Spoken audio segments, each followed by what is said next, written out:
Hi, my name is Tracy, and this is my story of how I went from rags to riches in the craziest way possible. For as long as I can remember, Mom and I have lived at a shelter. I never knew my dad, but I did know that he must have been a massive jerk to dump Mom because she was a legit angel. She was always taking medicine for her heart problems, but she was also helping people at the shelter even though they didn't pay her. She taught me that the most important thing in the world was to always be kind. On my first day in first grade, I noticed that everyone was wearing the prettiest clothes, while I was wearing an oversized t-shirt and shorts that came to my feet. As soon as Mom left, I took a deep breath and walked over to a bunch of girls. Hi, I'm the prettiest girl in the group. Amy turned to me and said, Ew, you look like a cartoon. And so did your nanny. That's not my nanny, that's my mommy. She burst out laughing. You're as ugly as your mommy. Before she could say another word, I attacked her. The teachers pulled us apart and made us hug it out.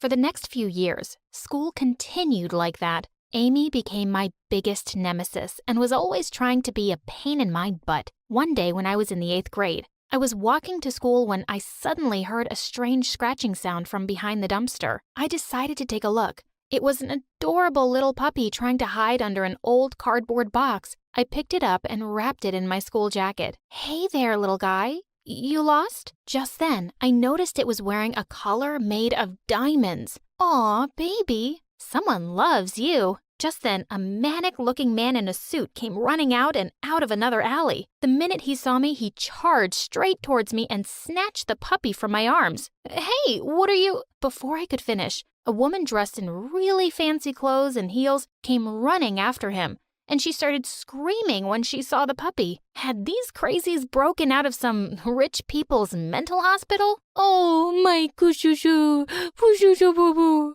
baby, mama missed you. And then she turned to me angrily. You were trying to steal my dog. Excuse me, I wasn't trying to steal your dog. I just picked him up from the street. To steal him?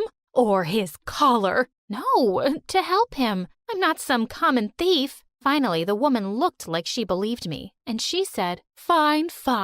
You saved my Jimmy, and I don't want to owe you any favors. My car is parked there. Come with me, now. I said no, and that she was a stranger. Then she nodded to her driver, who made me get in the car immediately. Take us to the big bazaar, and let's get her whatever she wants. We reached there, and as the driver was walking in with me, I spotted the nearby pharmacy and said I wanted to go there. When she asked me why, I said the only thing I wanted to buy was medicine for my sick mom. I even took out the prescription and showed it to him. The driver walked back to the lady and explained everything to her. She looked really surprised and then nodded. Once I'd bought the meds, she offered to drop me back home. As soon as we got there, I realized the bridge between our two worlds, her fancy car and my old shabby shelter home. I felt kind of embarrassed, so I quickly thanked her and ran inside. But to my surprise, the woman was waiting for me outside the shelter the next day, and she had a doctor with her. She had brought him to check up on my mother.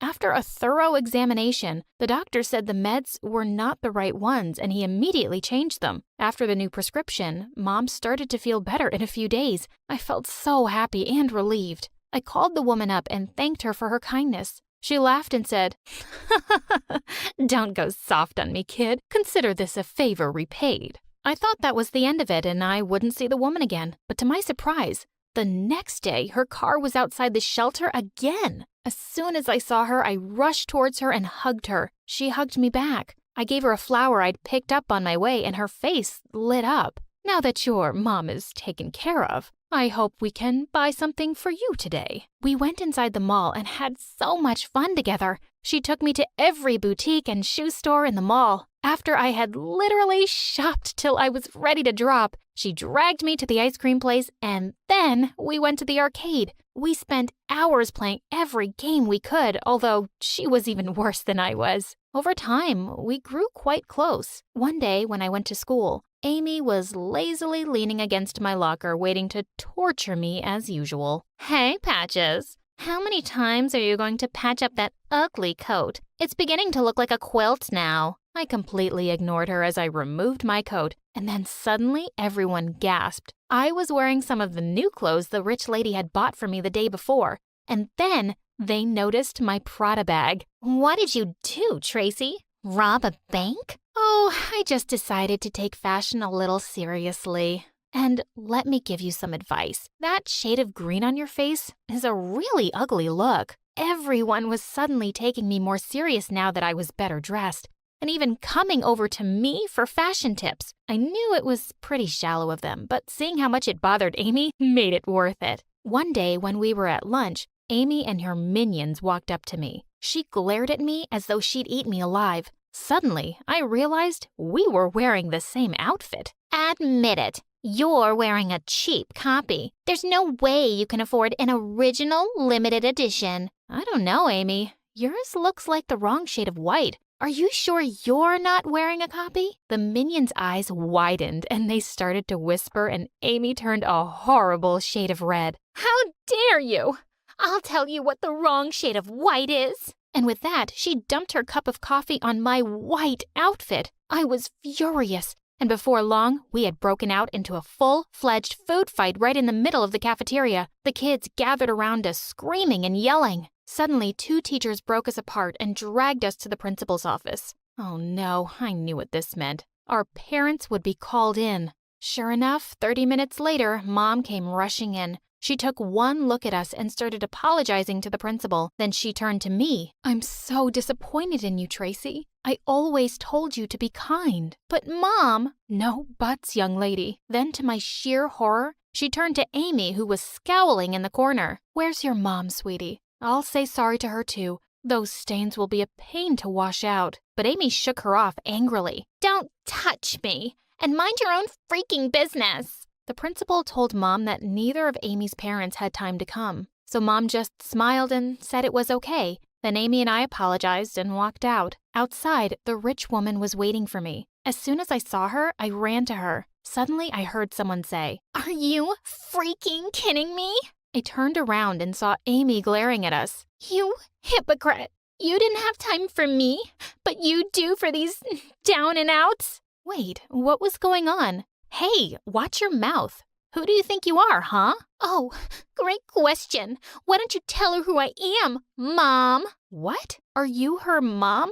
You said you didn't have any kids. Oh, am I dead to you for good? Amy, stop it. Amy stared at her mother with rage in her eyes. No, you don't get to tell me anything anymore. Don't act all mommy dearest now when you haven't even bothered to talk to me in ages. What? You don't talk to your own daughter? What kind of mother are you? Tracy, Amy, I can explain. I was all so confused and puzzled. She'd been going around acting like a great mom figure to me, while she acted like her own daughter didn't even exist. I just turned around abruptly and ran home. I kept ignoring the rich woman's texts and calls because I was still reeling with shock over what had happened. But eventually, I decided that she deserved a chance to explain herself. And I told her that I would meet her after school. But as I was heading out of school the next day, I felt someone pull me by the back of my shirt. It was Amy, looking like a psycho. And where do you think you're going? To meet my mother?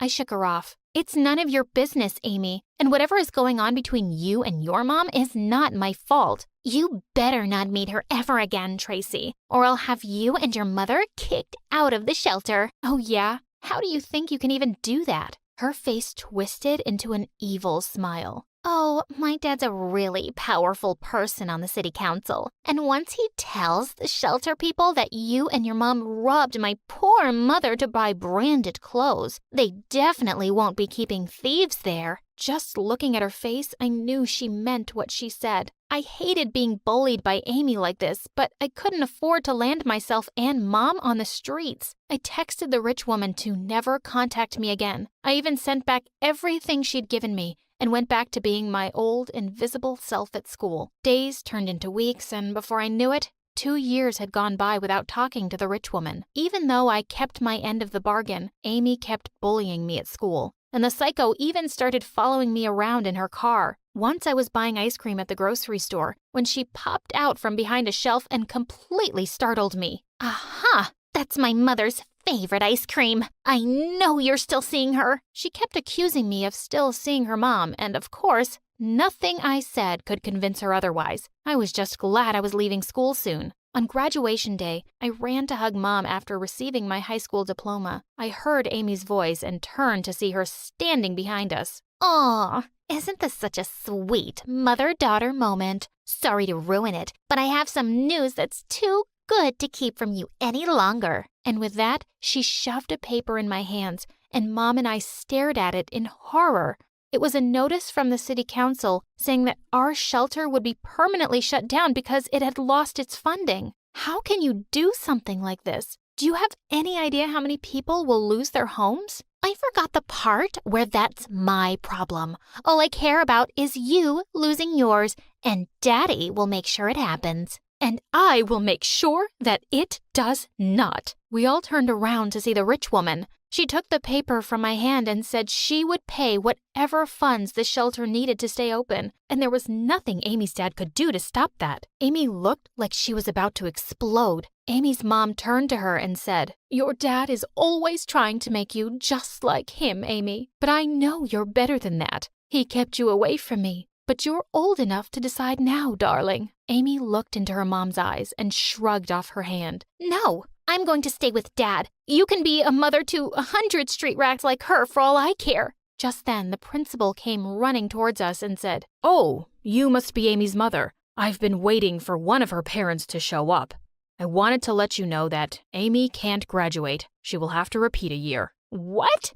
You can't do that. And then she left crying like a little baby. I was really happy to see the rich woman again, and I apologized to her for cutting her out of my life. "There's no need for explanations, Tracy, and I'll save your shelter. But why don't you and your mom come to live with me in my big, lonely mansion?" Long story short, we did finally agree to move in with her, and I was actually really glad that the two had each other's company as I moved away for a few years for university.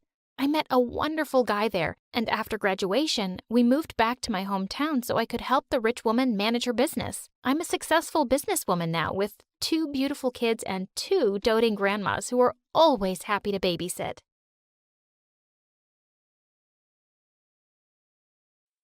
Hi, I'm Sage, and I have the wackiest condition on the planet. Every time I want to cry, I end up laughing instead. Yikes. Have you ever laughed at the wrong moment and it's been super awkward for you? Well, that's my life. Every single day. At first, my parents thought I was the happiest baby in the world because I laughed at everything. When I started teething at 6 months, instead of crying because it hurt, I'd keep my parents up all night because I couldn't stop laughing. And when I started crawling and bumped my head everywhere, I'd just burst into giggles. That's when Dad started calling me a weirdo. He hated anything unusual. What kind of kid does that? There's definitely something wrong with her. She's a crazy baby and it's embarrassing. She clearly can't help it. Can you, baby boo? But Dad didn't listen. He really started to hate me, and it wasn't just for laughing. Ever since I was a kid, I'd loved to color and paint. When I was 4, I spotted his brand new laptop and thought it was such a dull gray. So I painted the lid a bright red and each key a different color. I thought it looked beautiful, but Dad nearly had a stroke when he saw it. "Who's gonna fix this? She's such a pain. Why couldn't you give me a normal child?" Even though I was just a kid, his words stung, so of course I burst into laughter, which just made him angrier. But it wasn't just Dad. Everyone misunderstood me all the time. One day in 1st grade, Monica, the richest girl in my class, was crying because her dog was stolen. You lost your dog? What kind of a person steals a dog? That's so sad. Everyone hugging her turned to me in shock. Monica looked at me with sheer hatred. "Get out, Sage, you're so mean!" After that, I became the mean witch in class. Everyone started picking on me, especially Monica. And no matter how hard I tried to explain that I didn't mean to laugh, no one seemed to believe me. I wanted so badly to be normal. I started watching the saddest movies, listened to the most heartbreaking songs, and read the newspaper to get all the worst news. Nothing helped, because I still burst into giggles at my grandma's funeral. I was actually so sad. I loved my grandma. But as I cackled away, everyone stared at me like I was crazy, and I ran off. Over the years, Mom came up with a way to cheer me up. Every time Dad got mad at me, she put $1 in a jar in my room. By the end of each month, I had enough money to buy art supplies. But obviously I hid this from Dad because he didn't want to spend a single cent on me. In the 6th grade, I entered an art contest in school. I worked really hard to make a nice painting with my cheap paints and paper. But as soon as Monica saw I was participating, she just had to one-up me. She took classes with a fancy art tutor and brought her expensive canvas and paints. She won by a landslide. I was so disappointed that I wanted to cry. So, in the crowded hall, I burst into laughter instead. The art teacher turned to me confused. What's so funny, Sage? Are you making fun of Monica's work? No, I swear. She's just laughing because she's a sore, crazy loser. Well, I had a bad reputation back then, and everyone thought I was mean. I stopped entering art competitions after that. I stayed in my room all day, and nothing Mom did cheered me up. After my homework, I'd spent the rest of the evening painting away and posting pictures to my art account on Instagram. Until one day in 8th grade, I got a really unexpected message there from a stranger. I just loved your painting. I want to buy it. Will you take $150 for it? Someone wanted to buy my painting? For the first time in weeks, I was flying. When I got the money from selling it, I bought more supplies and started painting my butt off. For the next few months, everything I made got sold immediately. I was so over the moon. So one day in the cafeteria, while Monica was going on and on about her fancy French art teacher, I casually mentioned I'd sold 10 paintings for $150 each. Monica was livid. She practically choked on the caviar she was eating. There's no way you and your trashy art will sell on my watch. Oh, and how do you think you're gonna stop it? You'll see. And just a few days later, I did see how low Monica could go. Someone stole my sketch pad from my bag. And right after, a new Instagram account sprung up with all my artwork on it.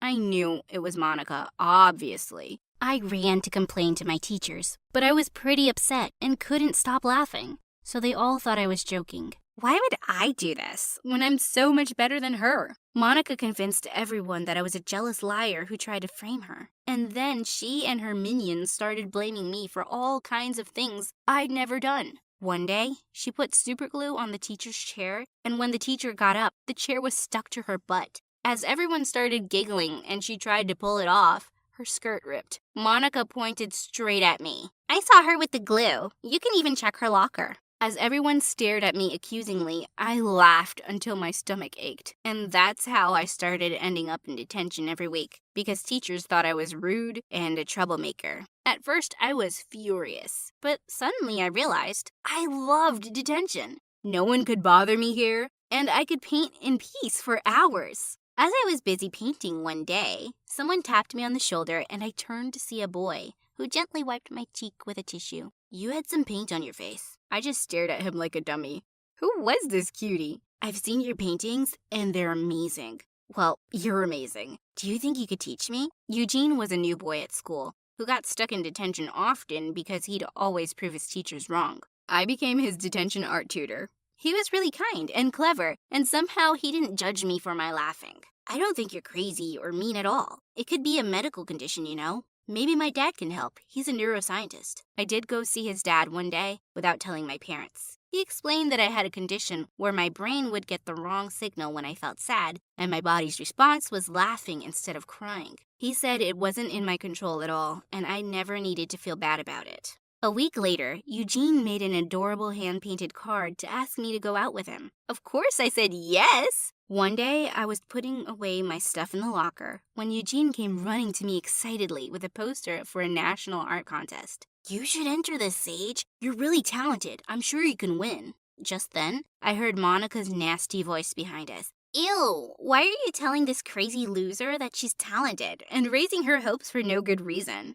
Because he's my boyfriend, that's why. And why are you even talking to him? My step-cousin is your boyfriend? Are you out of your pea-sized mind? It's my turn to laugh at you. But I'd had enough. I pulled Eugene close and gave him a long, steamy kiss right in the middle of the corridor. My eyes! My eyes! Ew, I can't watch this. Oh, no problem. We can just make out in the janitor's closet. And with that, I dragged Eugene into the closet while everyone was hooting outside. Obviously, both of us got detention again, but we didn't care. That was our happy place anyway. I started focusing on the upcoming competition, and I was really pumped for it. With my Instagram sales, I'd even made enough money to buy good quality materials. On the day of the competition, as soon as I started to unpack my supplies, I knew something was wrong. I started laughing. This could not be happening. My tubes of paint had been squeezed almost empty. Just then, I spotted Monica staring at me with a big, evil grin on her face. I couldn't give up.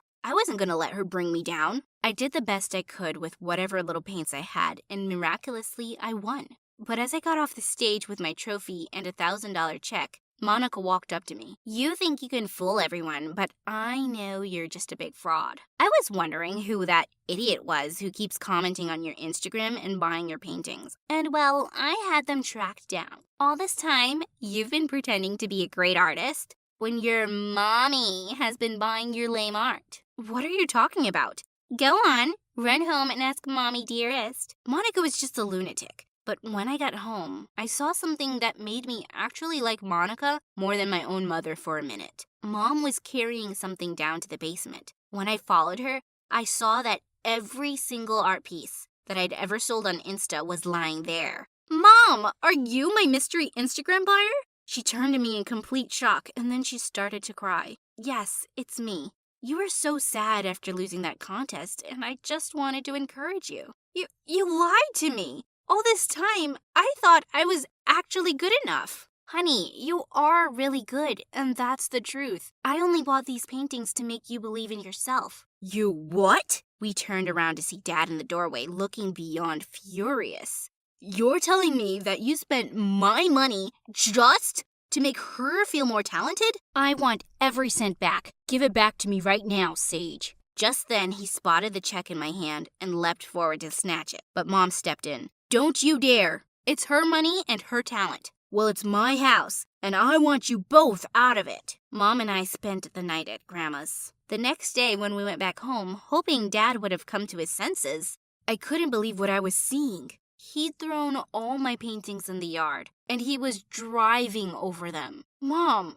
I'm not staying here another minute. Dad doesn't love us or care about us, and he's a maniac. Let's just leave him. We can manage on our own, I promise. We took all our stuff and moved to Grandma's for a while. After graduation, I worked super hard and built a new website to sell my art. Mom found a new job, but in another city. I was really sad to leave Eugene behind, but I knew Mom needed me. We tried to make it work long distance, but with work and school, it was really hard. Eventually, we both decided to call it quits. I laughed over my broken heart for days. Eventually, I got into a great art college on full scholarship and had my projects exhibited in many galleries over the years. On graduation day, I broke down into fits of laughter 5 times during my valedictorian speech. Soon after, someone emailed me saying they wanted to be my agent. We set up an interview at the cafe the next day. When I saw the agent, my heart stopped. Eugene! Ha! I knew you'd be surprised. I ran up to him and gave him a hug. He said he'd been following my work, and he couldn't wait to represent me. He booked me for shows that same week. During the last one, he whispered in my ear,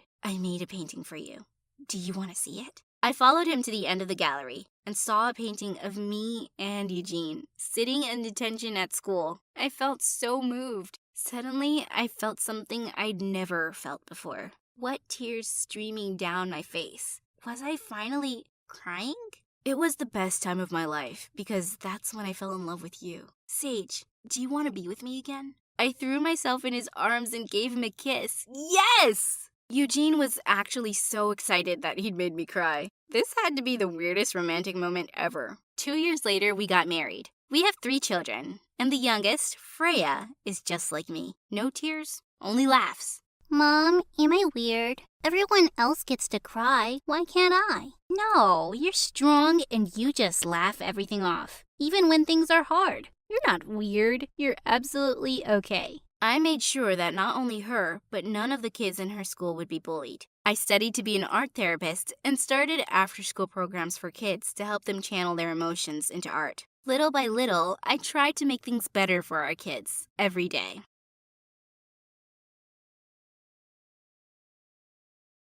My Story Animated will give $1,000 to one lucky person who subscribes in the next 7 days.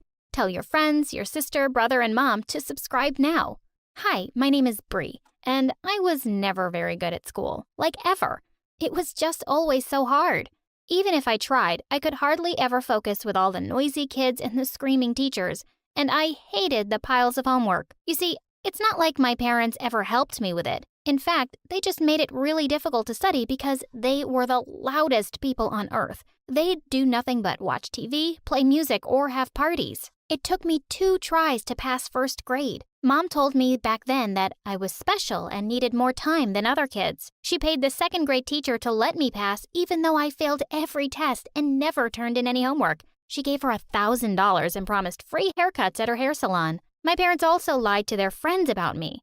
Bree? Oh, she's so smart. Smartest one in her class, in fact. It's a good thing we enrolled her in that private school on the other side of town. They really focus on gifted kids there. It's one of the best schools in the country. Almost guaranteed she gets into college. They lied and lied and lied. But one day, the truth came out.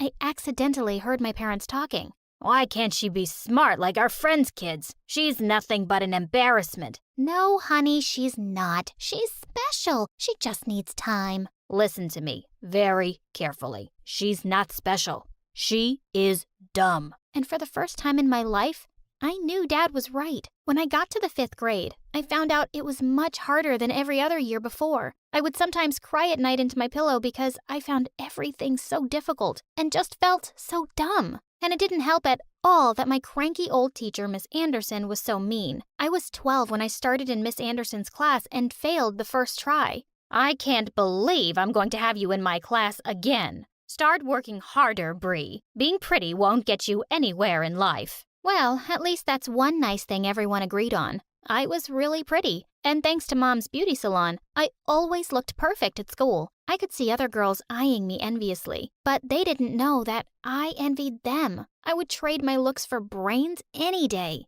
I was running a little late on the first day of my second time in 5th grade, and Miss Anderson wasn't in the classroom when I walked in. All the kids chanted together, "Good morning, Miss Anderson." The new dummies thought I was the teacher. "Good morning, class.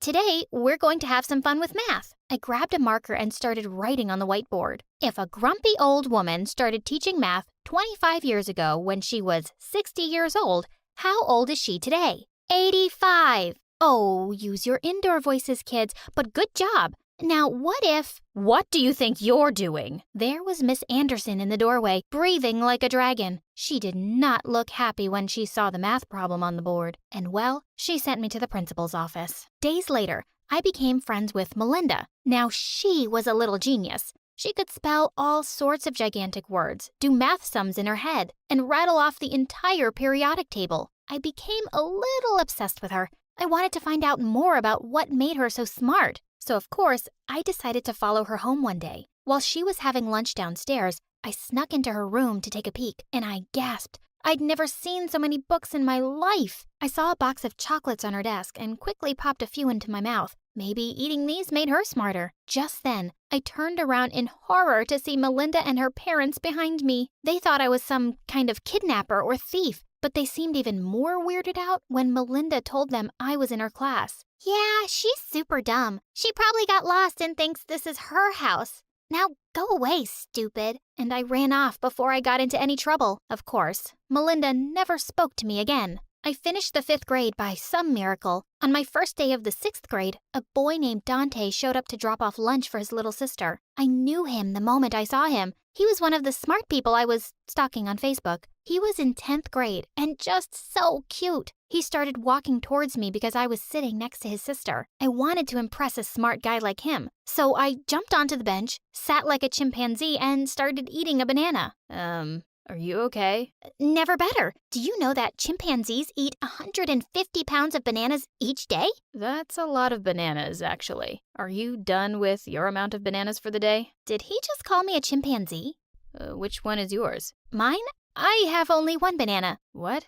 Which one is your brother or sister? Oh, that one. That one's mine. I pointed to some random boy on the playground.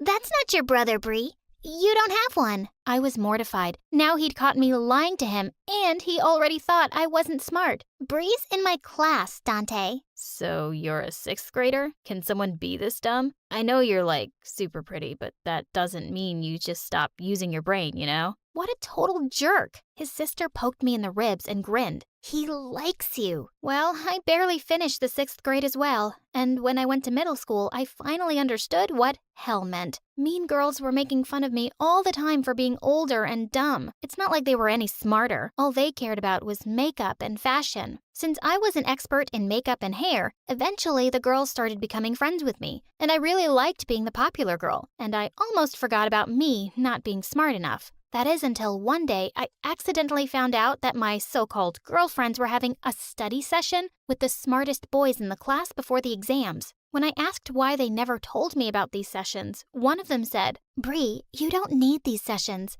It's not like you'll pass the exams. They won't help you with anything. Neither do you. You just go there to make out with the boys." Yeah, it's amazing to kiss and be kissed while studying, but you will never experience that, dummy. I was so mad at her that I threw a book at her, but sadly, it missed. That day, I went home determined to study hard, harder than any other time. But my parents didn't respect my new study habits. They were as loud and obnoxious as ever. One day, before I was studying for a big test, they threw a huge party and invited all their friends. I tried to focus in my room, but the beat was pounding in my ears. Can you guys please keep it down? I'm trying to study. What for? You're not going to graduate anyway. Mom elbowed Dad to shut up, but he was a jerk and got even louder. Once when I was in the 9th grade, I was studying in the library and a boy at the table next to me got up and scraped his chair across the floor. It was so loud that I screeched and I instantly covered my ears. He came to me and said, "What's wrong?" "You didn't hear that? The chair was so loud, it hurt my brain." He looked at me for a second and said that I might have a condition similar to his. And it's called hyperacusis. What? Hyperacusis is oversensitivity to sound. You hear things much louder than they really are. I'm sure it affects your concentration too, just like me. After some tests, it turned out that he was right. I was really happy because it meant that I wasn't actually stupid. I just had trouble focusing because of my condition. So from that day on, I made sure to always cover my ears with headphones when studying. I studied really hard for a math exam and was sure I'd get a high grade, but I only got a D. Oh, so you actually thought that headphones would help you with anything. That's the dumbest thing I've ever heard, even from someone as dumb as you. Stop it. I keep telling you, she's not dumb. She's special. And that day, I just snapped. Both of you, just cut it out. Dad, I thought my intelligence was my biggest problem, but having you as a father is the worst thing that has happened to me. And Mom, I'm not special. Do you need to believe I'm special to love me? I'm your daughter. You should accept me and love me just as I am. And with that, I stormed off. The next day, I left my parents for good. I was old enough to move out, and I got a waitressing job after school. And well, I really loved it. After my shift, I'd often sit at the cafe with my headphones on and do my homework. One day while I was studying, I looked up to see a handsome guy sitting in front of me. It was Ethan. He came to the cafe regularly, and I had such a crush on him ever since he told me that he was some data analyst. Hey, you didn't hear me with those headphones on, and you look really busy with your chemistry homework. Which grade are you in? Oh my God, he'd seen what I was working on. This was so embarrassing. I'm almost about to graduate high school. You must think I'm really dumb now, huh? He took my hand and my heart fluttered. No, I think it's amazing you're putting yourself through school. The only thing that matters is that you're educating yourself. And there's no time or age limit on it. Also, will you go out with me? Our first date was on Christmas, and I wished Ethan Happy Christmas, but he said he was Jewish, so I said, Happy Jewish then. Ethan burst out laughing, thinking I was joking, and I realized what I'd said only after I got home, and I cringed so hard. So from that moment on, I kept reading a lot of stuff before meeting him, and I kept a notebook with me to write down all his comments, so I could mention them again to show him I was smart. A year later, Ethan proposed to me, and I said yes. He invited all his smart, intelligent friends to the wedding. And it was so intimidating, especially the smart female colleagues. I just started crying while dancing with Ethan in front of everyone, but they all thought it was happy tears. For the next 2 years, we kept trying to get pregnant, but it didn't happen. Ethan told me not to worry about it, but I started feeling even more insecure. Everybody could be a mom. Was I going to fail at this too? To our delight, I got pregnant a few months later and gave birth to a beautiful baby girl, Anna. The minute I saw her face, I knew I would be a good mom. And I was. Once, Anna didn't stop crying and I noticed her lips were slightly blue. I immediately knew something was wrong and we had to take her to the hospital. When the doctor checked her, he was impressed. He looked into my eyes and said, "That's actually really smart that you were able to spot the problem right away." That was the first time someone said that to me, and it was a freaking educated doctor. From that moment, I started to understand that it was okay not to be perfect or the smartest. I could still be someone who could raise a good kid and do good in the community. 3 years later, it's Anna's first day at school today, and I can't wait to learn all sorts of new things from her. Hi, my name is Leanne, and boy, do I have an extraordinary story to share. But before I continue, please like and subscribe. I had a really happy childhood as the only daughter of 2 loving, wealthy parents. We lived in a beautiful mansion with huge gardens, a pool, and practically a zoo in the backyard. My parents would take me traveling with them around the world, and my favorite thing to do was taking pictures. Everywhere I went, the camera went with me. Life was great until one day it took a tragic turn. When I was 8, we were on our private jet to the Bahamas when suddenly the plane started shaking violently. The pilot and other crew members were shouting and running about, and I just knew something was very wrong. Minutes later, I felt a strong blow and everything went black. I opened my eyes when I felt something wet on my face. I nearly died of fright when I saw that it was a gorilla licking me. I thought she wanted to eat me. I ran away from there like a bullet. But after running around in circles a few times, I realized something. I was stranded on some deserted island. I had no idea what happened to my parents, and I felt really alone and afraid. I was terribly thirsty and tried drinking the seawater, but it was so salty, I spat it out instantly. Just then, I felt a hand on my shoulder. Well, not a human hand, because it was the gorilla again. I was about to flee when I saw her offering me a coconut. I gulped down the coconut water greedily. Thank you. That's when the most incredible thing happened. The gorilla took me by the hand and led me with her. I felt so scared, and my heart was beating like crazy. The gorilla stopped and brought my hand to her chest. She actually calmed me down. I smiled slightly, and I swear she smiled back. We arrived at a forest clearing with a beautiful waterfall, and I gasped. There was a whole herd of gorillas of all sizes. They welcomed me, and over time, I became one of them. I walked like them, ate like them, and even started communicating like them. Life was good. And as years passed, I began to forget my previous life. There was only one problem. Grumpy. He was my older gorilla brother, who clearly hated me. He was always daring me to do dangerous things and setting up traps for me. But luckily, Mom always came to the rescue. One time, though, he went too far. He dared me to step on a thin branch to reach some fruit. The branch snapped under my weight, and I fell to the ground, seriously injuring myself. When I woke up, Mom was holding me and sobbing. They laid me on a mattress of leaves and gave me coconut water to drink. I recovered over time, but I found out that the herd had kicked out Grumpy for his mischief. One day, we heard a loud, strange sound, and we all went running out to the forest. To my shock, I saw something familiar. A helicopter was landing on the island. 4 people got out, and I saw 2 of them had weapons, which they were pointing straight at us. Terrified, all the gorillas started running away. But just then, I saw one of the men pointing a gun directly at Grumpy, who was all by himself. I dashed forward and stood with open arms between Grumpy and the man. At that moment, I heard a really familiar human voice. "Leanna, is that you?" "Oh my God, don't shoot! She's my daughter!" "Oh my God, she was my mom!" Mom ran towards me and hugged me tight. Leanna, remember me, baby?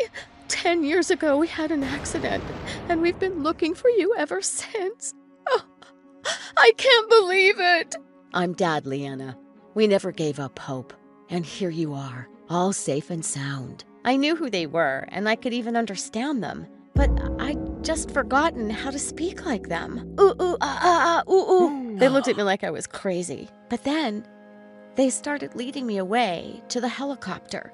When I realized they were taking me with them, I pulled back. They gently kept telling me I had to come home with them, but I refused.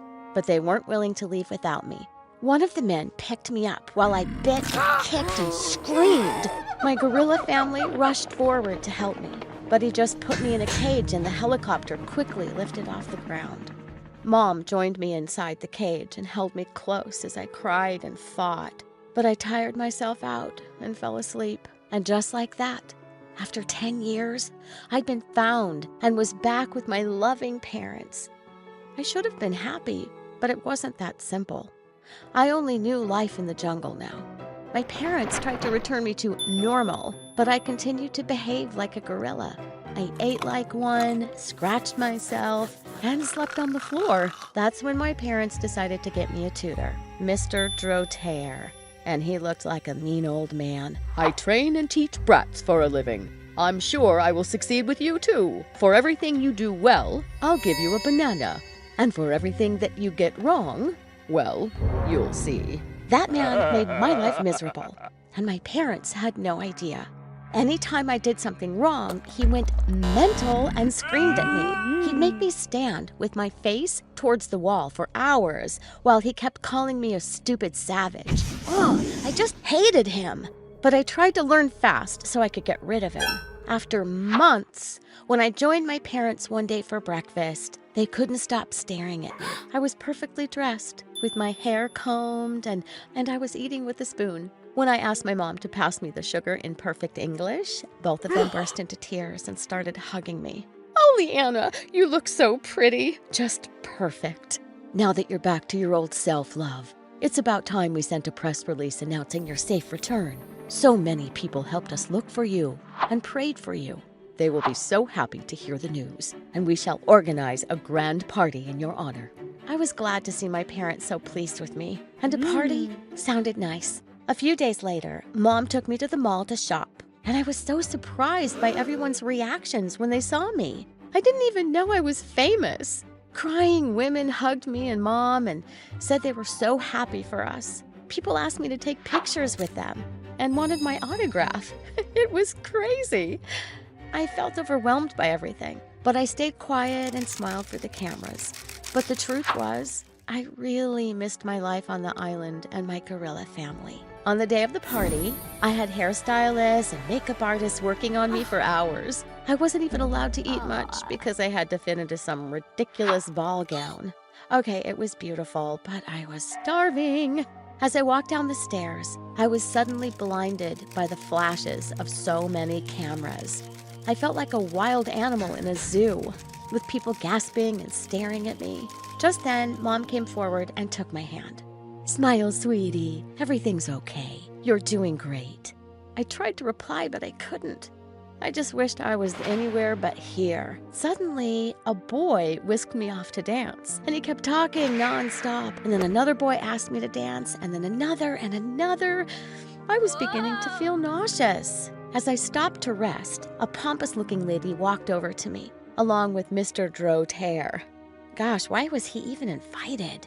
Oh, how can anyone be so beautiful? Everyone said you were a wild beast. People really love to gossip, don't they, Mr. Drotair? You've taught her right. Oh, yes, I have. Miss Leanna is my star student, and she has turned out even better than I expected. Well, darling, I'd like to introduce you to my son. He has a very good heart and a very big pocket. I'm sure your parents will be so pleased if you two hit it off. I don't know if it was her shrill voice or Mr. Drotair's evil smile, but I just exploded. Literally, the buttons on my dress started to pop. One of them hit the screaming lady straight in the eye, and I felt pure joy. One by one, I took out all the hairpins that were practically stuck in my brain and let my hair go loose. And like the gorilla that I am, I jumped onto one of the hanging lamps, making sure to kick Mr. Drotair on my way up. From the lamp, I jumped to another and then leapt onto the stairs. I turned around and mouthed, "I'm sorry," to my shocked parents, and left. As I burst out of the hall, I ran headfirst into someone and fell down. As he helped me up, I saw he was the most gorgeous guy. He introduced himself as Rocky, the chef for the party tonight.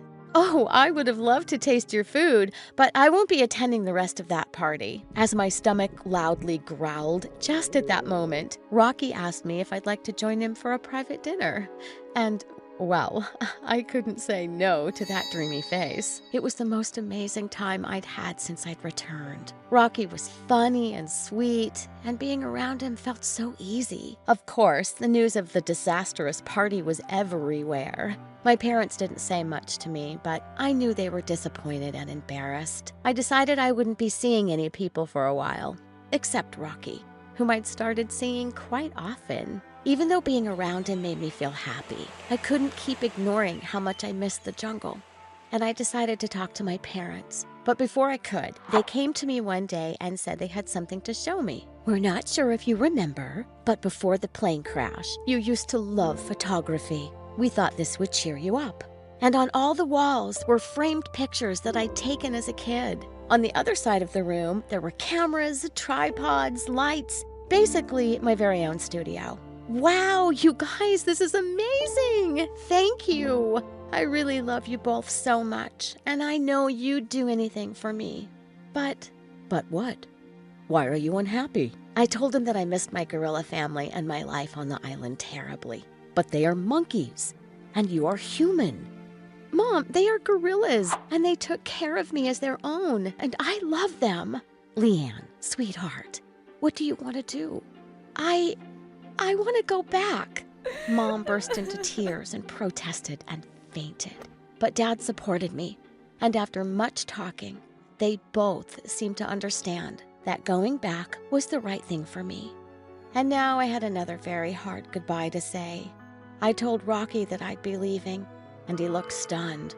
"Leanne, you're just breaking my heart. Maybe I can come with you. I mean, I could try." "Oh, Rocky, I couldn't ask you to do that. You belong here. You're a brilliant chef and will go on to do amazing things. I know it. And I will never forget you." With tears in his eyes, he pulled me in for a long kiss, and fireworks exploded in my head. I ran off and didn't look back. When I landed on the island, I was so afraid my gorilla family wouldn't even recognize me. But they came running straight at me and knocked me over with their hugs. I was so happy to see them. Weeks later, I saw a boat coming onto the shore one evening, and I nearly fell back in shock to see that it was Rocky. "Oh my God, what are you doing here?" "You were wrong, Leanne. I don't belong there. I belong wherever you are." And now, yes, the end of the story has arrived. At least for you. For us, this is just the beginning.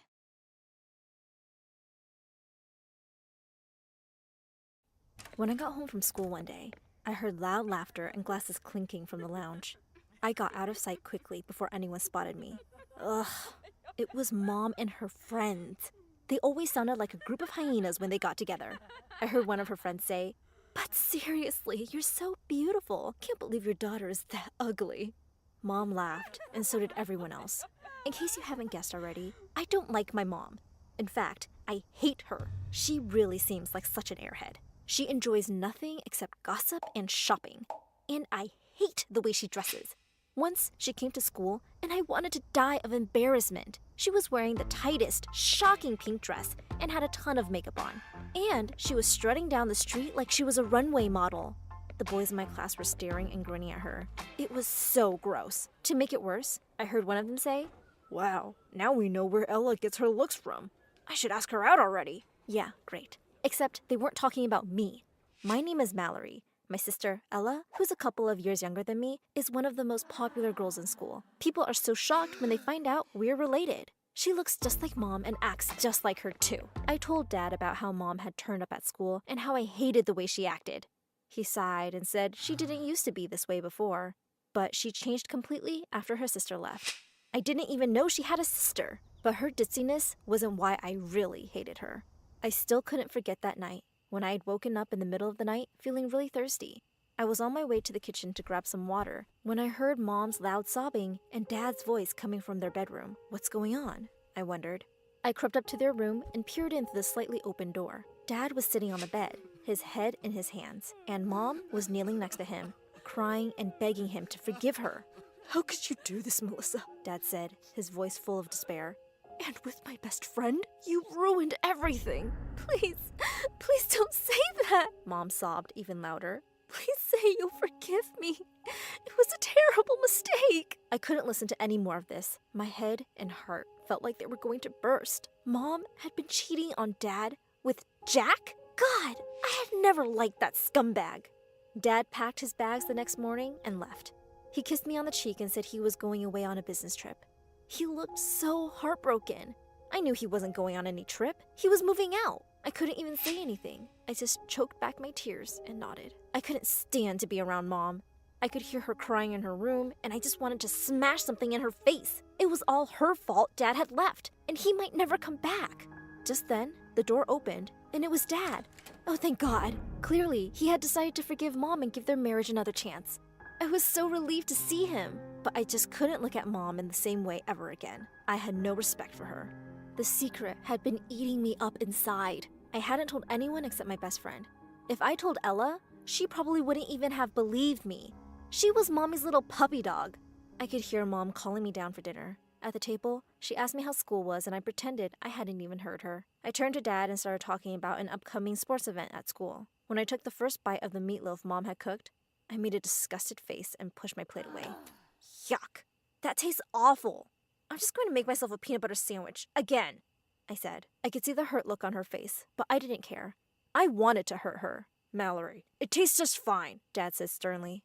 "Just sit down and finish your food." "No!" I screamed, getting up from my chair. "Her food is terrible. I'd rather go hungry." And with that, I ran upstairs to my room.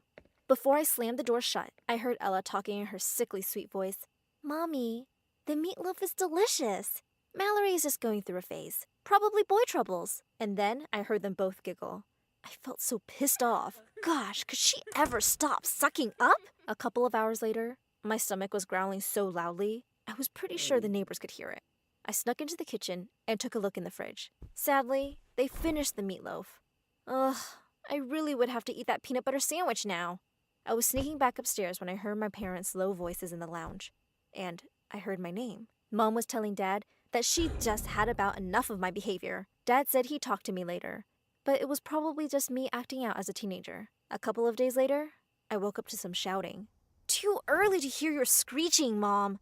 Her voice was like nails on a chalkboard. I walked downstairs to find Mom waving something in Dad's face. "I just want to know how these got in your car. Who do they belong to?" she shrieked. Dad stood there silently, which seemed to make her even angrier. She threw whatever was in her hands to the floor. It was a pair of earrings, and I recognized them immediately. They were mine. I rushed over and picked them up. I felt so furious. How dare she accuse Dad of cheating? I turned to her, not bothering to hide my hatred for her one bit. "Mom, you're such a stupid psycho!" I shouted at her. "They're my earrings! I probably forgot them in Dad's car. You have no right to talk to Dad like that. I don't even know how he puts up with you. No wonder your sister left you." Mom looked completely shocked for a minute, and then she burst into tears. Just then, Ella came running to Mom's side, and she glared at me and started screaming. "Don't talk to Mom like that, you dumb cow! Seriously, what is wrong with you?" Ella said. It was Dad's turn to be furious, also at me. "Mallory, that's it! You are grounded for a week! Go up to your room, now!" Dad said. I ran up the stairs, tears pouring down my cheeks. Thanks to Mom's drama, I was now grounded. Mom gave me the cold shoulder, and I was more than happy to not talk to her. On Sunday, I heard my family leave for church service, and I let out a big whoop. Great! Finally, I could go watch some TV in the lounge. I ran downstairs joyfully, grabbed lots of snacks, and settled down on the couch when I heard something from the basement, where Dad had set up his home office. I froze for a second. no one was supposed to be home. I tiptoed down the stairs, and as I got closer to the door, I heard Dad's voice. Phew! Relief flooded over me. I was about to go back to my spot on the couch when I heard a woman's laughter. Feeling really curious, I turned back around and peered in through the door. Dad was having a video call with someone on his phone. Emily, we have to be really careful. I have to make sure my wife doesn't suspect a thing, Dad said. I tiptoed back upstairs, feeling a bit sick. Suddenly, I had lost my appetite for snacks and TV. Dad couldn't be, could he? Well, even if he was cheating, I couldn't really blame him for trying to find love somewhere else. Mom wasn't exactly wife of the year material. Later at lunch, Mom walked into the room with a bouquet of flowers and a wrap present, which she placed in front of Dad. She kissed him on the cheek and said, "Happy 15th anniversary, darling." Why thank you, Melissa. Dad looked completely surprised and flustered. He started apologizing and saying it had slipped his mind. Mom said it was totally okay, but I could tell that she was really trying hard to not look hurt. Ella squeezed her hand and gave her a sympathetic look. What a goody two-shoes. It made me feel sick. I was tired of being in the house around the two of them. I was dying to go to my best friend's house and vent. I walked downstairs to grab something from the kitchen when I saw Mom in the lounge, all by herself. She was curled up on the sofa and sobbing like a big baby. What now? Geez, Mom, your favorite soap actor died? I said sarcastically. She looked so dumb with all that mascara running down her face, but her sad face turned to a furious one in seconds. She jumped up from the couch and glared at me with bloodshot eyes. She was a small woman, but it scared me. I've had enough of your nonsense. I'm going to throw you out of my house, and your good-for-nothing cheating dad, too, Mom yelled. You're a paranoid freak. Dad would never cheat on you, I managed to scream back. Ella had heard our screaming and come running. To Mommy Dearest's defense, I'm sure. Oh, really? Well, take a look at this. And of all the people, Anna sent it to me. She'll make sure I'm a laughingstock. And with that, she thrust her phone screen in my face. I could tell in an instant that it was Dad, in what seemed to be a really fancy restaurant. Sitting next to him was a beautiful blonde woman dressed in red. They seemed to be having a good laugh. I fell silent for a few seconds, trying to take it all in. Could this be, what was her name? Emily? I just looked at her coldly and said, "So what if he is cheating on you? You deserve it. You cheated on him first." Mom stood frozen on the spot, her eyes wide, her mouth slightly open. Ella looked equally stupid. Aha! I know you cheated on Dad with Jack, and I will always hate you for it. I was shaking now. Mom sank to the couch. After what seemed like ages, she looked at me and said, "Oh, Mallory, you've got it all wrong." She then explained that she had made a bad investment decision with Jack behind Dad's back. Jack had turned out to be a con man and had run away with all their money. It was a huge blow. Wait, she expected me to believe her nonsense now? Really? No. My dad was better than her, and we all knew that. Ella had the phone in her hands now, and she was staring at the picture. Finally, she said angrily, "How could he do this to you, Mom?" I looked at them and said, "No, he isn't a cheater, you idiot. Dad is innocent, and we can ask him together." Mom was hurt and said he wouldn't confess. Then I said, "You know what? I'm going to spy on him just to prove you wrong." So here I was the next day, a couple of blocks away from Dad's office, hiding out in Mom's car. She'd made me skip school and sent me off in her car. Half the day had gone by with nothing happening. I'd almost dozed off when I saw Dad walk out of the building. A shiny black car had driven up outside the main entrance. A leggy blonde in high heels stepped out of it. My dad kissed her on the cheek, and then he got into the car with her, and they drove off. I frantically revved up my engine and started following them. Where were they going? I wondered. We had been on the road for 2 hours now. We left town and were on an empty road between a stretch of fields. Just a few moments later, the car turned left onto a smaller road leading up to a huge mansion. I parked my car at a distance and walked up to it on foot. I quietly slipped in through the main door. I walked down the large hallway and heard Dad and that Emily talking in another room. Suddenly, I could hear her clicking heels getting louder, and in panic, I ducked behind the huge potted plant near me. "Wow, this really is a beautiful place, Em," Dad said. "And it'll all be yours soon." "Yes, thanks to you," she said, looking at him with a huge smile. "As soon as you can get that wife of yours to sign the papers." Her evil laugh echoing through the hallway made my blood run cold. And what was worse, Dad joined her. That wasn't the worst of it. They started going up the stairs, and suddenly Emily lost her balance. Dad was quick to catch her. "Oh my God, Em, are you okay? You really shouldn't be wearing such high heels," Dad said. Oh, goodness. Yes, I'm fine. You're right. I should be more careful. What with the baby on the way? She smiled shyly up at Dad, who smiled back and they went upstairs. My legs shaking, I bolted towards the door and ran to my car. I'd heard enough. Dad wasn't just replacing Mom. He was about to replace me with a shiny new baby. I felt so heartbroken. I drove back home like a mad person, rushed out of the car, and called out to Mom. There was no reply. I ran up the stairs and looked in every room, and I couldn't find her anywhere. I had her car. Where could she have gone? Suddenly, I noticed a large note stuck on the fridge. Hey, Mel, your dad sent a card for me to take somewhere secret. I have to go see what this is all about. Maybe I'll get some answers. Don't wait for me for dinner. I've taken Ella with me. Oh, no! I frantically tried to call Mom, but there was no answer. This was so bad. And there I was on the road again, driving another 2 hours like a crazy person to some unknown location. I knew exactly where that was. I parked my car at the gate and rushed to the mansion.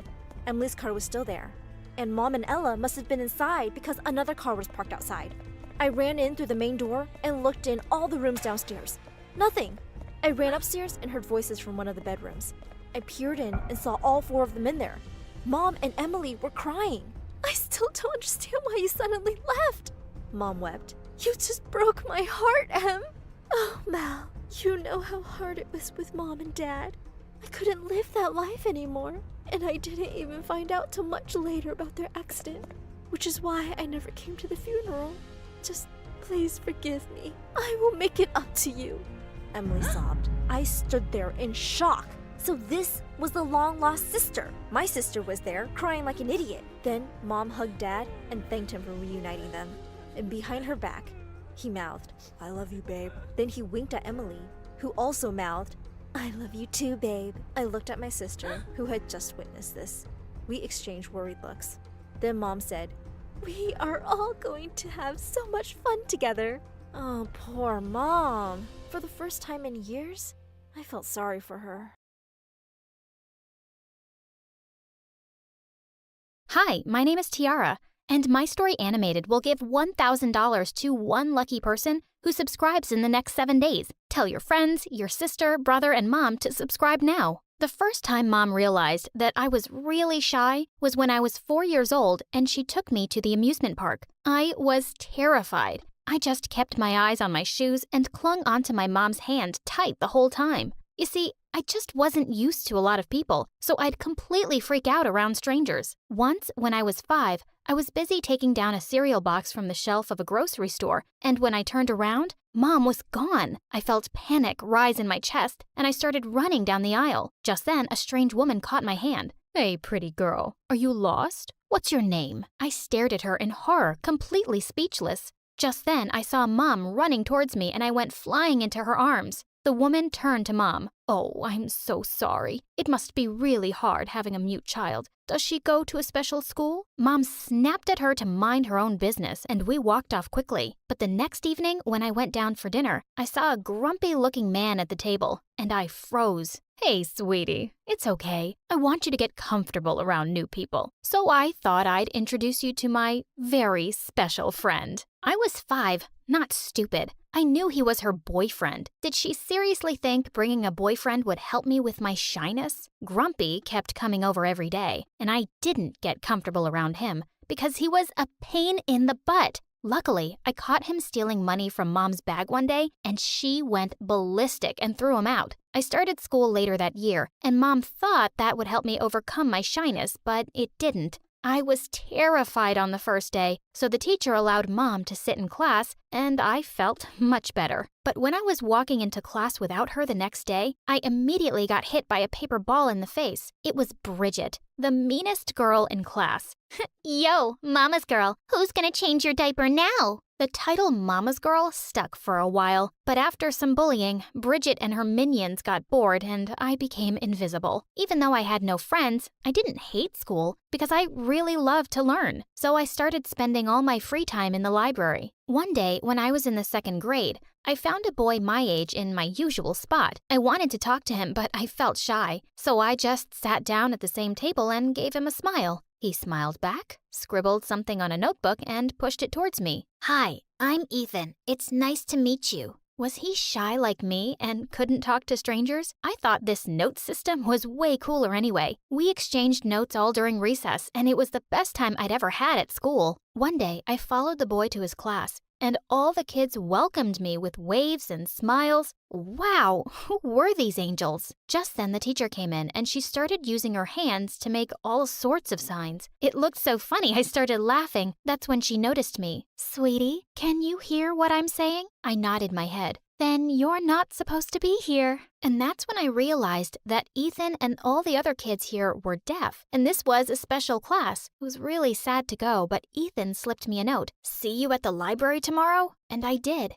Every single day after that. We only ever hung out together in the library, though. I felt protective of Ethan and wanted to keep him out of Bridget's face. And finally, I had a best friend, but I never invited him home because Mom could be super embarrassing. Over the next few years, she had a string of stupid boyfriends at our place. She was also just always doing odd jobs, and we never seemed to have enough money. One day in 9th grade, I went to get lunch at the cafeteria and almost jumped back in shock to see Mom behind the counter. "Mom, what are you doing here?" "Sweetie, I work here now." "Can you chit-chat with your lunch lady friend later, Tiara? I don't have all day." I turned around to see Bridget behind me, and as I started walking away, I suddenly heard her scream. "OMG, you stupid woman! You poured hot soup all over my new iPhone!" I turned around to see Mom looking red in the face and apologizing to that brat. "I'm so sorry. It's only my first day here." "Do you need a degree to be a lunch lady? Because you must have failed lunch lady school for sure. Show me your degree."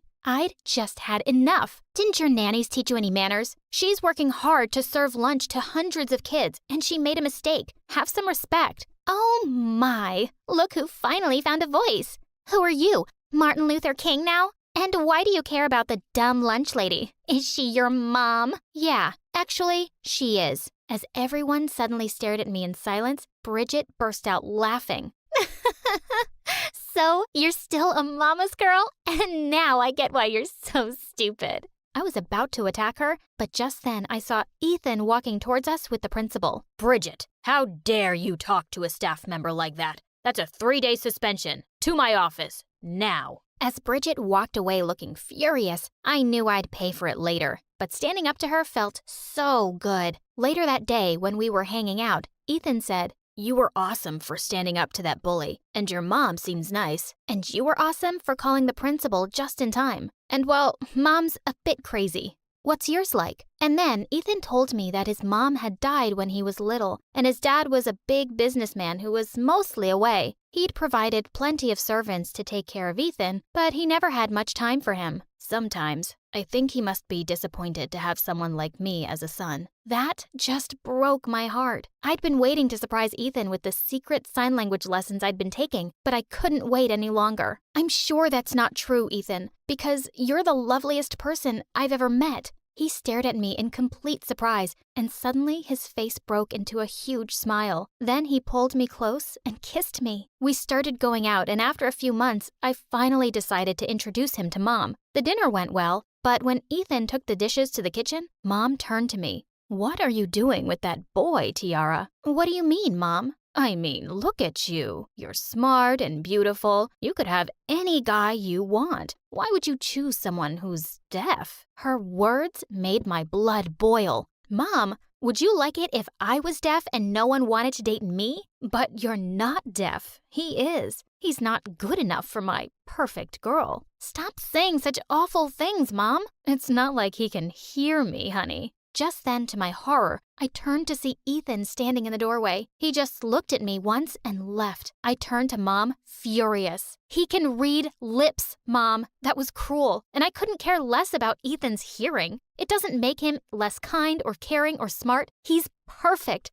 unlike the jerks you date." And with that, I stormed off to my room. Ethan wouldn't reply to any of my texts, and the next day at school, I looked for him everywhere. Eventually, I found him sitting alone on the bleachers outside. "Ethan, I'm so sorry about what Mom said." He shook my hand off angrily. "She's right, Tiara. You're perfect, and I'm not. I'm sure you've thought about that, too. Why else would you always keep our friendship a secret?" And with that, he walked off. But I wasn't going to let him go so easily. I ran to the art room and wrote something on a chart paper, and at recess, I went to the cafeteria and jumped onto the table. I felt really nervous as everyone's eyes turned to me, but I only had eyes for Ethan as I held up the chart. Ethan, I love you more than chocolate cake. Will you do me the honor of being my prom date? Ethan burst out laughing and ran to hug me. As we kissed, the whole cafeteria erupted into cheers and applause. The next day, when Ethan and I were leaving school, we suddenly got hit by paper balls. Remember how you were such a little scaredy cat that you couldn't even speak, Tiara? And now you have a boyfriend just like yourself.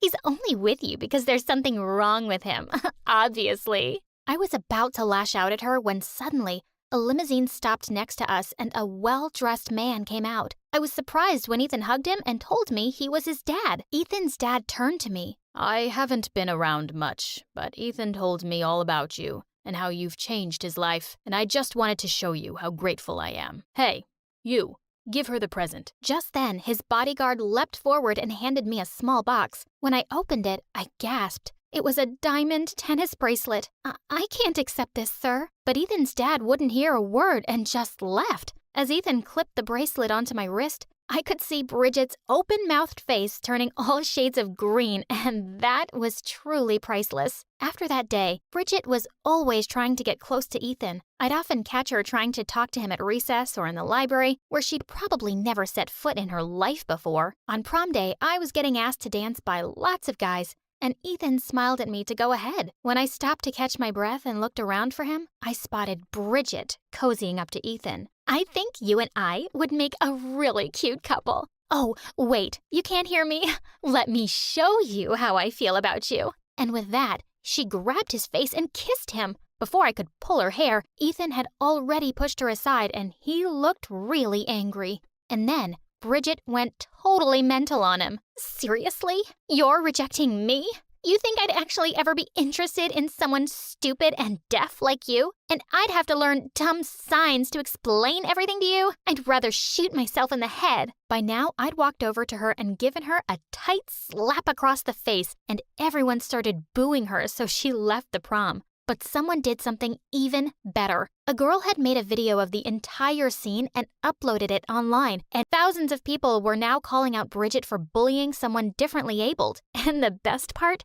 She was expelled from school, and a year after graduation, Ethan published a groundbreaking paper that got published in a very prestigious science journal. When it came out, he left a copy for me at the breakfast table. As my eyes fell on the first page, I started to cry, dedicated to my best friend and the love of my life, Tiara, the girl who saw me when I was invisible. And that night when he came home, I had a little scrapbook I'd made waiting for him at the table. When he saw it, his eyes started to well up. Inside the scrapbook was every note we'd ever written to each other. Ever since that first day in the library, I'd saved them all. He turned to me and I went down on one knee. I knew you were someone special from the very first moment I saw you. I want to spend the rest of my life with you, Ethan. Will you marry me? He said yes and made me feel like the luckiest girl in the world. Months later, I invited Mom to the wedding and she did come. And she actually apologized to both me and Ethan. I thought life might be hard for you with a differently abled person, but I was wrong.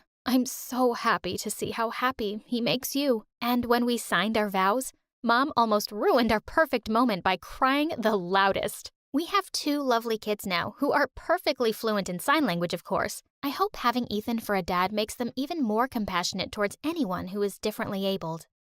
Hi, my name is Daisy, and I live in Vermont. Please like and subscribe. My parents were both astronauts, so they spend most of their time in space. I grew up with my aunt, who was a space research scientist too. She was mostly busy with her work in the lab, and that left me with none other than Sarah, my childhood friend. I met her when I was 5. My aunt threw me a huge birthday party, but just as I was about to blow out the candles, another girl jumped in and spoiled my moment. Hey you, why did you do that? But she just looked at me and smirked. I got super angry and smashed her face into my cake, and a war broke out. She jumped onto me and grabbed my hair. And that's when Sarah came to my rescue. She was like an angel. She held that mean, witchy girl by her hair and swung her into the swimming pool. You just saved my life. Oh, she deserved it. And she did the same thing to me on my birthday. This was it.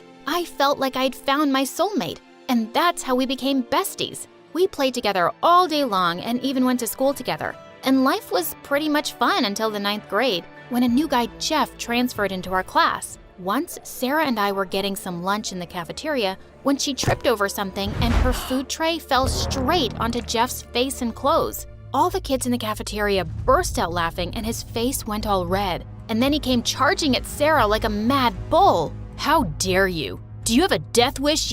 Stop! Don't you dare touch her! I went in and pushed him aside and he fell straight to the ground on his butt. You'll have to pay for this. I'll make sure. Before he could even finish that sentence, I tossed some coins at him and said, "Will that be enough, or do you need more tips?" I took Sarah's hand and we both walked out of there. But little did I know that this was the beginning of a never-ending war. The next day, as I walked into the class, I could see Jeff with a wicked smile on his face, and I knew something was off. Just then, Sarah saw me and got off the seat. "Hey, Daisy." Suddenly, there was a loud ripping sound across the room. It was Sarah's skirt. Those evil morons put super glue all over her seat. She looked super embarrassed, and Jeff and his minions were laughing like crazy. I quickly went in and wrapped my jacket around her skirt, and then I walked towards that moron Jeff. "You did this, didn't you?" Oh, did you see me do it? Wait, you didn't. And it's best that you don't come to me with false accusations like that, I'm a very dangerous man. Just then I stomped on his feet and he yelled in pain. "Dangerous? Look at you whining like a puppy. You better remember this and stay away from my friend, or I'll..." Oh, such a deep friendship. I've got tears in my eyes. But don't you worry. I'll stay away from her, 'cause now you're my target, and I'll come for you next time. Just you wait and watch. I was about to punch him in the face when the teacher entered and all the kids ran back to their seats. Later, while we were walking home, Sarah told me she was worried about me. You shouldn't mess with him. His dad is the richest man in the city. What if he's just a loser who's insecure about himself, so he picks on other kids. And he messed with you today. I can't let him go just like that. He's a jerk who needs to learn his lesson. But you're not. You're better than this. Let it go. I made a mess out of him in the cafeteria and he pulled a prank. Not a big deal." But before she could even finish, a car flashed past us and all the water by the roadside splashed on us. The car stopped a few steps ahead and that jerk Jeff looked back at us out of the window. Oh shoot. I told the driver to ride over you, but he missed. I guess you just earned a few more hours to live. I was so gonna kill him this time, but Sarah held me back. "Why did you do that? Why didn't you let me go?" "'Cause he's crazy, but you're not. You want to teach him a lesson? Use your mind, not your hands." Well, maybe she was right, but what I saw the next day at school shocked me. Jeff was leaning over at Sarah's desk like a lost puppy. Oh, Sarah, I'm so sorry about yesterday. You see, you're so pretty, and I didn't want to hurt you. But that witch, Daisy, she made me do it out of anger. You forgive me, right? I really want to make it up to you. Would you go out with me tonight? OMG! He was such a jerk. I went ahead and kicked the desk and he fell to the floor. "I think I told you to stay away. What are you doing here being all cheesy with her, huh?" "Daisy, it's okay. He was just saying sorry for what he did." "Really, Sarah? You think a jerk like him can change? Why don't you ever see the bad in people? Why don't you ever see the good in people?" I looked at that jerk and saw his devilish smile and almost felt like killing him, but I was so mad at Sarah now. And then she said something I had never imagined in my worst nightmare. "I'm going out with him for a movie tonight, and you have to accept that." What? My best friend was siding with some jerk against me after I took her side? She was out of her mind. Fine, do what you want, but just so you know, he's a jerk. He's just playing some game here, and I've warned you. But she kept staring at me like I was some crazy person. Ugh, I stormed out of there in anger. The next couple of days, we didn't talk much, and now she would hang out with that moron most of the time. Then one day, while I was sitting in the cafeteria all alone, Jeff came there with Sarah, and his arms were wrapped around her. Guys, we have an announcement to make. Sarah and I are officially dating. What the fish? No, that can't be true. Sarah would never. Oh, Daisy, it's true. It took me some time to realize that Jeff is such a nice guy. He's super rich and super smart. And now that I know him, I'm not leaving him, ever. Saying that, she hugged him tight, and I couldn't believe my eyes. I was so freaking furious. But what about me? What about us? Oh, honey, there is no us now. And don't act like we broke up or something. It was just friendship, and I can make lots of friends, you know? But guys, how often do you find such a perfect guy in your life, huh? He's not perfect. He's an evil jerk who's playing you to get back at me. Ugh, you're so full of yourself, Daisy. I really love Sarah, and I can smell the burn. You're just jealous of my beautiful girlfriend and her choice of men. Choice of men? Ew! I almost puked right then and there. I couldn't stand to see that moron even for a second more. I pushed him aside and went away. The next day at school, I was on my way to class when suddenly someone pulled me into one of the empty classrooms. Looking for me, baby? I know I'm irresistible, and the way you were looking at me yesterday, well, it's not your fault. I'm just so stupid. You're stupid and arrogant. Now let go of me before I could even finish, he started kissing me. Ugh, get away from me, you loser. I pushed him away and slapped his face. How dare you? I swear I'm gonna kill you. Whoa, easy there, baby girl. The fun has just begun. Remember, I told you I was coming for you. Well, here I am. Your friendship, your pride, and your stupid arrogance, I'm gonna take and crush them one by one. And you'll be able to do nothing at all, but just watch from a distance with tears in your eyes. Saying that, he pushed me aside and left the room. God, now I had blood on my mind. I literally wanted to crush his teeny tiny brain with my bare hands. But first, I was gonna file a complaint against him with the principal about what he did. Before I could do that though, he had already made his next move. A few minutes later, I received a message on my phone, and when I checked it, I was shocked to see our pictures together where he was kissing me, and it was captioned, "Daisy, the boyfriend stealer. If you don't do as I say, I'm gonna make these pics go viral, and imagine what's gonna happen to you and your reputation next." I couldn't believe this guy. He was playing so dirty now. The next day at school, he called me and said, "Oh, hey Daisy. You know, I'd really love for you to come to my birthday party and serve some drinks there tomorrow. It'll be an honor for someone like you to even be there." I so wanted to punch him in the face, but then I had to teach him a lesson he'd never forget in his life. So I agreed with a smile. There, that's my girl. That's how I want you to be in front of me, following my orders. Now get out of here. I was keeping note of every word, and he was gonna pay big time. The next day when I reached the party, I could see Jeff standing between the girls. I went ahead and held his hand. "Happy birthday, Jeff." Oh, but you came empty-handed? Where's my gift? Right here. Just as I pointed in the other direction, the lights went off and a video started playing on the big screen behind him. It was the video of the day he pulled me into the empty classroom. Suddenly, I could hear Jeff screaming, "Stop it! Stop it! It's not me! I swear! Daisy, this witch, she's trying to frame me. It's a fake. She made that up." "No, she didn't. I recorded that." Just then, Sarah came forward and slapped him hard in the face. "What? What are you—" Then she put another slap on his face and continued, "The day I saw you pulling her into that empty classroom, I knew something was up. So I recorded it to show it to the principal, but after you blackmailed her, we decided you deserved a grander audience, Jeff." We? Aw, looks like you're a real moron, Jeff. Did you actually think that Sarah was on your side? Aw, you poor little thing. She's been my best friend for the last 10 years, and you really thought she'd give up on me for a filthy rat like you? You're not the only one who knows how to act, Jeff. The day you almost crushed us under your car was the day we planned to get back at you. And this ain't the only birthday gift for you. We have your cell phone and all the pictures and messages in it, and everything you have ever done to bully the other kids. How did you get that? The same way she got that video up on your private projector. Of course I helped her, you dummy. Remember, I asked you to throw this party? And why do you think I became your girlfriend in the first place? Feeling the burn, Jeff?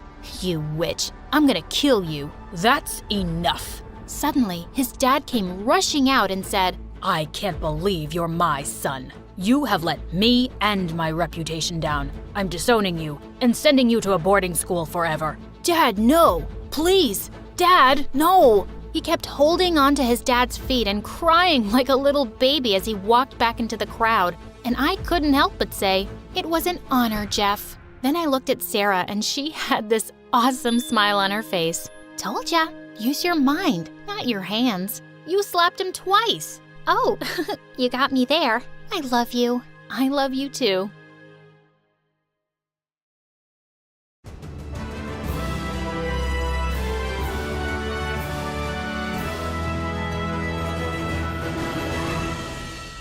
Did you know you have the superpower to change the character of a person? If you want to know how, you have to like and subscribe to this video, because My Story Animated will give $1,000 to one lucky person who subscribes in the next 7 days. Tell your friends, your sister, brother, and mom to subscribe now. Hi, I'm Annie. When I started basic school, I hardly ever talked to anyone. I was so shy and quiet that some of my classmates thought I was a dummy. My kindergarten teacher even told my parents to take me to a doctor and find out what was wrong with me. But Dad completely lost his temper with her. Are you dumb? She is too beautiful for there to be anything wrong with her. Why don't you save your advice for some other real dumb kid? But no matter what, my shyness just didn't go away. I didn't talk much to my classmates, and they thought I was a snob. As if. Once when I was in the first grade, some of my classmates asked me to share my candy with them, but I just stared back at them and didn't reply. Who do you think you are, you dumb girl? I said give us candy. I didn't say a word and started walking away. They got angrier and circled me. Suddenly I opened my mouth and let out an ear-splitting scream. They were so shocked to actually hear my voice that they just stood there stupidly, and I managed to escape. But at home I was a completely different person. I was super chatty and an awesome storyteller. In fact, sometimes my parents begged me to stop talking because I was giving them headaches. Once I kept them awake all night telling them a story I had in my mind about some princess. And because I didn't know how to write well, they spent all night writing it for me. It ended up about 90 pages long. I will do this every night, sweetheart. I can't believe I have such a beautiful daughter in my life. Dad just worshipped me because I was pretty. Mom was different and loved me no matter what. I was still too shy to talk outside my home, but people never stopped trying to become friends with me. And I know why now. It's only because they thought I was cute. But I had to admit, I kind of liked it. When I was in the 3rd grade, one boy threw a piece of paper at me that said, "Your smile makes me happy, but your words make me happier. Can I hear them?" I blushed, and from that moment, I tried to talk more. So I made new friends and also started taking part in different school activities, but still without talking much. When I was in the 8th grade, my parents helped me publish my first short novel. But it was a failure and people didn't like it. I got sad. Dad didn't take it well and sued the publishers, saying it was their fault. But of course, he lost the case, and I decided to take a break from writing. Until one morning, when our class teacher walked into the classroom with a tall, athletic boy. It really looked like the boy wasn't too happy to join us. "Everyone, welcome your new classmate, Peter." Peter had a deep frown and a stupid smile at the same time. He had this funny Grinch face. The teacher told Peter to take a seat right next to me, and I gave him a friendly smile. That's the ugliest smile I've ever seen. Have you heard of toothpaste? I can buy it for you if you don't have money. You can pay me back, maybe with a kiss? Oh, wow. I was about to respond when the teacher started the lesson. It was a French lesson, and he looked completely blank. "Hey, do you need any help?" From you? You don't look very smart. And I don't need help from a girl when I can use Google Translate on my phone, so buzz off. What a jerk. The next day when the teacher returned the assignments, Peter looked really angry to see a big F on his. What kind of dumb school is this? How can Google be wrong? I took a look at his paper and burst out laughing. "That's not even French, you idiot. You translated the whole thing to Spanish." He crumpled up his assignment into a ball and threw it at my face, but I couldn't stop laughing. Boy, how could someone be this stupid? I figured out soon enough that Peter wasn't interested in learning or making friends. Eventually, the whole school realized that Peter was just interested in bullying others. Sometimes he would snatch students' lunch and threaten to beat them if they reported him. I was one of those unlucky students. But after the 3rd time he did it, I reported him to the principal, and he was put in detention. When Peter returned from detention, he looked straight into my eyes. You are going to pay for this. Well, you should know your limits. If you ever try to bother me again, I swear you will regret it, and I might even tell Dad. Aw, Daddy's daughter, look at me. I'm so scared. Oh, Mommy, hug me. Once he tried to knock my books out of my hands when suddenly a bunch of boys behind him came and said, Dude, why are you being like this with a pretty girl like her? Wait, what? So if I wasn't pretty, that would be okay? Well, pretty girls deserve special treatment, you know? So now we're all here to stop him. He can't annoy pretty girls. Well, thanks for your caring, but girls can defend themselves.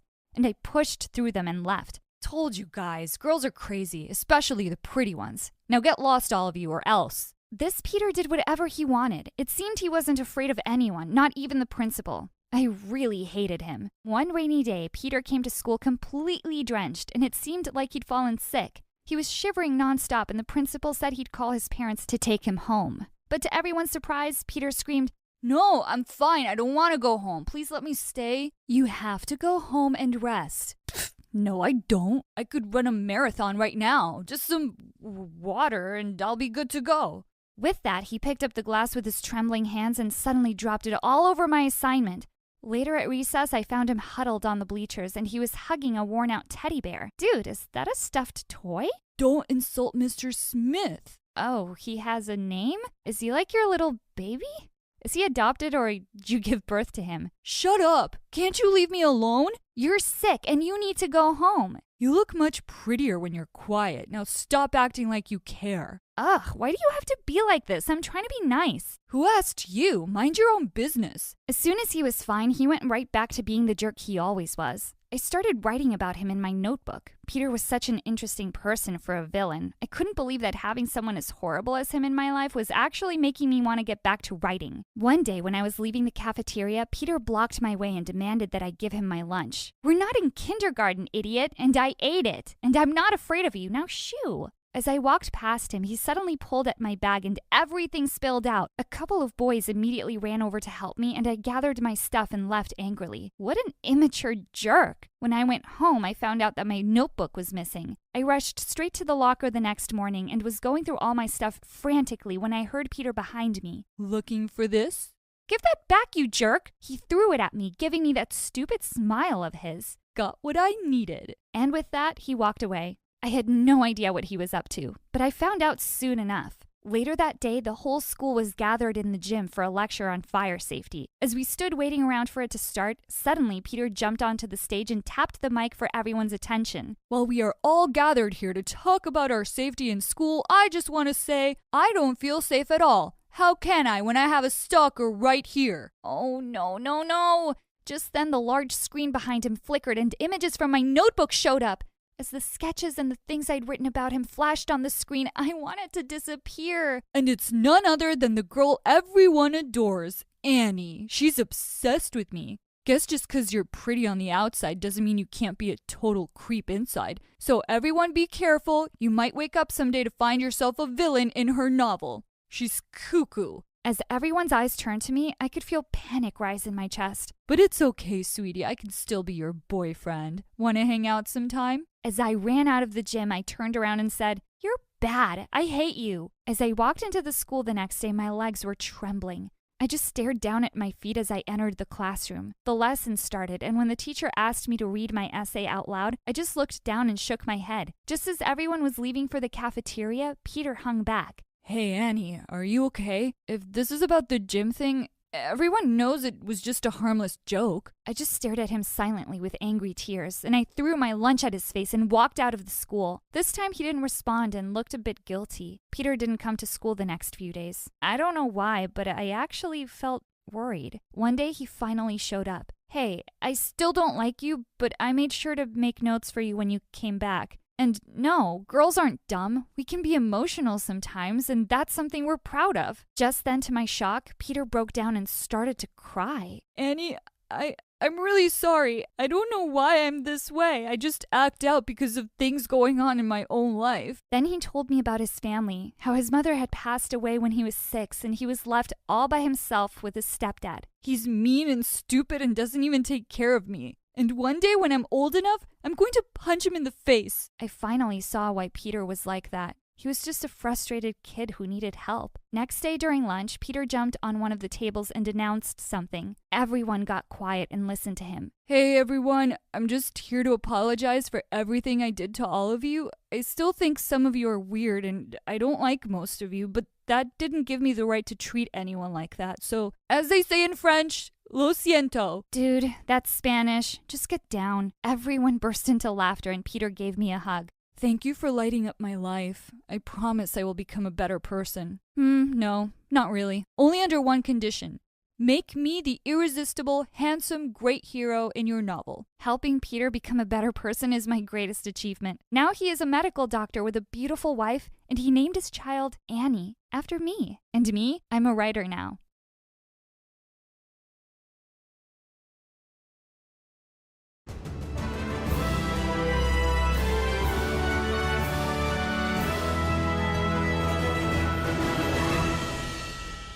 Hi, my name is Dawn. My mom named me that because I was born at dawn in the basement in secret. Mom was dumb enough to have me when she was 17. Back then, things were different in my country, Armenia. My grandpa was really strict, and he would have kicked my mom out if he found out about me. Although back then, 17 was the legal age. The moment I was born, Grandma said, "Oh, God, she looks exactly like her jerk dad. She's the ugliest baby I've ever seen. Let's just get rid of her." She wasn't wrong. Dad wasn't handsome, and neither was I, unlike my gorgeous mom and grandma. But I knew I was special in some other way. I just had to find out what it was. But because I was a secret child, I was never allowed to leave the basement and had a weird childhood. Mom would leave me with grandma and go to school, and when she came back, she'd switch shifts with my grandma. When I was 3, Mom and Grandma tried to teach me Armenian, but I just couldn't understand it. Isn't it bad enough she's a secret child and ugly and now also dumb? All our family members are geniuses while she's a dyslexic. You really should just put her up for adoption. Grandma, you're meanie. I am smart. Smarter than you. Wait and see. One day when I was 4, Mom was reading something in English, and I took it from her and started reading fluently. My grandma, who was a professor in linguistics, looked very shocked and said that I was dyslexic in my mother language, but fluent in English. One day, Grandma and Mom came to me crying and said that Grandpa was dead. Mom was sad, but said she would finally marry my dad. Dad was a genius like the rest of the family. He was a professor of mathematics and aerospace engineering. At first, I thought I'd finally meet Dad now that Grandpa was dead, but Mom told me that if she told Dad about me, he might run away, so I had to stay in the basement a bit longer. But there was no way I was going to do that. Finally, when I was 5, I had the perfect opportunity to escape. My Aunt Mary from the States came to visit us. She was also a professor in something so fancy. I got my opportunity to escape. I left the basement and ran to Dad. Daddy, it's me, Dawn, your daughter. Dad looked stunned. Who is she? And what is she talking about? Daddy, look at me, please, But I looked at his face and he looked like he was gonna explode, and I just knew I'd messed up big time. I needed to say something, so I said, I'm like your daughter. Mary adopted me last week. I'm from the States. I'm a genius in English literature. I can write sonnets. Please, just teach me to become like you. Dad was super impressed. He smiled and said, You talk like a genius. You have the genius's eyes, the genius's face. Welcome to our family, Dawn. Dawn, the adopted girl from the States. His tone suggested that he knew something. I was afraid he didn't believe my lie. My dad asked my aunt if she could leave her adopted child, aka me, here. He began to love me so much. He used to say, She's special. She's something else. One day when I was in the 2nd grade, Dad found out that the teacher didn't make me the star of the week. He went insane. The next day, he came to school and insulted the teacher for deliberately trying to destroy my career. The teacher started crying. I hugged her and said, "Oh, please don't cry. Dad can be awful sometimes, and it's awful being awful." Dad heard me, and in front of the entire classroom, he roared, What did you just say, you moron? Dad, people make mistakes. Some people make much more mistakes than other people, and we don't want them in our lives. Come with me, right now. And after that, he decided that we would move out of the country altogether and go live in the States for better education. Mom refused to come. I have a life here that I love. I don't want to leave it. You love life? That's the most foolish thing a person can do. Darling, I'm a human. Save it. We're over. And just like that, my jerk dad left Mom there. I was enrolled in the best school in the entire States, and Dad made the principal dedicate one day for me to teach the entire class because he said I was smarter than my own teachers. My classmates hated it and thought that I was trying to act smarter and more important than them. As a result, I never had friends until I reached the 6th grade, when a new boy came to our class. He was from Belgium. He sat behind me, and the teacher asked him to introduce himself. And he said, "Hi, I'm Belgium from Ben. No, I mean, I'm Ben. Yes, I'm Ben from Ben." Never heard of that country before. Where is it? In nowhere? Next to your brain? Everyone started laughing. What mean kids? So I got up and defended him. You guys are awful. Ben is my friend, and if you annoy him, then you're annoying me. And that would not be okay. And you know exactly what I mean. Everyone went silent and turned their heads to the board. From that day on, we became best friends. But when we were in the 9th grade, that changed. One day, Ben and I had a presentation in physics class. Sir Isaac Newton quantified the gravity between two objects when he formulated his 3 laws of motion. There are 10. Suddenly, he tripped and took me down with him. We both fell on the floor, and the chart paper in his hand floated down and covered us. Look at Ben 10. He's real smooth, isn't he? But Ben and I weren't even listening because he was on top of me and his blue eyes were hypnotizing me. Slowly, he inched closer. I froze, but suddenly the teacher told us to get up. From that day, I really started to have feelings for him. But I had to make sure Dad never found out. He would ground me for life for just having a crush. He always said, "Smart people don't fall in love, and genius people don't even know what love is." A few months later, though, Ben asked me out. He said I was smart and pretty. I wasn't pretty, and he wasn't telling the truth. But I appreciate what a man in love would say. I agreed to date him, but told him to keep it a secret. We had the greatest time of our lives. But all that came crashing down when Alina joined our class in the 10th grade. She was from Belgium, and even I knew she was a goddess. I mean, at first, it was fine. But then one day she asked Ben if she could borrow his notebook to take some notes. He agreed and gave it to her. When she took it, she touched his hand like touch them, not by accident at all. And then she said something in Dutch, and whatever she said made Ben laugh and blush. I was so annoyed, but I asked him about it, and he told me it was nothing. I got crazy mad and went back home and started Googling ways to look gorgeous. One website said that eating flowers would make me beautiful, so I filled up my plate with rose petals and started munching. Oh, phew.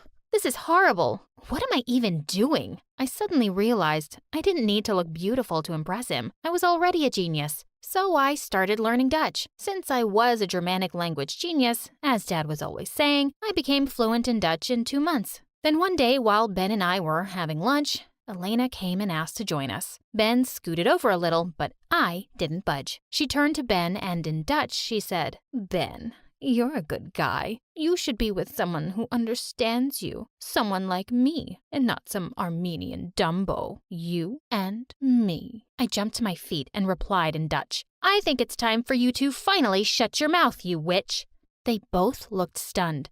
Then she said something in French, and I said, "I can understand that too, you moron. Leave my boyfriend or I'll make you regret the moment you move to the States." I thought she'd have some shame, but no. To my utter annoyance, she turned to Ben and said something in German. Ugh, Belgium, why do you have to know so many languages? Just choose one. She grinned at me like the witch she was and pushed me aside. Sounds like you didn't understand German, huh, genius? I lost control. That's it, you witch. Before I knew what was happening, I slapped her hard and pushed her on the ground. Ben was shocked. "What's wrong with you?" I had to fight because words in 3 freaking languages did not stop her. "Just go home, Dawn." And then he helped Alina and left with her. I went home that day feeling so furious. I told Dad everything. He laughed at me and said I was stupid for believing Ben at all. He's a jerk, and he's obviously crushing over this other girl, Elena. He was right. The next day, I broke up with Ben. The rest of high school just flew by, and I graduated with honors. At graduation, Ben came to talk to me, but I ignored him.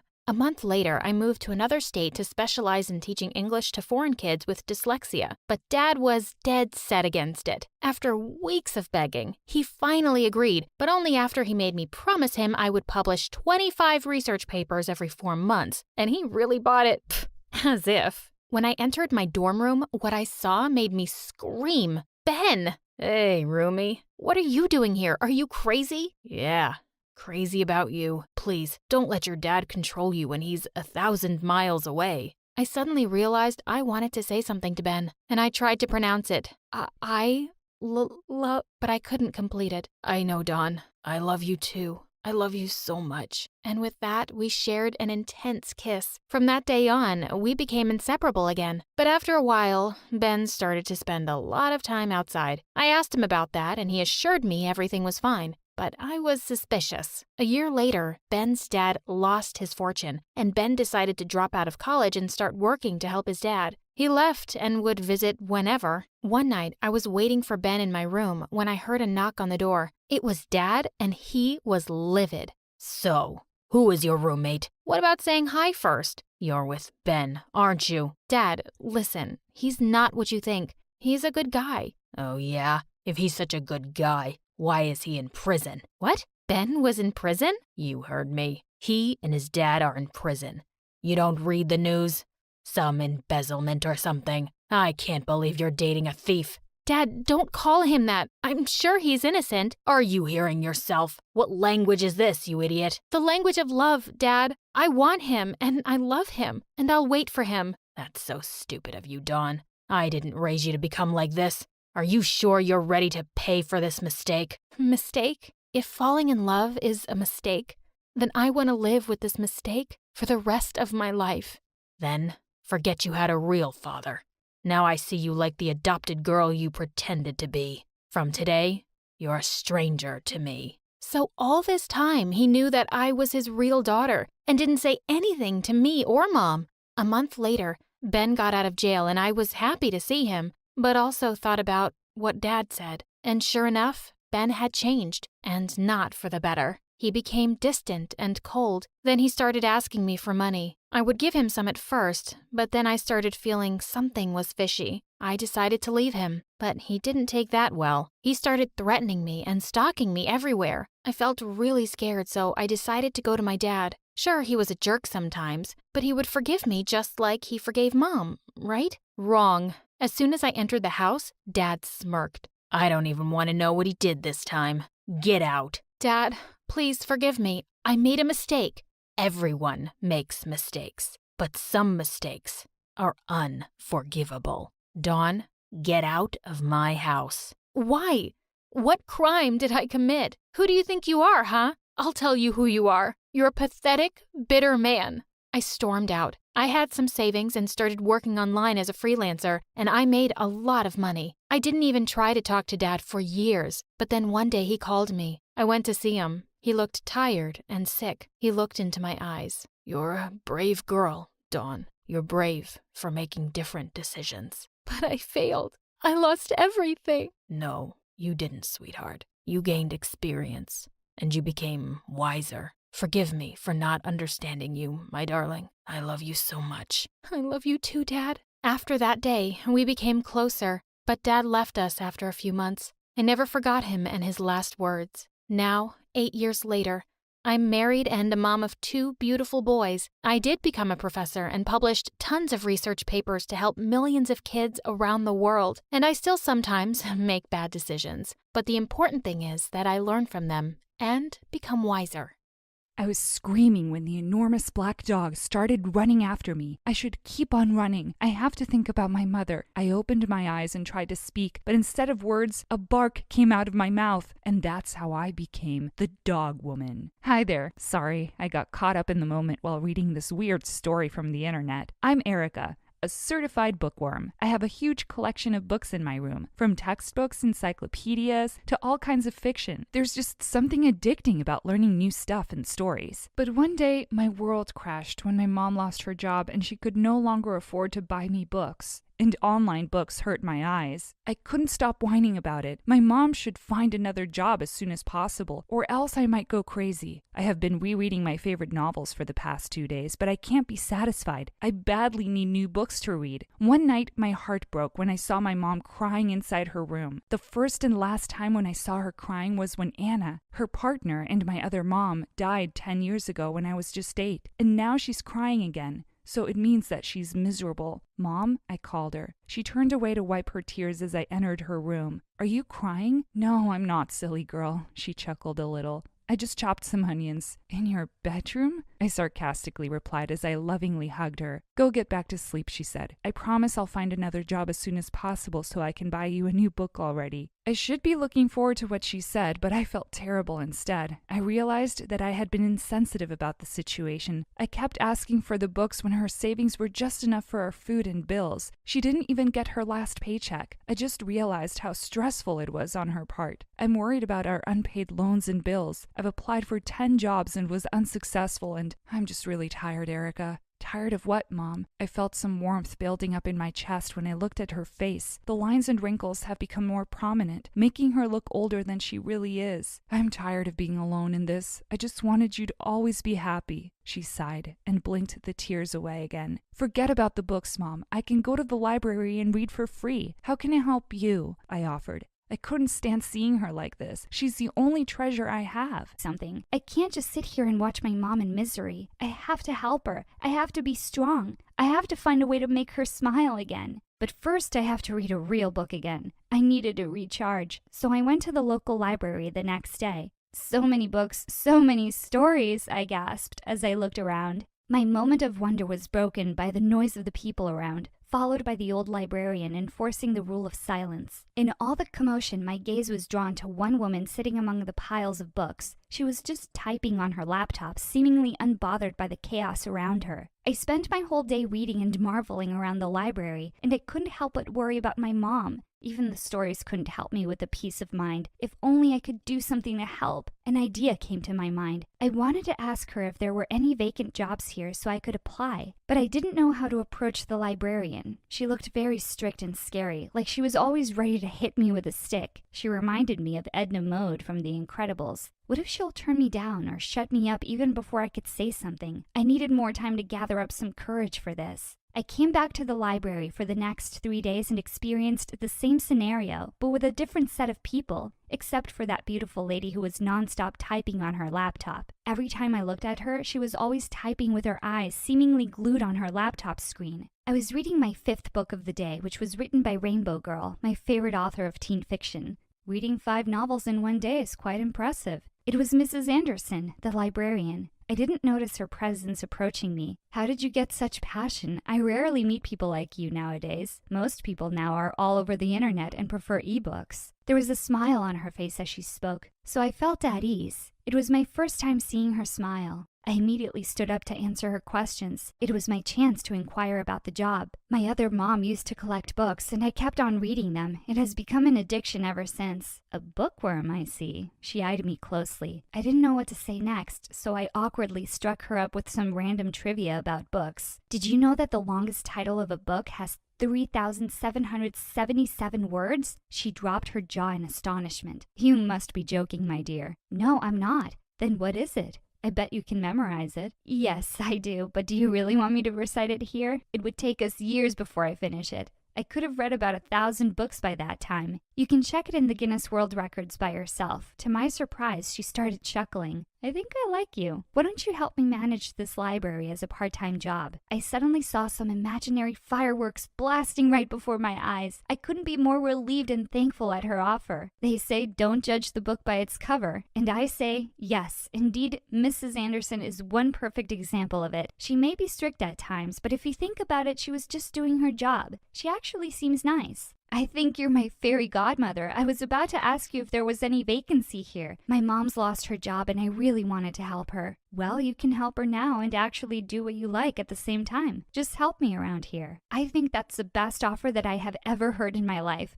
I wanted to surprise my mom with my first salary at the end of the month, so I decided to keep this as a secret first. It was like heaven for me. This is actually what I wanted, to become a librarian or a book editor. Mrs. Anderson just made my dream come true. I have another dream that I wish to happen, and that is for my mom to be genuinely happy again. She hasn't been in the dating game for a long while now. The world is not all about money anyway. It's about following your passion and finding your happiness. Mrs. Anderson then started orienting me about my job responsibilities as her assistant. All I have to do is help her with some paperwork, assist the readers here, and make sure that they are following the rules of the library. On my first day of work, a guy came in with a blender and started doing his banana smoothie.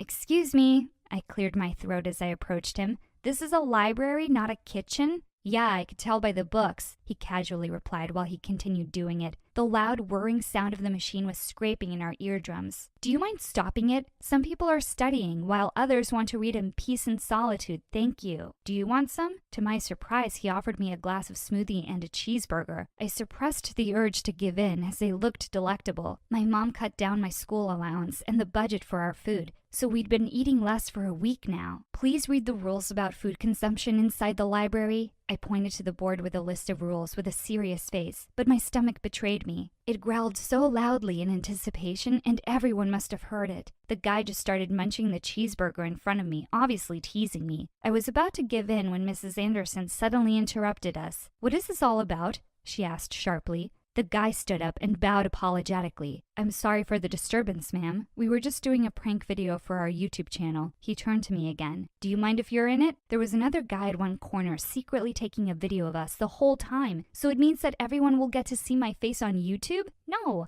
I don't want anyone to see me online, especially my mom. My job here will remain a secret until my first salary. I politely declined the vlogger's offer. As soon as they left, Mrs. Anderson then pulled me to her office and gave me her breakfast. I'll handle the library for the next hour. Just have a rest and eat. You need it. Thank you, Mrs. Anderson. You're the best. I couldn't resist her offer now after what had happened a while ago. She just smiled at me before closing the door. While I was eating, I thought about how wonderful it would be to have her as my grandmother. Both of mine were dead already. Days rolled so fast, and it was Friday already. It was the day before the weekend, so I expected to see less people in the library today. Mrs. Anderson didn't come, so she left all the responsibility to me. The library was totally empty when I arrived, except for the laptop of that beautiful woman on the table, where she always sits. Did she forget this here? I walked up to the table and started cleaning it. A part of me wanted to open her laptop and check what was making her busy all the time, but it's not good to touch other people's things without their permission and spying on them. While I was wiping the table, my elbow accidentally touched her mouse, and her screen suddenly lit up. It was just in sleeping mode earlier. Out of curiosity, I leaned down to see what was on the screen. It was like a manuscript. So she was a writer after all? I have been dying to meet one. I read a few paragraphs and just then found myself digging into the story. It was very fascinating, and her writing style is quite familiar. Do you like the story? I fell on the floor and hurt my butt when the beautiful lady suddenly appeared in front of me with a couple of books pressed against her chest. Oh my god, I'm so sorry for frightening you. Are you all right? She offered her hand and helped me get back to my feet.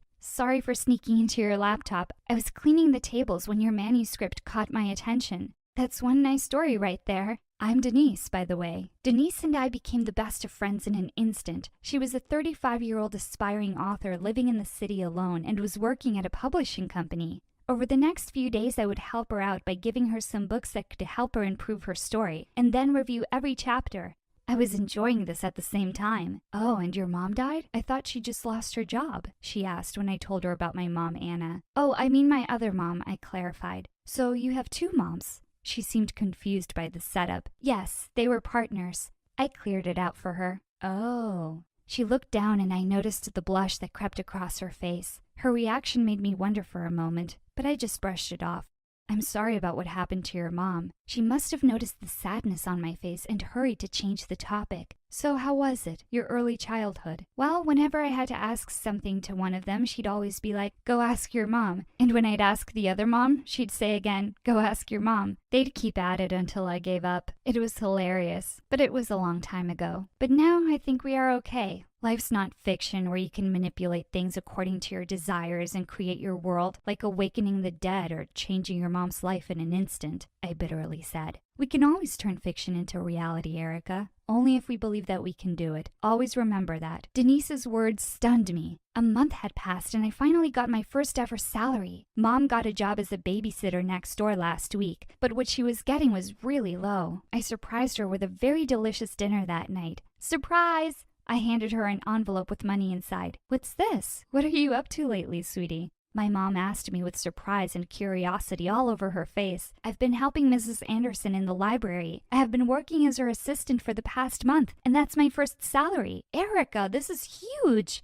Her eyes widened when she finally opened the envelope. It's just enough for our bills and food. I'll look for more jobs. I'm also helping out my new best friend, Denise, an aspiring author who I met at the library. Why don't you invite them here for dinner so I can thank them? That's a great idea! The thought of Mom meeting those equally wonderful women made me excited. It's time for her to meet new friends and have a social life again. The next day at the library, Denise finally submitted her first manuscript to her editor, and it got approved right away. But what caught my attention was her pen name written in her final manuscript. Rainbow Girl? Your pen name is Rainbow Girl? That famous teen fiction author? I couldn't believe what I was seeing. Was it just a coincidence? Since you're so special to me now, I wanted you to know it. But just keep it a secret, okay? She winked at me, and I almost fainted at the revelation. She really wanted to keep her identity anonymous so people could judge her stories without any bias. Oh my God, I can't believe it. You're actually her. I can't thank you enough for this, Erica. My work on this novel got easier because of you. What can I do to make it up to you? I acted like I was thinking for a moment before finally inviting her. Just have dinner with my mom and Mrs. Anderson later at our house. She looked like a snake had bitten her neck for a moment.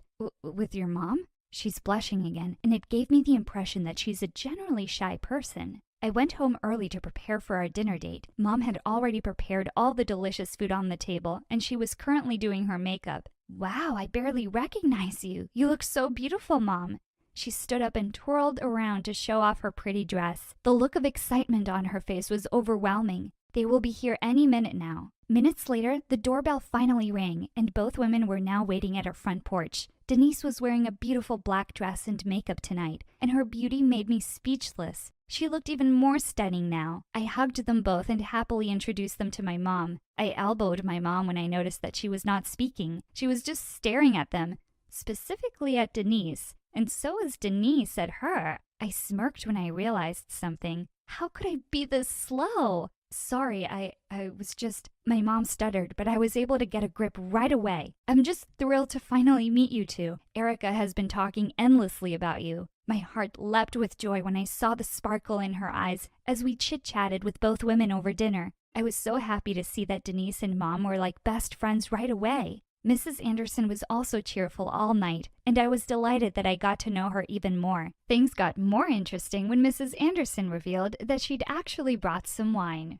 It was one of the best nights of our lives. My mom looked happier ever since she'd met them. Denise offered her an essential position at her publishing company, which was actually the biggest one in the country, while I continued to work as Mrs. Anderson's assistant at the library after school. When I arrived home one night, I heard some voices from the kitchen. I discreetly headed there to check who was Mom's visitor. It was Denise. Why was I not surprised? My mom was cooking food for dinner while Denise kept on tickling her. As revenge, my mom smeared mayonnaise on her nose, and they ended up in fits and giggles. It eventually faded when they stared at each other with some sort of tension. They took about 10 steps apart, as if they were allergic to each other upon seeing me. "Sweetie, what are you doing here?" I laughed upon seeing how my mom's face became red as the ripest tomato in town. Denise just turned to her laptop on the table and pretended to be busy typing. "Don't mind me. Pretend that I'm invisible," I said with a wide grin before leaving them. The smile never left my face until I reached my room. The look of happiness on my mother's face felt so satisfying. Well, I guess fiction and reality aren't that different after all. I whispered to myself as I scaled the wall. Just a few more feet. My dad would kill me if he knew what I was up to tonight. I know you're thinking I'm some kind of cat burglar, but it's not that bad. Oh, hi there, Daddy. We need to talk about your behavior, Jessica. I was just out studying with some friends and didn't want to wake you up. I've had it with your made-up stories. I know you've been sneaking off and meeting Armand. Ever since you started dating him, you've been out of control. You need some supervision. I started to laugh at him. It didn't work when I was a kid, and it's not going to work now. My father just looked at me and slammed the door so hard that a picture fell off the wall and broke. The next day, I slept in super late. Oh, it's already 1 p.m. I need to get ready. What the? The shocked boy looked at me with surprise in his eyes. Are you supposed to be Jessica? How old are you? I pushed him down with all my might and ran down the stairs to my dad's office, screaming for help the entire way. The boy chased me all the way. Daddy! Daddy, help! This guy is trying to kidnap me. He looked over his glasses and chuckled. So, I see you've already met your new babysitter, Liam? Babysitter? I'm a teenager. If it makes you feel better, we can call him your bodyguard. Ugh, I don't have time for this. I have to go meet Lisa at the mall. Great. I hope you 3 have a good time. I thought it was all some kind of sick joke until Liam hopped in the limo with me. And what do you think you're doing? Liam let out a long sigh. I'm following your father's orders and supervising your little trip. Aren't you a little young to be a bodyguard? Who even takes creepy jobs like following teenage girls around? In my defense, the ad made it seem like it was an actual child who needed babysitting. I rolled my eyes at him. Well, then, why don't you just leave? Well, I made a promise. This is a great job and I intend to stick with it. I sank back in my seat. Good luck with that. No babysitter has lasted more than a week with me. Lisa leaned in and whispered to me as she stared up and down at Liam with a judging glare. So, this is your new babysitter? He's my bodyguard, Lisa. Right. Well, I'm not into the whole stalker vibe, so maybe I should just leave. Oh, trust me, Lisa. He won't be around for long if I have anything to say about it. We went into any and every store that guys would find embarrassing. Lisa even held up a pretty pink miniskirt and asked, "Is this your size, Liam?" He was so red in the face, but he never complained. No matter how hard we made fun of him or tried to shake him off by dragging him into girly stores, he stayed. Lisa pulled me in tight and whispered, "I have an idea." "Oh, Liam, we need to make a detour." We rushed to the bathroom, but stopped Liam right outside the entrance. No boys allowed, Liam." He said he would wait for us outside. Well, he's gonna be waiting a long time. As soon as we made it to the bathroom, we crawled through one of the windows and ran across the street to our favorite cafe. We were there for maybe 10 minutes sipping on smoothies when an announcement made Lisa spit it all over me. We'd like to report a missing child. Jessica went missing from the mall across the street. If found, please bring her to the help desk so we can reunite her with her guardian. The announcement went on to describe my appearance and outfit. People started to stare and point at me. Isn't she a little old to have a babysitter? Wow, something must be wrong with her. I'd be so embarrassed if I were her. Maybe we should go walk her to her babysitter? I ran out of there so fast to avoid any more humiliation. I went right up to the help desk where Liam was standing with a huge smile of relief on his face. That's the girl I'm watching. You can cancel the announcement. The attendant even handed me a balloon, like I was a child, and told me what a smart girl I was to come there. I was about to flip out when Liam rushed over and hugged me. "Your father said I needed to stay with you. I was worried sick. I'm so glad you're okay." It was actually pretty pathetic how worked up he got over a stranger. Maybe losing him was going to be harder than I thought. Needless to say, Lisa said she was done hanging out with me until the Liam fiasco was taken care of. No matter what crazy things I did or how horrible I was, he stayed. One time, I stole a penguin from the local aquarium and let it loose in the gift shop. I mean, I tried everything. I made him come with me to this super sappy rom-com movie night at the local theater. I thought any boy would run straight out. Liam, he just cried. I was about to go crazy from how nice this guy was, until my prayers were answered by a little text from Armand at 2 a.m. I figured everyone was sleeping, so I scaled down the house again when I heard something rustling in the bushes. "Where do you think you're going?" "Don't you sleep?" "It's my job to watch you." An idea crept over me. Your job is to watch me, not stop me from going places. Why don't you just come with me? I don't know what your father would say about that. Please. I begged, and he agreed. What a sucker. I told Armand that Liam had to go. I just meant I wanted him scared off or something. Even I had to admit that what we ended up doing was pretty cruel. We went to a 24-hour diner and ordered a bunch of food. Liam insisted that he just wanted the free water and wasn't hungry. When the time came to pay the bill, Armand and I ran away as fast as we could. We were laughing so hard. Our little outing cost Liam over $100. Armand and I were hanging out in the woods when the diner owners spotted us. They yelled at us to come back and pay for our food or join your friend with the dishes. Armand pushed me toward the owners. It was her idea. I stood there shocked as he scurried away like a bug. Armand just yelled that it was my idea, pushed me over, and ran. Unfortunately, when he pushed me over, he pushed my wallet into the lake too. That meant Liam and I had to do the dishes all night to pay for our meal. Ugh, this is taking forever. Why don't you just pay the tab? You've seen my Lamborghini collection. I promise to pay you back with interest. Liam shifted uncomfortably for a bit before muttering, I can't. What do you mean you can't? I don't have enough money in my bank account right now. I nearly fell over. You're kidding, right? That was like 1/10 of my allowance when I was 5. You have a job? Are you that stupid and irresponsible you blow your whole paycheck? He got really quiet and said nothing at all the rest of the night. We got home around 4 a.m. and were greeted by my very angry father. I braced for the lecture of a lifetime, but when he started shouting, he was looking at Liam. What do I even pay you for? You're fired. Mission accomplished, right? It was weird though. I'd tried all that time to get rid of him, but once he was gone, I was super sad to see him go. The house felt so empty without him, especially since I was grounded from seeing Lisa and Armand ghosted me yet again. I decided the least I could do was bring him an apology gift. After all, the guy didn't even have $100 in his bank account. I looked through my dad's pictures and found his address. I nearly fainted when I made it to the house he had listed. It was a dump. I nervously knocked on the door and was greeted by a frail woman with breathing tubes. Phew, I made a mistake. Can I help you? Sorry, ma'am. I was looking for a guy named Liam, but it seems like I had the wrong address. Oh, honey, you have the right house. Liam is my son. He's out picking up my medicine. She invited me in for a cup of tea, and I felt too bad to say no. She told me all about her kind son who got a job babysitting to help her pay her medical bills. The woman coughed. I wouldn't get better if it wasn't for him. I'd never felt more horrible. Liam suddenly walked into the room and looked shocked to see me. Okay, upset to see me might be a better description. He pulled me into the kitchen with him and whispered, Haven't you done enough? Oh, I'm actually here to give you your job back. Are you now? Your father seemed pretty upset. No, Daddy insisted you come back. I'm here because he wanted me to. I don't know. I don't want your pity. Don't say that. It's not pity.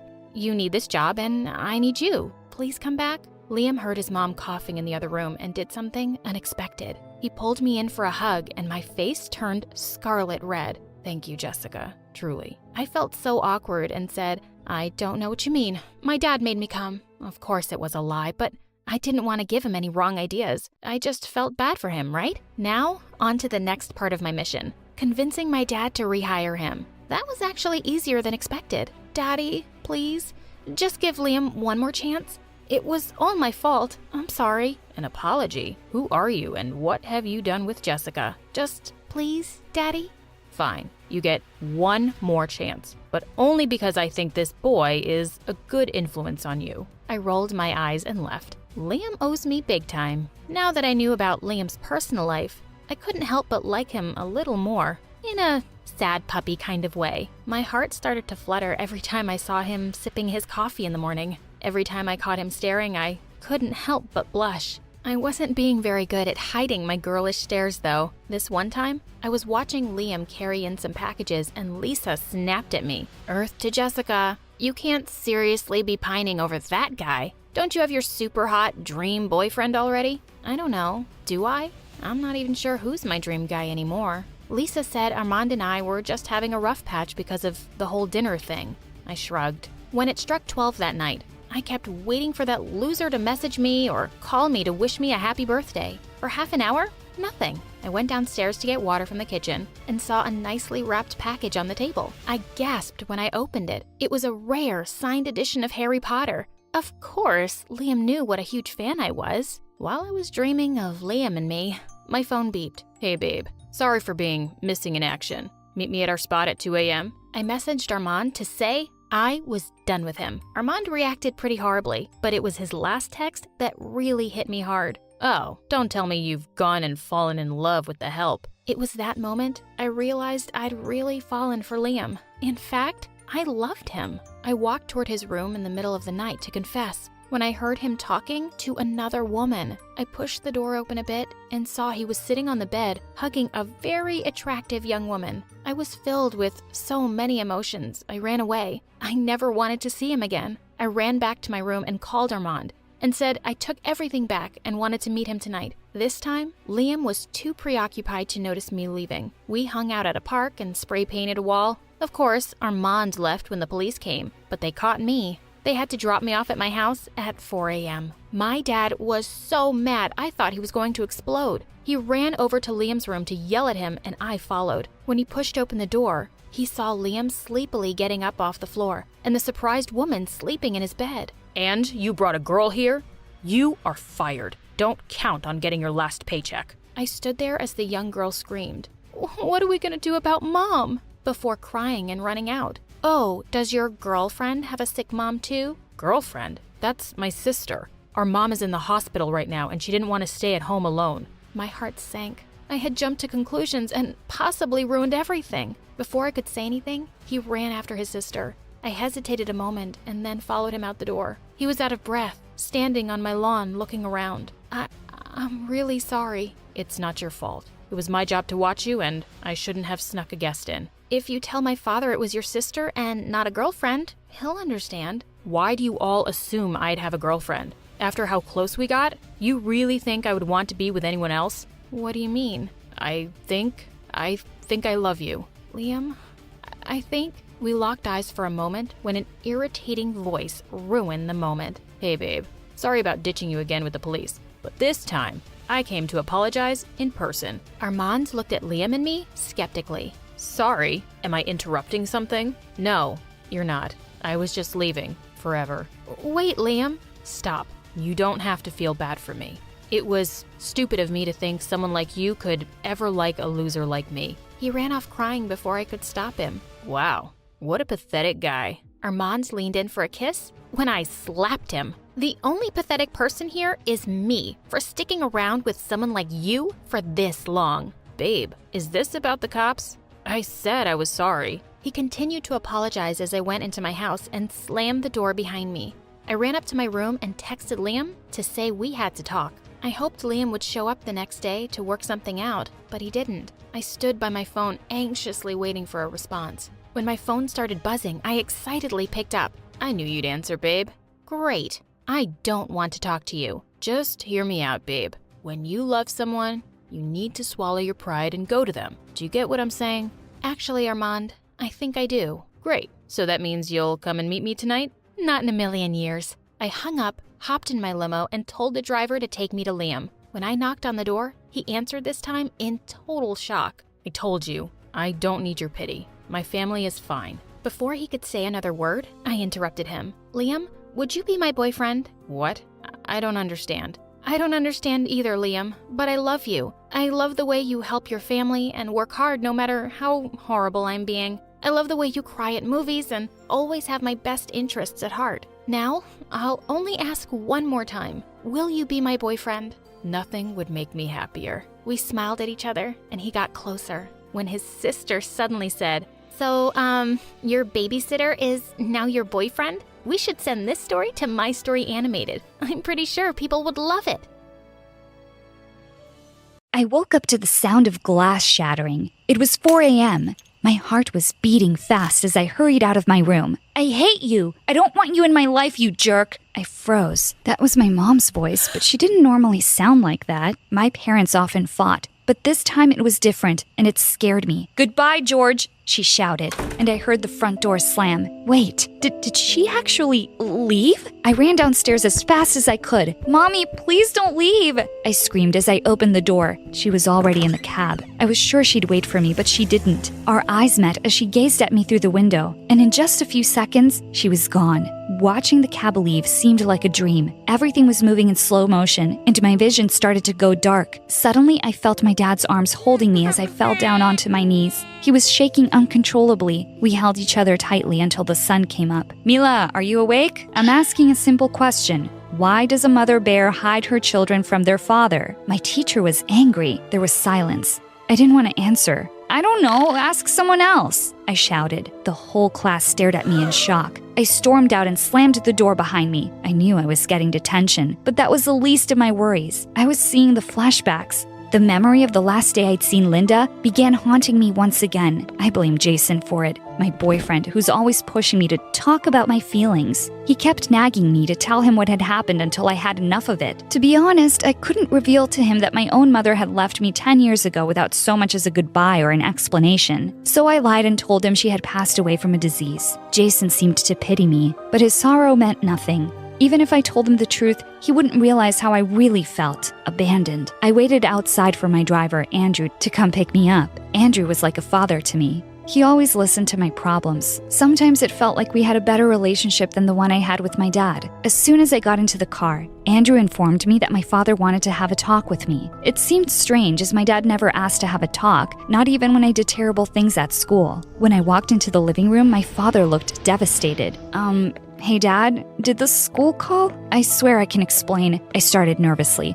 But then my father covered his face and started to cry. Feeling really worried now, I asked him what was going on. His reply completely shook me. Mila, it's Linda. She's back and she wants to take you away from me. Completely taken aback, I just stood speechless as Dad went on to explain that she had finally filed for divorce after 10 years and was demanding full custody of me. The world felt like it was spinning. My mother? That's impossible. Why now? I clenched my teeth. I hated her guts. I went over to my dad, and even though it felt a bit awkward, I hugged him and promised that there was no way I would ever abandon him to go live with her. You're my only family, Dad. We'll get through this together. The date for the divorce trial arrived. My father and his lawyers had prepared me well on what to say. I wasn't really nervous about going to court, but the idea of seeing Linda after 10 years kept me on edge. What would she look like now? Would I be able to recognize her? I was going to keep hating her, of course, but a part of me was kind of excited to see her. When I went inside the courtroom and looked around, she wasn't there. I thought she'd show up at some point, but she didn't.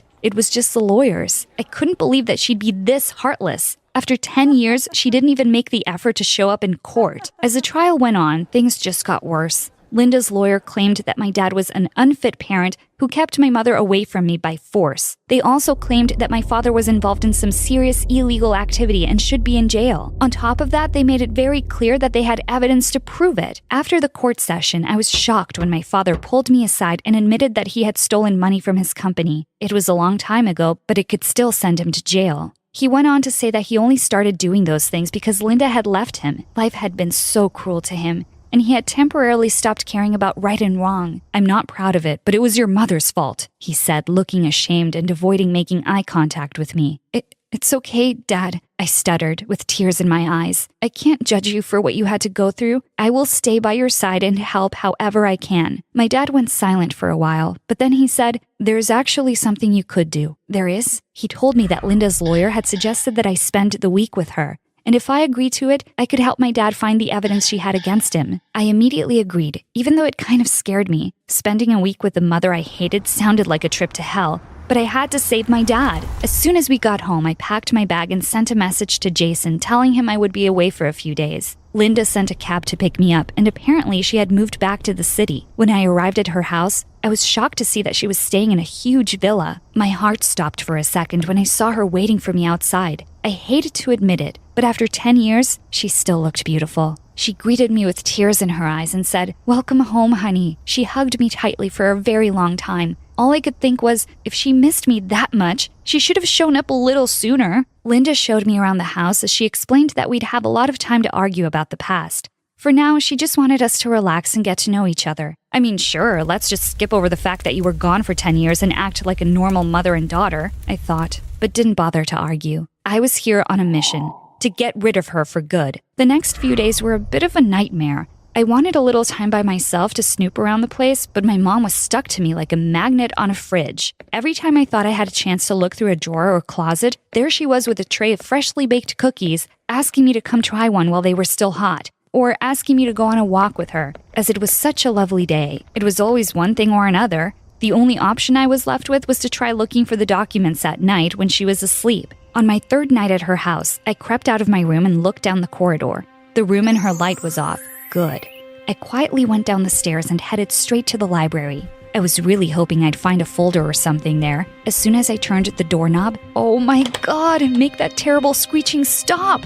I just stood there completely in shock as alarms blared all around me. In a matter of seconds, my mom had come running down and switched all the lights on. She had a baseball bat in her hand, and she looked pretty scary. "Mila, oh thank God, I thought it was a break-in," she said as she lowered the bat. I stammered, trying to think of something quickly.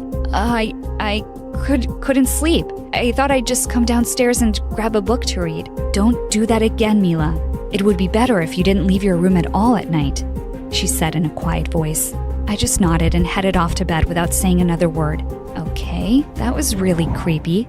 Other than the fact that I was completely failing at my mission, I eventually found myself having a good time with her. I didn't want to like her, but I couldn't help myself. She was charming and funny. It would have been nice growing up with her around. The thought made me really angry too, and gave me the urge to confront her, but it wasn't the right time. My father was my priority, and I had to stick to the mission. On the last day of my stay, I was very nervous. My time here was about to end, and I still hadn't found the evidence. "Mila?" I jumped as Linda shouted from upstairs. "Can you get me some shampoo? I'm in the shower." I went into her room and handed her the bottle from behind the door. But as I was heading out, I noticed something that looked like a folder peeking out of the drawer near her bed. My eyes widened as I opened it. These were the documents I'd been looking for all week. I grabbed the folder and hurried outside with my packed bag. Andrew came to pick me up in seconds, and he started asking questions, but I refused to tell him why I was upset. I stared at the house with tears in my eyes as he drove off. I would have had a nice life, if only it were real. When I arrived home, my father greeted me with the joy of victory. "You're my little hero," he said as he looked through the documents I gave him. After my return, the court arrangements stopped abruptly. Linda knew that I'd taken the evidence, and she had nothing to go to court with. Now that my father was safe and my manipulative mother was no longer an issue, I thought things would be different between my dad and I. But I was wrong. The truth was, I couldn't blame him. How could he love me when I reminded him so much of her? After a few days, I was unpacking the bag I had with me at Linda's when I noticed an envelope inside. I opened it with shaking hands as I read my mother's words. "Dear Mila, in case we part ways before I get a chance to speak to you, I want you to give me one last chance. Go to your father's office. He has a secret drawer near his desk on the bottom left side. That's where he hides all of his secrets. You must remember, there are two sides to every story. Love, Mom." My heart started racing. How did she slip the note inside my bag? Suddenly, I heard loud knocking at the front door. Oh God, it was her. "Open the door right now." You scared the hell out of me," I shouted at Jason as he walked in, looking a bit angry. "I scared you? You're the one who disappeared for 2 weeks. What is going on with you?" I handed him the note and confessed that my mother was alive. His jaw dropped. I promised I would explain everything, but first I needed his help in finding my dad's secret drawer while he was still out. We both went to my father's office. We looked around for the secret place for a long time before we found it. What we found was shocking. Hundreds of old envelopes with my name on them. The envelopes seemed as if they belonged to a fake magazine subscription. As soon as I opened one, I found that they were secret letters from my mother. Quickly, I took everything out of the drawer and we ran to my room. I quickly told Jason everything about my past and what had been going on lately. As I started reading the notes, I couldn't stop. There was so much information to process. I started to understand a lot of things. How my mother was kicked out of the house, how my dad forbade her from ever contacting me, and how he even threatened her and demanded that she move to another state. She had left him after she found out that he was embezzling money. She wanted me to go with her, but my father was a very powerful man, and he knew dangerous people. She couldn't do anything about it. Just then, I heard a loud knock on my door. It was my dad. Quickly, I slid all the notes under my bed and pretended to kiss Jason. I needed to hide what I was actually doing. My dad opened the door and said angrily, "What is this?" I moved away from Jason and saw, to my horror, that my father had a letter in his hand. We must have dropped one by accident. My father smiled, and I felt a shiver down my spine. "You stupid girl. You just opened the gates of hell. Don't talk to her like that," Jason warned him. My father started laughing like a lunatic. "At least I can tell you now how much I hate you. You're just a copy of your terrible mother. I guess it's time that you know that the only reason I've kept you around was to make her suffer. I stood still as a statue as I tried to process what was happening. I remembered the way he was crying when Mom left. That was all an act? Jason grabbed my hand and said, "Mila, grab your stuff. We're leaving." I gathered my things quickly. I wasn't going to live with this monster anymore. I didn't even know who he was. "You can't leave," he laughed. "You're still in my custody. I'll have the police bring you back soon." He stood in the doorway with his arms crossed, blocking our way. "It's too bad that you think the police will return her to a monster like you," Jason said, shoving him aside as we stormed out. Jason's car was outside. We got in fast and drove off. "This isn't over," my dad shouted. Shocked at what had just happened, I hugged Jason and told him I was sorry he had to witness all this drama and that I wished I'd told him the truth sooner. He wiped away my tears and said he was just glad he'd helped me get out of my evil father's clutches. Jason dropped me off at my mother's where she was waiting at the door, as if she were expecting me. I went inside quickly. My whole body was shaking. My life was a lie. For 10 years I despised my mother, while the real enemy was him.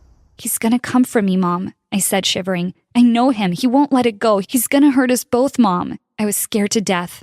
"I won't let him, honey. I've been preparing for this." She held my hand tightly. Life with him was a nightmare from the start. Not only was he cheating on me, I found out that he was a criminal and a very dangerous man. I started to secretly gather evidence against him, but when he found out, I had to leave. I always wanted to come back to you, but he always had people looking for me to find the proof I had and destroy it. I was always on the run. "I'm so sorry, Mom. I had no idea you—" Before I could finish my sentence, the house alarm went off. "He's here," my mom said calmly. I hurried to call the police, but it was too late. My dad had already broken in with 2 of his men. "Oh, Linda, it's such a pleasure to finally see you after all these years. Boys, why don't we give her a nice welcome gesture, eh?" The 2 men grabbed my mother by the arms. "I'm not scared of you if that's what you think," my mom said, daring him. My dad came closer to her, smiling. He placed his hand gently around her neck and said, "You know what I'm capable of, Linda. Don't test me." "What if I do?" she said with a smile. My mother was acting insane. "I will finish you," my father said, not smiling this time, as he started to tighten his hand around her neck. "Father, no!" I cried while trying to get him off of her, but he was too strong. All of a sudden, everything went completely dark, and I felt my body hit the floor. I saw Andrew coming in before I lost consciousness. "Hey, honey, are you okay?" my mom said with her soft voice. "She's alive, but how?" I looked around, and the police officers were all over the place. My father and his men were nowhere to be seen, and one of the investigators was speaking with Andrew. "What is Andrew doing here?" I asked. "Did you really think I would leave you without making sure someone was watching over you?" Mom said. Andrew looked over at us. "Glad to see you 2 back together," he said with a wink. I was speechless. The only thing I could do was hug my mom and cry. I was so glad she was okay. Andrew came along and joined us. I couldn't thank him enough for what he did for me. As for my father, he was going to be behind bars for a good long time. If he were to come back for revenge one day, my mom and I were strong enough to face him. He didn't scare me anymore, but I do know him well. He said this wasn't over, and he's a man of his word.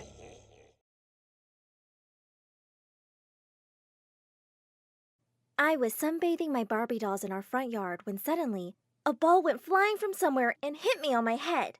A boy from across the street walked up to me and said, "I'm sorry about that. I'm Xander." I felt like my world had stopped the moment I looked up at his handsome face. "What's your name?" I'm Quinn. Do you want to be my king?" Before he could answer, Mom dashed out of the house in panic.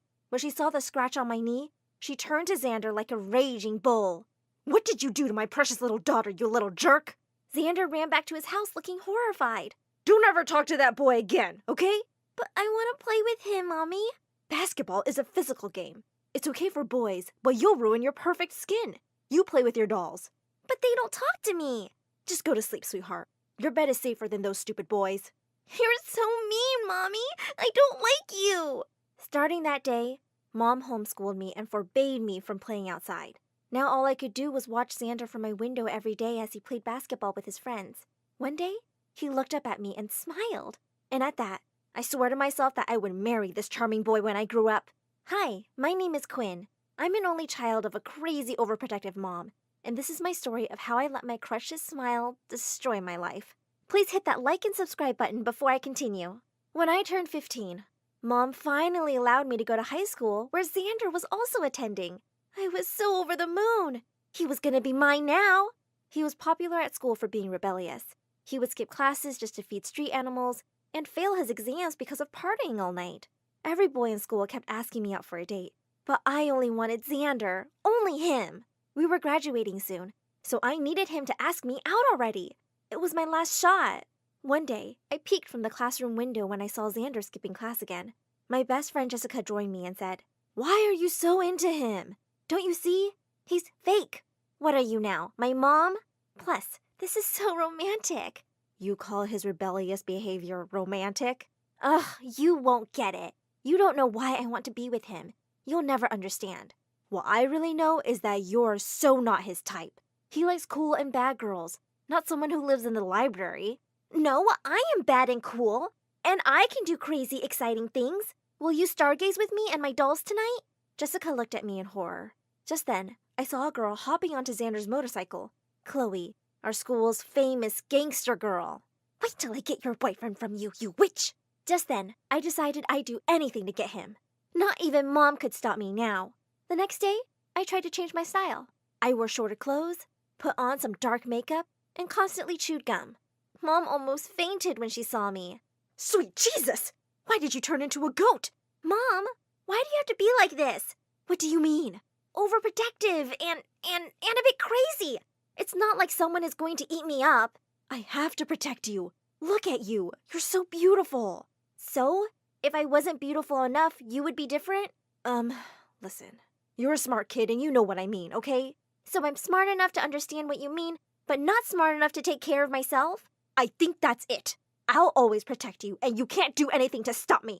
We'll see about that. And with that, I left. Everyone at school looked so confused. "Oh my God, who are you?" "I look cool, right? Maybe I need to get my nose pierced too. And oh, maybe a tattoo." "You don't need to try that hard. Just try to be less perfect, you know?" Just then, Xander passed by and winked at me. "Great looking, Quinn." Oh my God, it was working! My popularity increased when I finally joined Xander in his group. Thank God for Jessica. She was always covering up for me in front of Mom. But the principal called Mom and told her about my failing grades. "How did you go from a genius to an idiot?" "Mom, all this smartness doesn't make me happy. I want to feel loved." "What is this nonsense?" "Mom, don't you want to see me happy?" "Yeah, of course. But I also want to see you perfect." "Perfect? I'm just a kid after all." "No, you're my kid. And my kids are unique. Do you hear me?" "Mom, don't you think it's time for me to have a boyfriend? That will make me perfect. A perfect girl with a perfect guy, don't you think?" "What? A boyfriend? But I told you before. You're smart and beautiful and don't need a boyfriend. Boyfriends are for bad girls." "Well, maybe I just want to be a bad girl. Didn't you think about that before?" "Oh my God, what's happening here?" "Nothing, Mom. It's me being a girl for the first time in my life." I left her speechless and went to my room. Hanging out a lot with Xander and his friends made me a bit distant from Jessica, and she was upset about it.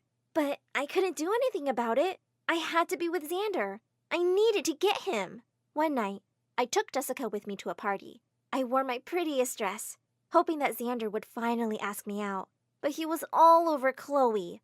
And worse, Jessica and I were the only ones fully clothed.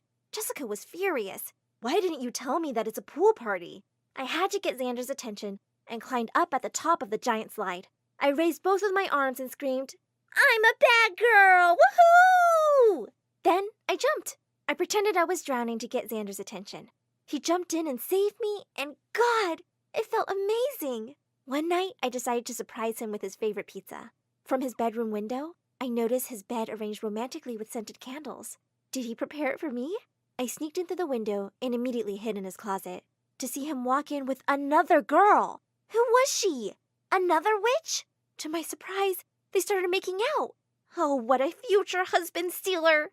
I was so mad I barged out of the closet to pull her hair, but I tripped over something, knocking a candle over, which caused a little fire in the room. The girl immediately called 911 as we all panicked.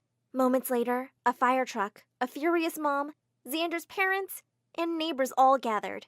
And I had never been more embarrassed in my whole life. The night was a disaster. All for pizza. The night after that, Xander sneaked in through my window, too. Do you want to go on an adventure with me? Was that even a question? But I suddenly remembered something. Why don't you ask your girlfriend? Oh, you mean my ex? I immediately threw on my hooded jacket and hopped on his motorcycle with him. It was a dream come true. Minutes later, we arrived at the principal's mansion. I followed him as we climbed up the gate and we tiptoed to the back where there was a huge pool. To my surprise, he pulled me into the pool with him. Let's have a little fun before teaching that moron a lesson for trying to fail me. Xander swam closer and closer to me while staring right at my lips. My heart was about to burst out of my chest. Before our lips could finally touch, the lights inside switched on.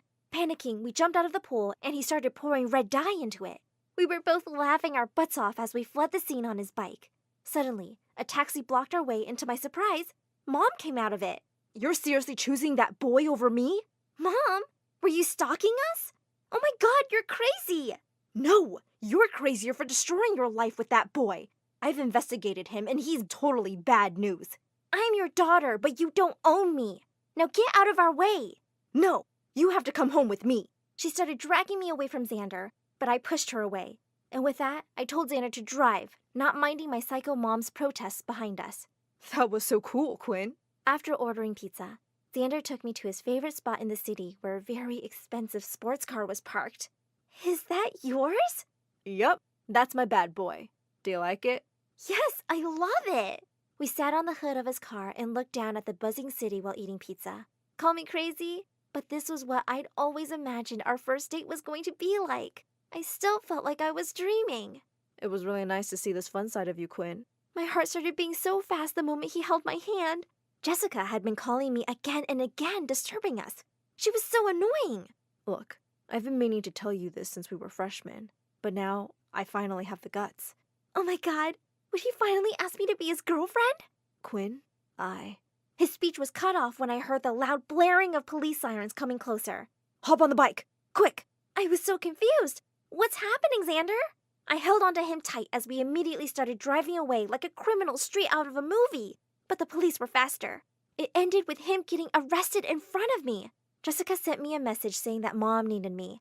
But Xander needed me more at the moment. Xander, why are they arresting you? What did you do? I'm so sorry you had to see this, Quinn.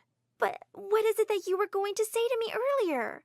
Oh, just tell Jessica that I have been crushing on her since forever, but she has been a total snob. He wanted to tell me more about it, but the officer had already shoved him in the car. So, he liked Jessica all this time? My best friend? At that moment, I felt like the universe had slapped me out of my fantasy. I couldn't believe how stupid I'd been to believe he was my soulmate. Jessica called again, and this time I was so furious that I finally answered her. What do you want, Jessica? Why aren't you answering my calls?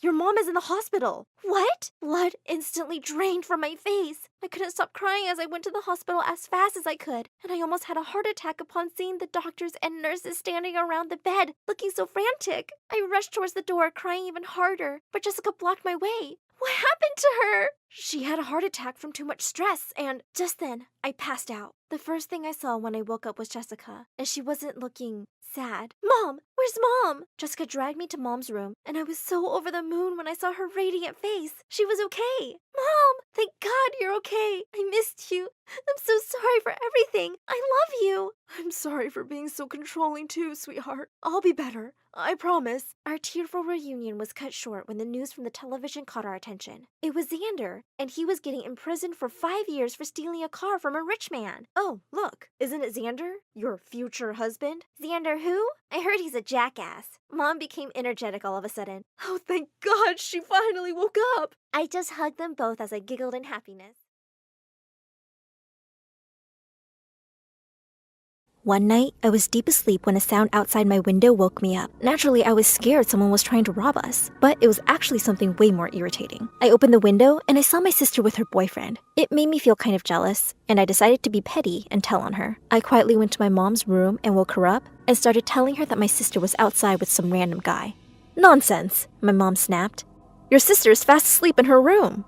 I insisted, and we ended up going to my sister's room and saw that the bed was empty. There was a sudden bang downstairs, and both of us ran to find the source of it. It came from the kitchen, and we found my sister in there. There was glass all over the floor. She said she dropped a glass while getting herself some water. My mom was furious and started shouting at her. "Do you know what time it is? You were out with your boyfriend, weren't you? Don't try to deny it either. Your sister saw you." My mom started calling her names and getting really mean.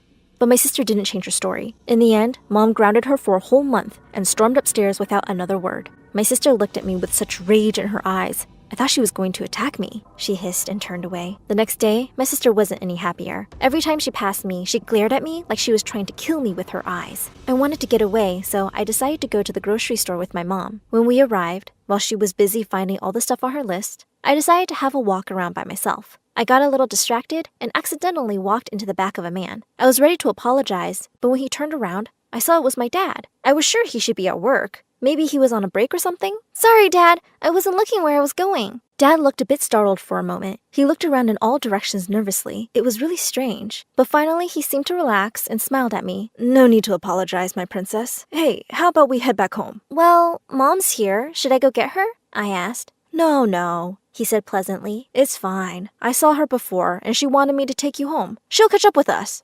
Maybe I'd been bugging Mom? I didn't know, but I followed Dad outside to the parking lot anyway. Except it all got even weirder. He had a totally new car I'd never seen before. "Did you get a new car, Dad?" "Yes. I actually bought it this morning. Do you like it? Get in quick. Your mom won't be happy if she has to wait." "What on earth are you doing? Get away from my daughter, you freak! I swear I'll call the police." I ran back towards my mom. "Mom, what's wrong with you? Everyone's looking. I was just going home with Dad." I turned to talk to Dad, but he was speeding out of the parking lot. What was happening? My mom was furious, demanding an explanation about why I was getting into a stranger's car. She wouldn't listen to me when I tried to say it was just Dad. Then she dropped a bombshell on me. "Honey, that wasn't your dad. Your dad's at work. That man didn't even look like him," Mom said. I stared at her, wondering if it was all one big joke. But Mom looked deadly serious, and I started shaking and crying. What was wrong with me? They looked exactly the same, I was sure. After we got home and talked about it, my mom was so concerned that she decided to take me to a doctor. The doctor gave me a lot of weird tests, and I had to talk to other medical professionals too. But it only took a few days for the psychiatrist to diagnose me. Prosopagnosia.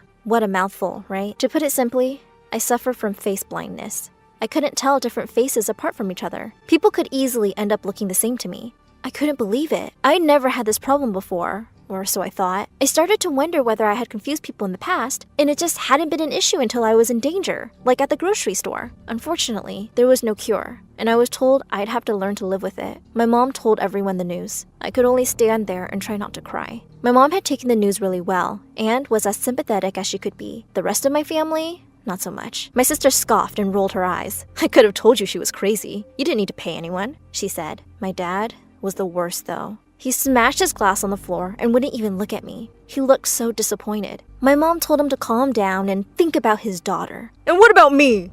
he roared. "My daughter is abnormal. Do you know how embarrassing that is?" I ran off crying, but I could hear the entire fight from my room. My dad was yelling about how he never loved me and always knew there was something wrong with me. My mom told him to shut up and that I was just special, but he was too stupid to notice. My sister didn't say anything, but I could hear her laughing. At least someone was getting a kick out of this.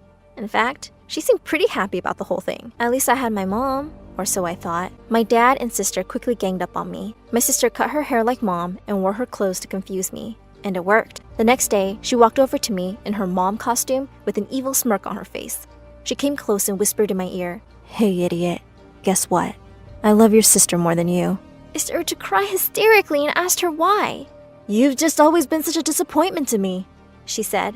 She started to laugh in a way that seemed oddly familiar, but I couldn't place it. Before I had time to really think, Dad walked in. I told Dad that I was sorry for everything, but he just rolled his eyes at me. "It's fine, I guess. I always knew you'd be a problem," he said. "By the way, since there are no secrets between us anymore, I guess it's time we told you about our open relationship." Pointing at my mom, he said, "No need to tell her when other women are here. We all agreed to it. Not that you could tell your own mother apart from some random woman off the street." He and my sister both laughed before leaving the room. These people were stupidly evil. Shamefully, I really thought it was my mom who spoken to me like that, and I felt so betrayed and hurt that I didn't want to speak to her again. Every time my mom tried to approach me over the next few weeks, I avoided her. I couldn't take her insulting me again. Mom worked every night, so not seeing her wasn't particularly challenging. And from then on, Every single night, my dad brought a new girl home. He made me stay in my room and told me my mom was totally fine with it all. Of course, it was all a lie. My sister would even put on her mom disguise and tell me that she didn't mind the random girls in the house. I felt trapped in a nightmare. I just accepted things as they were. Even though I was angry at my mom back then, I still had guilt deep inside me. I knew something was wrong, but I couldn't quite figure it out. My mom had never been mean to me before, and I just couldn't fully believe she'd be okay with Dad bringing girls home. I needed to know the truth. I confronted my dad about it and told him he should stop. He got annoyed and told me I didn't understand. He asked me how I could even tell they were different girls since I was face blind. I can still tell voices apart, I said sadly. If you say so, he said before walking back to his room to go to bed. I felt defeated at first. But then something dawned on me. I may not be able to trust my eyes, but I could trust my ears. I just needed to listen to voices more carefully. With a little practice, I could be normal again. I was jumping for joy when I saw something that nearly broke my brain. Why are you jumping, honey? One of my moms asked. There were 2 moms in the room. I must have gone white as a sheet as one of the moms told me I should go to bed and get some rest. Then she left. The mom who stayed behind started laughing. I see you just noticed my little haircut, you idiot. It was my sister. It was you the whole time? I shouted. Was it? Maybe sometimes. It's not like you can even tell the difference, my sister said.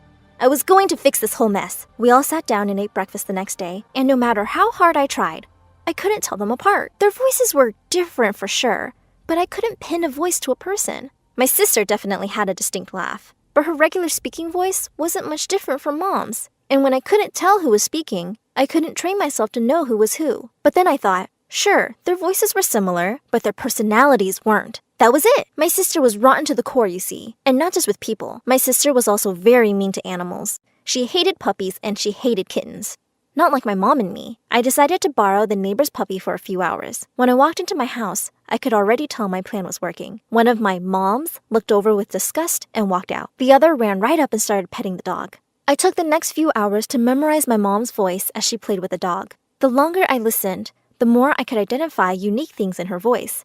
I could hear the difference between her voice and my sister's, not to mention the girls my dad brought home. I decided to sit down and have a conversation with my real mom. I told her all about the woman and the mean comments and told her if she knew about any of it. I didn't, she said with a serious look on her face. The next day, I was surprised to see her sitting on the couch with my sister, looking nervous next to her. She told me that she decided to stay home for her night shift. It was only about 20 minutes before Dad walked in with his new date. My mom was so angry, she screamed at the woman to leave and started shouting at my dad. She threw a few things at him and told him to get out and never come back. My sister started crying and apologizing, saying that Dad had forced her to go along with everything. I didn't believe a word of it and told my mom that my sister had enjoyed tormenting me. My sister, who usually thought she was so cool and scary, was reduced to a blubbering mess on the ground, begging my mom not to kick her out. My mom agreed, but on one condition. She picked up a bag of stuff from behind the couch and told my sister to follow her. My mom took my sister into the bathroom, and she came out with a green mohawk. Perfect, my mom said. Now Susan will always be able to tell us apart. My sister was humiliated, but it was true. I would definitely know who was who now. This should have been a happy ending for me, but my mom did have one flaw. She would never be able to live without a man in her life. And it wasn't long before one showed up. As expected, my mom brought home a new guy a few days later. And he really was something. He wore tattered old clothes and had a tattoo of a chicken wing on his shoulder. I had no idea what my mom saw in him, but maybe my sister knew. See, whenever my mom went on her night shift, my sister and my mom's new boyfriend would disappear for hours. At first, I thought it was great to be left alone. Then, I realized it was very suspicious. I told Mom about it, and she kicked him out and sent my sister to live with my dad at the motel he'd been staying at. A few weeks later, Dad came back, full of apologies and begging to be taken back. My mom crumbled. I guess she really couldn't survive without a man, so she agreed to work on their relationship. I asked my dad where my sister was, and he just looked confused. "What are you talking about?" he said. I felt super bad. She was a mean person, but there were worse people in the world, like the man who tried to kidnap me. I didn't want her to get hurt. I decided to look for her myself. I told my mom I was worried, but she only seemed to care about my dad now. I wondered about my mom's ex, the weird guy with the chicken wing tattoo. Maybe it was something to do with him? I went to the police station, and an officer told me we could go to the man's house and see if my sister was with him. I tried to explain my face blindness problem and that I wouldn't actually know if the girl was her. And what if she didn't want to admit who she was? The officer wasn't sympathetic and told me to deal with it on my own in that case. He said that runaway kids weren't his problem. Go play Sherlock Holmes if you want, he said and walked away from me. Luckily, it was pretty easy to find the guy's address. His house was exactly what I expected it to be. It was a total mess, and there was loud music booming everywhere. There were also lots of women inside. The door was unlocked, so I let myself in. There were so many women with strange haircuts and outfits, I didn't know where to look. I shouted for everyone's attention, and they all looked at me. Hey, Rachel, if you're here, I'm sorry. And you can come home now. Forgive me. Please, sis. Say something, I pleaded. One of the girls approached me and said, What are you talking about, idiot? There's no Rachel here. Can you just leave? I went back home and asked my mom for help again because I couldn't find my sister anywhere. That's when my mom finally snapped. Honey, I've tried to be patient with you. I just can't take this anymore, Mom said. Take what? I asked, confused. All these games. It's not funny. You almost cost me my marriage, and for what? Now all of this? Mom explained. What do you mean? I asked. You don't have a sister, my mom yelled, holding her head in frustration. What was she talking about? Of course I did. I pulled out my cell phone and checked my sister's number. She hadn't answered before, but maybe I could leave a voice message? Except now it said the number didn't exist. I ran over to my room and looked for any of her stuff, or photos, or something, but there was nothing. Her room was totally empty. I turned my computer on and searched frantically for her social media accounts, but they were all gone. I even ran into my mom's room and pulled out the family photo albums. She wasn't in a single picture. I was crazy, wasn't I? I'd been crazy the whole time. Or maybe there was something else happening here. Whatever it was, it had to be something dark.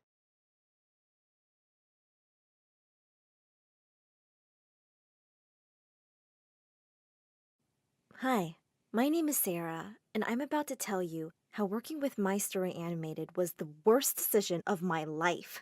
Geez, this channel. So I'm not here to only talk about them. I have a story of my own, and it's not a very happy one. I'm the oldest child in a family of 5 girls, and all my sisters are my half-sisters. Each one of us has a different dad. Mom really loved having daughters, but she said men were annoying and she didn't want to live with any of them forever. But sadly, I was the ugly daughter. But I'm not ugly. It's just that I'm not as pretty as the rest of my sisters, who are pretty. Like real freaking models. Don't get me wrong, I love myself now, but when I was a kid, it really affected me. People would stop to laugh and talk with my sisters, and they completely ignored me. One day, Mom was reading something when she suddenly slapped her forehead. Oh, this book says that ugly people are usually smart. That explains your ugliness. God takes beauty and gives brains. This is how it works. Well, meet my mom. She's dumb, but I still love her. Why am I saying this? Because the year I started 2nd grade, it was my sister's first day of school, so Mom came with us. My teacher saw us all together and said, Oh, you're Sarah's mom. But these can't be her sisters. They're very different. Oh, Sarah is adopted. Ugh, Mom was always like that, but she wasn't getting away with it this time. I immediately whipped out a copy of my birth certificate. Look, I swear I'm her biological daughter, but she keeps telling everyone I'm adopted because she's too dumb to accept that I'm different. Mom glared at me, but I stepped on her foot. Accidentally, of course, and went to class. Well, let me tell you, anyone can pass the 1st and 2nd grade. But it's when I got to the 3rd grade and things got harder that I found out the worst possible thing. I wasn't even really smart.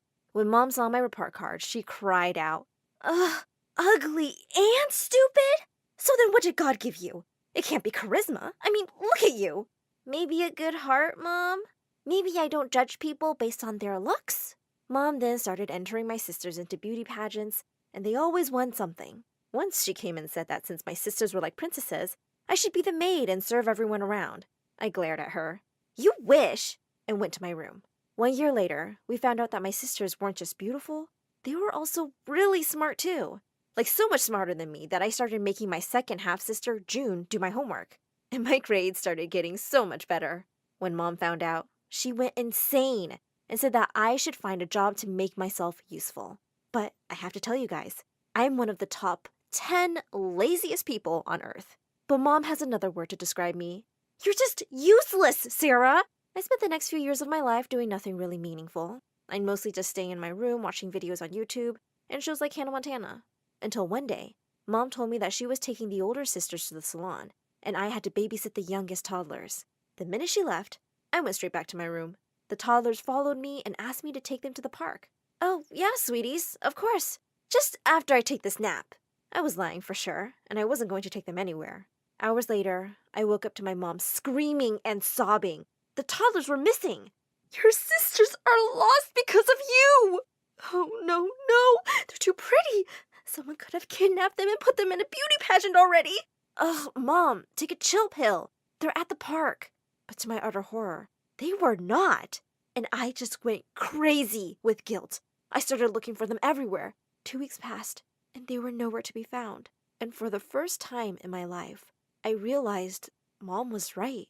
I was only an ugly, stupid, useless girl. After 3 weeks, we finally found them. A blind old man had found them and had been taking care of them. The social services said that Mom wasn't qualified to raise us because of my sister's incident, and they'd be taking all of us away from her. My sister started crying, and Mom looked at me hatefully. I wish I'd never given birth to you. Mom paid almost everything she had to the lawyers until she won the case, and eventually we didn't have to leave her. But she never spoke to me again, and my sisters all resented me, except for June. June came to me one day and said, Sierra, some people are just born unlucky, but there is no point crying over it, sis. Just find out what makes you happy. I was in 9th grade back then, and I decided to find a job after school. I applied for a job in a clothing store. When I got there, I saw a beautiful blonde girl waiting for the interview. Just then, the store owner came out and said, Hey, you, pretty girl, you're hired. But you didn't even interview me. There's no need. You're, not very attractive for this job. But you look like a smart person. I'm sure you belong in a lab or something. But I need this job so badly. Mom paid a lot of money for the lawyers after my sisters. Hey, where do you think you are? The Oprah Winfrey Show? I don't care about your stupid problems. You're not pretty. Like, at all. So leave. What a total jerk. I got really mad, so I spat at his face. To my surprise, the pretty girl walked up to him and spat at his face too. And then we both left. I never found a job, but I found a boy. And he was cute. One day, I invited him to my house, and when he got there and saw my sisters, he said, Oh, they're prettier. Not fair. And just like that, he left. What a total jerk. I decided not to date any boy ever again. When I graduated, I decided to go to any college just to run away from home. I heard someone say that animation was an easy subject, so I studied that. And wow, that was such a difficult subject. By the time I graduated, My Story Animated was looking for animators. I didn't really like their content, but I needed the job, so I applied and got accepted. I started animating for them, and it was amazing at first.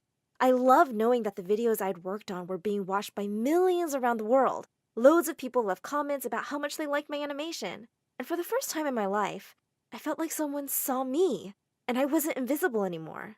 I was really happy and proud of myself. That is, until one morning, when I woke up to see tons of YouTubers making fun of My Story Animated videos. They left the meanest comments and said that the stories were stupid. I realized these smart people were right, and My Story Animated was a crazy channel. So I messaged the boss, Hey, your videos suck. I quit. Bye.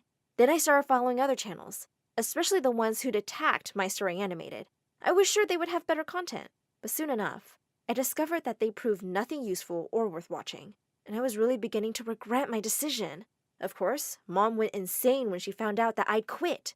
At least My Story Animated entertains people, and their content changes people's lives in some way. Why can't you be like the strong girls who send their stories to the channel? They always overcome challenges eventually, unlike you good-for-nothing loser. Remember I told you that Mom was dumb? Well, for the first time in my life, she said something that actually made sense. So I decided to contact My Story Animated the following day. But I never got around to it because that same day, I had a terrible car accident. When I woke up, the doctors told me that my legs were hurt and that it might take me a long time to be able to walk again. When Mom heard that, she had the most incredible thing to say. Oh, I thought you'd be the one taking care of me when I get old. You couldn't even do that, could you? Now I'll be babysitting you. I just lost it and started yelling at her. Who asked you to? I don't need you. You never treated me as a real daughter. You never loved me. Just leave my life. She shrugged and just left. June stayed by my side, though, and helped me with everything. I felt helpless, and I knew that my life was even more meaningless now. But June said, Meaningless? How? Sarah, I envy you. I couldn't believe that my super gorgeous, smart sister was envying me. Me? You have the opportunity to be part of My Story animated family and help tell people stories from around the world. You can help give a voice to so many girls dealing with all sorts of obstacles. And you call that meaningless? I immediately contacted My Story Animated, not only to work with them again, but also to share my story with the world. Fortunately, they agreed to take me back. As I kept working hard, my animation also got better, but my legs weren't getting any better. June used to take me to the park to make me feel better. One day, I found some young girls watching one of My Story Animated videos. Hey, I work with that channel. Actually, you're now watching a video I animated. The girls were stunned. They oohed and awed and showered me with questions. Then they started hugging me and asking to take pictures with me. They also asked for my autograph. I felt amazing, and I felt I have a great power to help change the world. But Mom knew I was back to work and started calling me for money because all of my sisters found jobs and left her alone. I yelled at her. You deserve what's happening to you. Don't contact me ever again. I was really happy at work, but the mean comments on my videos never stopped. One day I asked the boss, don't all these hateful videos and comments affect you? Yes, but there are plenty of people who love us and impatiently wait for our videos. Haters are just very judgmental people who see the world as black and white and think they are right about everything. And when they don't understand something, they just call it stupid or bad or ugly. And that is just bullying. I immediately thought of Mom and how she always thought I was useless, stupid, and ugly. Mom was a bully. My mom is a bully. Months later, I got better and was able to walk again, but I still thought about what the boss had said about bullies. So I decided to contact Mom again. I went to her house. She looked miserable and started crying the moment she saw me. I'm sorry, Sarah. I'm sorry for everything I've done to you. All your sisters left me after everything I did for them. You're the best child I ever had. You never complained. I was so unfair. Forgive me, my child. Forgive your mama. She then got on her knees and was about to kiss my hand. I took my hand away and helped her get up. It's all good now, Mom. I'm here, and we have an entire life to make up for the lost time. I forgive you, Mom. I really do. Tears rolled down my cheeks while I hugged her, and she cried on my chest.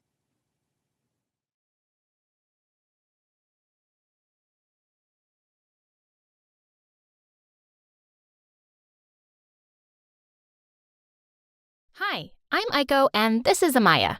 As you can see, me and my sister Amaya are Siamese sisters. We were born attached from the waist down, but we are not the same. When we were born, our parents freaked out completely when they saw us for the first time. Why won't these babies come apart? The doctors glued our babies together. I'm gonna sue them. Mom and Dad lost their senses after they found out we couldn't be taken apart, and they left us at the hospital and ran away. Literally. So, we grew up in an orphanage, but it wasn't the best place for Siamese girls to be in. The beds we slept in and the clothes we wore were too uncomfortable, and everyone looked at us like we were some magical creatures. Hey, can I touch you? Sure, if you want to lose your arm, go ahead. Amaya? Well, yeah, one of the reasons we never had friends was because Amaya would chase all of them away with her bad temper. And I would have to convince her to do things with me to get along with the rest of the kids. Hey, look, everyone. The magic girls are doing their magic tricks again. We would do small little tricks to attract donations and people into our orphanage on the weekends, and all the kids would love it. But in spite of all the efforts we put in, no one would pick us for adoption. Why do you think no one wants to adopt us, Aiko? Well, maybe it's because they just want one girl and it's the two of us? No, it's because you're freaks. Face it, losers. Maria was the bully at the orphanage and messed with us whenever she got a chance. Well, no one wants you either, Maria. How does that make you any different from us? She jumped onto me and started pulling my hair off when Amaya planted a punch right into her face. Take this, Maria. And then we broke out into a cat fight. But to our horror, we went crashing into a vase that was 1,000 years old, and our manager, Mr. Saichi, cherished it more than his life. Girls! He looked raging mad and punished us by asking us to clean the entire orphanage and do all the work for a week. And lunch was assigned to Maria.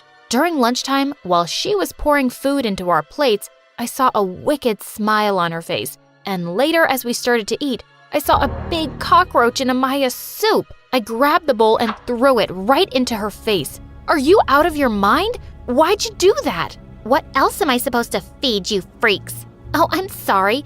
Did you want it alive? Everyone else burst out laughing at her silly joke, but Amaya didn't take it too well. She picked up the cockroach and jumped onto Maria, insisting that she eat it. Come on, open your mouth now. Let's see you getting a taste of what you serve. I tried to pull her away, but it was already too late. The manager was already there. That's enough. I want you both in my office right now. I was horrified. We were so doomed now. But to my surprise, the manager didn't scold us. Instead, he introduced us to a very handsome man named Mr. Lee. Oh, girls. You're just 15, but you're so amazing. I have seen you guys perform your little tricks. You're so talented. Would you like to come with me? I looked at Amaya and hugged her. This was awesome news. But then the manager said he couldn't take us with him. Why not? I'm sorry, Mr. Lee,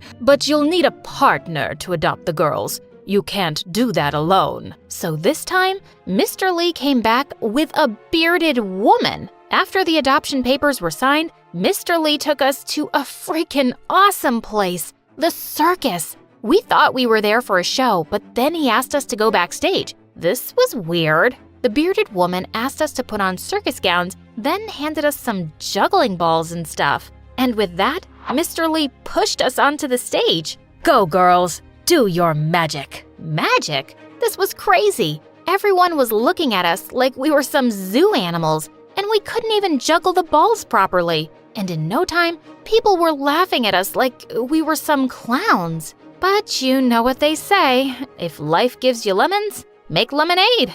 This wasn't half as bad as cleaning the orphanage, and we even got to travel the world for our shows. But soon after, we realized we weren't really happy. It was so exhausting and not a place to call home. I don't want to live here anymore, like this. Let's just leave. But I knew Mr. Lee wouldn't let us leave so easily. So we made a plan to run away at night, but just as we were sneaking out, we saw Mr. Lee talking to some man. These are the animals we stole from the zoo, and there are more on the way. You better hurry up with the payments. You will get your payment. But we need more unique kids, too, like the Siamese sisters. Kidnap them if you have to, but I need to expand my business. OMG! He was such a cruel man! How did we not see this before? We should definitely run out of here. He's so dangerous. No, Amaya, we can't. Think of all the other people he's gonna trap, and these innocent animals?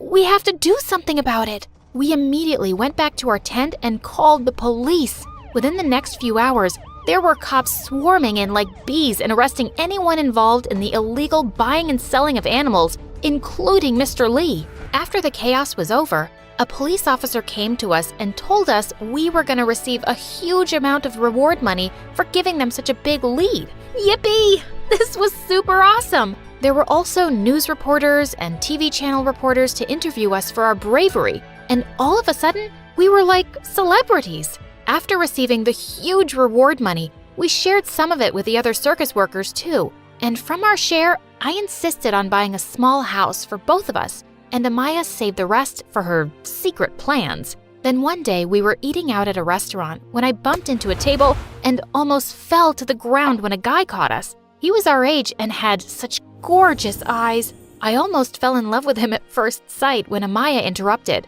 Are you blind? Can't you see? Amaya, it's not even his fault. I bumped into the table. I hushed her, and the guy even asked me out later. This was crazy. I went home and tried all the best dresses, but Amaya didn't seem to be a sport. During the dinner date, he held my hand and we were having romantic talks when Amaya went all bonkers on the waiter. What is this? You call this food? My vomit looks better than this. Take it away. And Amaya, being Amaya, chased the guy away. Later, when we reached home, I was super mad at her. Why'd you do that? Why are you always so angry? Do you even realize how much I have to adjust and sacrifice because of you? I like that guy so much. What? How can you even say that? Do you think you're the only one adjusting here? Well, I'm here too, in case you didn't notice. Of course, I was wrong to say that, but I was angry too, and this was one of the times I hated us being inseparable. Later, when Amaya wouldn't talk to me for hours, I made a plan to cheer her up. What are you doing? Going out. But I don't want to. I want to sleep, but I do want to go out. I pulled her out to see the stars and hugged her real tight. I'm so sorry that I was mean to you, but I swear I'm never gonna do it again. You matter most to me in this world, Amaya. I love you, and happy birthday. Suddenly, she had tears in her eyes. I'm sorry too, sis. You have to live with my stupid temper all the time, and you never complain about it, but you don't have to anymore. What? What do you mean? Amaya told me she wanted to consult a doctor and get us separated so we could live our lives like normal people. This was crazy. She even said we could use all the reward money for our separation operation. But that would mean we won't be together like this. Yeah, I know, but we will always have each other, right? We deserve to be happy and live our lives, Aiko, and fall in love like you want. I was speechless. This was the best birthday gift ever. The next morning, we went to see the best doctor in the city for our operation. All right, blood tests are fine, girls. I think a few more tests and we can proceed. Wow, really? But we don't have any risks, do we? The risk is very low. You don't share organs, that's fortunate. There are other Siamese patients who are not so lucky. We were so happy. After meeting the doctor, we went back home and there was a middle-aged woman who came running up to us and hugged us. Aiko, Amaya, my daughters, I missed you so much. What the freaking heck? She was our mom? You're our mom? How did you find us? Oh, I'll do better. Why did you leave us in the first place? What do you want now? We had so many questions, but she just burst into tears. Oh, my babies. I'm so sorry. I left you both alone, but your dad and I were so poor back then, and we freaked out. Please, please forgive us. Forgive my butt. I don't believe you. You can't be our mom. We look nothing like you, and if you're insisting so much, then why don't we get a DNA test right now? I was fired up with anger, but she was indeed our mom. She even had our birth certificates with her. Then she told us some shocking news. Your dad is super ill, and he wants to see you both. Please, I beg you both to come and see him for the last time. It didn't feel right, but she was literally holding onto our pants and wouldn't let them go. And that's when Amaya said, we should give her a chance. I was super shocked, but then I could understand her emotions, so I let her meet them once. When we reached their place, we saw a man lying in bed all sick, and all of a sudden, he turned into a drama queen. My daughters, oh my daughters, I'm a criminal. I was such a bad dad. I deserve to die. I did so wrong to the both of you. Please forgive me. He hugged Amaya and she went all emotional. We sat and talked by his side for a while, and then Mom told us how they needed money to get Dad treated. Of course, I wasn't liking any of it, but Amaya seemed to connect with them so soon. Later, when we got back home, she told me she was going to use the money for Dad and not our operation. But why? They left us when we were just babies, and now they want to use our money? So what? They're our parents, and they're miserable right now. We should help them. No, Amaya, this is what we've always wanted, to live normal lives. You can't give it away just like that. But more than that, I've always wanted a family, Mom and Dad. And we've lived like this all our lives. We can live the rest of it too. Please, Aiko, please. I didn't know what to say after that. She was so happy after meeting Mom and Dad, and I didn't want to take away her happiness. So I decided I was going to support her decision. We went back to tell Mom and Dad, but what we saw shocked us to our bones. They were partying and eating tons of dinner kept on the table. These stupid kids have no idea we're gonna take that reward money and run with it. I could tell they grew up into such fools when I saw them on the TV. Good that we left them. Yeah, they were so dumb. But do you think they'll give us the money? This was it. Amaya had tears in her eyes, and I couldn't take it anymore. We went in and I threw the garbage bag I picked up from outside straight onto them. That's what you deserve, and that's what kind of people you are. Garbage. Yeah, I trusted you guys, and I thought you were genuinely sorry. But I was wrong. You guys are the most horrible people I've ever met. And I've met a lot. Saying that, we stormed out of their place, and we realized the only family we had was each other. And it was enough. A few days later, we even discovered that our parents were serving time in jail for not being able to pay their debts. Well deserved. Of course, after that, we got our operation and we were successfully separated without any complications. And now, we're free to live life as we want.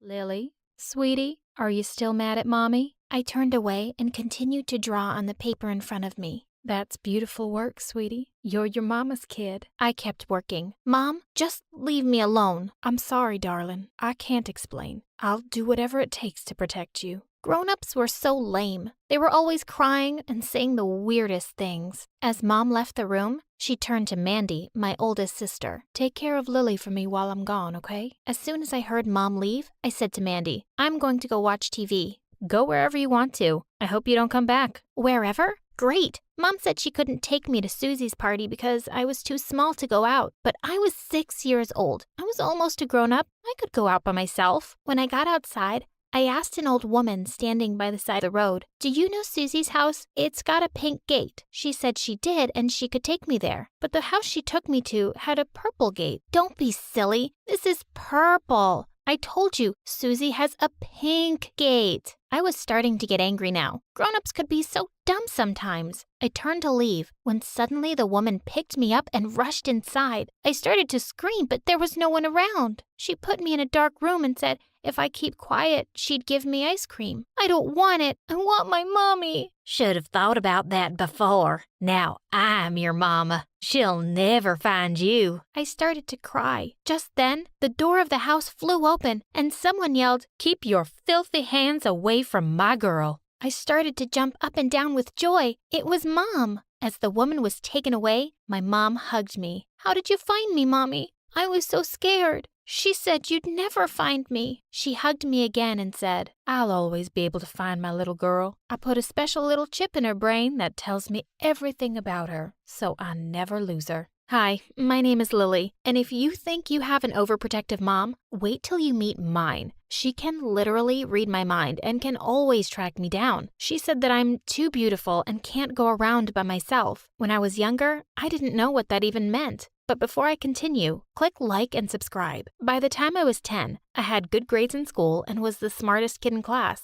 I could read books far above my age group, and I was better at math than Mandy. But my real passion was like my mom's, art. One day, my art teacher invited me to her house, saying she had some old canvases and paints I could use. I had just started working when the door burst open and Mom barged in, looking like a loony. Just what do you think you're trying to do with my child? You think I won't find her? Your little Lily is a prodigy. She's another Picasso, a Michelangelo. Keep your trap shut. I know you were trying to kidnap my kid. As Mom dragged me home, I couldn't help wondering how she even knew where I was. But then I remembered how Mom had once said she'd put a chip in my brain so she could always find me. That's how. The next day, we had a new teacher. And on top of that, Mom forced Mandy to join my class. Mandy was furious. I can't believe I have to go down a class just to babysit this brat, Mom. It's not fair. But Mom couldn't care less. You know your sister is special. You absolutely have to look after her. Mandy glared at me. I wish you'd just disappear. Yeah, well, I wish you'd disappear too. Years passed, and every day Mandy had a new reason to be mad at me. She kept picking fights for the smallest things. If I made a good piece of art, Mandy yelled at me and called me a loser. In fact, sometimes she yelled at me if she could hear me breathe. It's not my fault what Mom decides. One day soon after I turned 14, Mandy threw a particularly horrible tantrum when Mom said she had to go somewhere, and Mandy had to stay back to watch me. You honestly can't expect me to cancel my date to watch her again. When Mom came back that evening, Mandy was still in a really bad mood. So she said she'd take us out for pizza and ice cream. We'll spend some time as a family. This is bad. No. Just then the pizza was served, but Mom slid under the table and said, "We have to go, right now." "But Mom, the pizza." "Not a word, you two. Outside, now." As soon as she parked the car at home, she ordered us to go to our rooms and pack up. "We're moving." "But why, Mom?" She never replied. Before the night was over, we were on the road, driving to God knows where. I didn't even get time to pack my art supplies. When I was younger, I thought my mom was cool, but now that I was 14, she was starting to get on my nerves. In our new city, Mom moved us to a house in an almost empty neighborhood. There was just one other family and they lived across the road from us. When the truck was unloading our stuff, a boy came out of the house. He stood there, staring at me, and then he yelled, "I'm sure you're not from this town because you're the most beautiful girl I've ever met." I felt blood rushing to my face, but Mom immediately pulled me inside and said, "Maybe we should have tinted windows." "Mom, it's bad enough I have to share a room with Mandy in this weird place. I can't live in a black-windowed house. I have rights." "Where's Mandy?" Curious to know what she was up to, I snuck to our room. The door was slightly open. I peeked inside and gasped. She was looking at a picture and crying. "I miss you so much, my love. I have no one here." Watching her cry like that broke my heart. I threw the door open and rushed to her. "Don't say that, Mandy. You have me." Truth be told, I expected Mandy to throw me out of the room for spying on her, but instead she hugged me and said, "I know, and you'll always have me, Lil." And then, just like that, my sister and I were best friends. When school started, I was excited. At least now I had an excuse to get out of the house. Mandy spent hours getting dressed because she was determined to be one of the cool kids. "I'm going to stun them all, baby sis." The minute we walked in, someone whistled. I grinned at Mandy. Clearly, her effort was not wasted, but she looked angry. I was confused until I heard someone say, "The blonde girl is gorgeous." I was? Since when? But throughout the week, it became clearer that everyone thought I was beautiful. Add to the fact that everyone who saw my art wanted me to do a piece for them, and before I knew it, I was hanging out with the popular kids. By the end of the week, I'd been invited to 4 parties, even to the one the captain of the football team was throwing. You don't just make art. You are art. I need this masterpiece in my house. I was thrilled. I couldn't wait to go. All the guys were already telling me I had to dance with them. There was just one problem: asking Mom. That night over dinner, I waited for the right moment to bring it up when suddenly Mom said, "These parties are useless. You can't go." My jaw dropped. Every time I started to think my chip theory was crazy, she just convinced me it wasn't. How else could she know my thoughts? "She didn't say anything about a party, Mom," Mandy said. "Oh, she doesn't need to say anything. I know." I looked over at Mandy in shock, and she looked just as taken aback as me. That night as we lay in bed, Mandy said, "It's unfair how she's so strict with you. I don't know why she hates you." "I wish she didn't," I said sadly. "Hey, you know what? If you want, we can sneak out." "What, really?" "Yeah, it'll be a ball. All the jocks will be there. And it's so great that the captain of the football team wants to dance with you." I was thrilled. I promised her I'd never tell Mom she helped me. The next day, the 2 of us got to the party when it was in full swing. Mandy immediately disappeared into the crowd. Everybody started to hover around, waiting to dance with me. It was as if the whole school had been waiting for me to show up before the party actually started. After a while, I was so tired, I absolutely had to sit down. That's when I saw him. He was tall and he was wearing a green shirt. Even from across the room, I felt his intense gaze. And when our eyes met, he smiled. I never knew a smile could make my heart race the way his did. I smiled back and he started to make his way to me. I waited with my breath caught in my throat. I just knew I was about to fall in love. "Hi, But before he could complete his sentence, the door flew open. "Lily, Lily, I know you're here. You are grounded for as long as you live." I gasped. "Oh no, Mom!" I was so mortified that I tried to duck under a table, but she knew exactly where to look for me. When I got home, I was shocked to see Mandy already there. She looked at me apologetically and whispered, "I'm sorry." As soon as I saw Mom there, I just ran.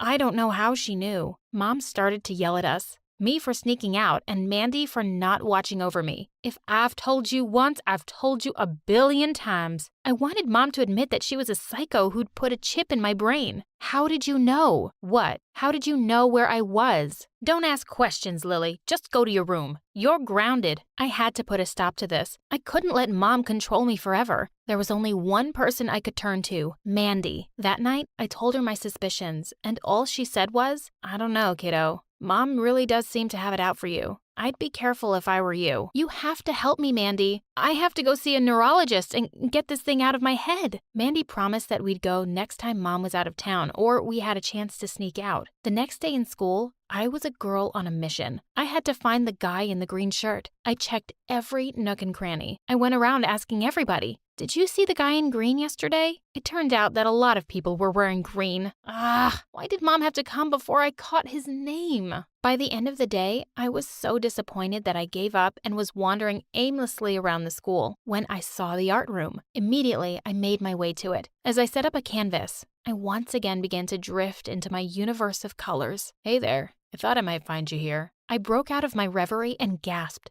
It was him. My heart immediately began to thump like 100 drummers were banging away on it. You were looking for me? He smiled and said, well, a little birdie told me that the most beautiful girl in school was looking for someone in a green shirt. I thought I might be the lucky winner, am I? I looked at the ground and nodded. In a flash, he was next to me. Why? I wanted to ask you out. He stepped closer to me, and I gasped. He came closer and closer, till his face was just an inch from mine. I'd love to go on a date with you. With that, he turned to leave, and I breathed a sigh of relief. I hadn't even known I was holding my breath. As he reached the door, he turned and said, oh, and in case you were wondering, Lily, my name is Eric. When I got home that day, I was still flustered, and my heartbeat would not slow down. I kept thinking only one thing, Eric, Eric, Eric. Suddenly, Mom barged into my room and she yelled, snap out of it. What? This boy. Eric, just stay away from him. Boys only bring trouble. I gasped, and then suddenly I felt furious. You aren't the boss of me, and you can't control my life forever. I'm going to date whoever I want to.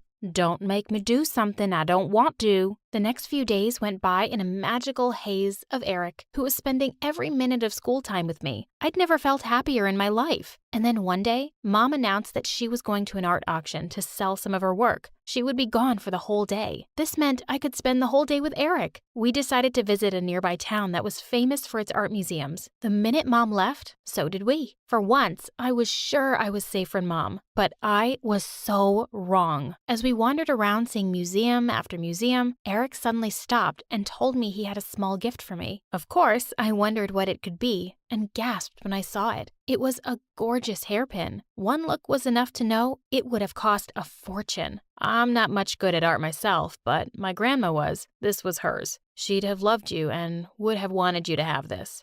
Oh, Eric, it's lovely. And then I couldn't stop myself. I leaned in to kiss him, and what a kiss it was. I felt like the brightest colors had sprung up all around us. Just then, I felt someone pull me away. What are you doing? Are you trying to take my daughter away? Did they send you? Who? What? No one sent me. But Mom wasn't listening. Her eyes were glazed over and full of panic as she tried to drag me away. Let go, Mom. I don't want to go anywhere with you. As soon as we got home, Mom yelled for Mandy. Pack up, Mandy. We're moving. What? No, I'm not going anywhere with you. You're crazy. I know you've put a chip in my brain, but I'm done letting you ruin my life. Don't be stupid, Lily. There's no chip. I turned to see Mandy standing at the bottom of the stairs, and Mom looked horrified. Mandy? No, you can't. Watch me, Mom. I'm just as sick and tired of you as she is. You promised me we wouldn't move as long as I told you. Told her what? What are you talking about? She's been using me to spy on you all your life. There was never any chip. The last time we moved, she said if I was nice to you and told her everything, we could stay. I was stunned. Why would you do this, Mom? Mom stood speechless, and Mandy said she'd wondered that too. I got so tired of Mom acting crazy that I snooped around in her papers and found everything. Will you tell her, Mom? Or should I? Mom looked at me, tears pouring down her cheeks. After Mandy's dad left, I was completely broke. A really rich couple who couldn't have a baby offered me a great deal of money to carry their child. But as soon as I set eyes on you, my Lily, I couldn't bear to give you up.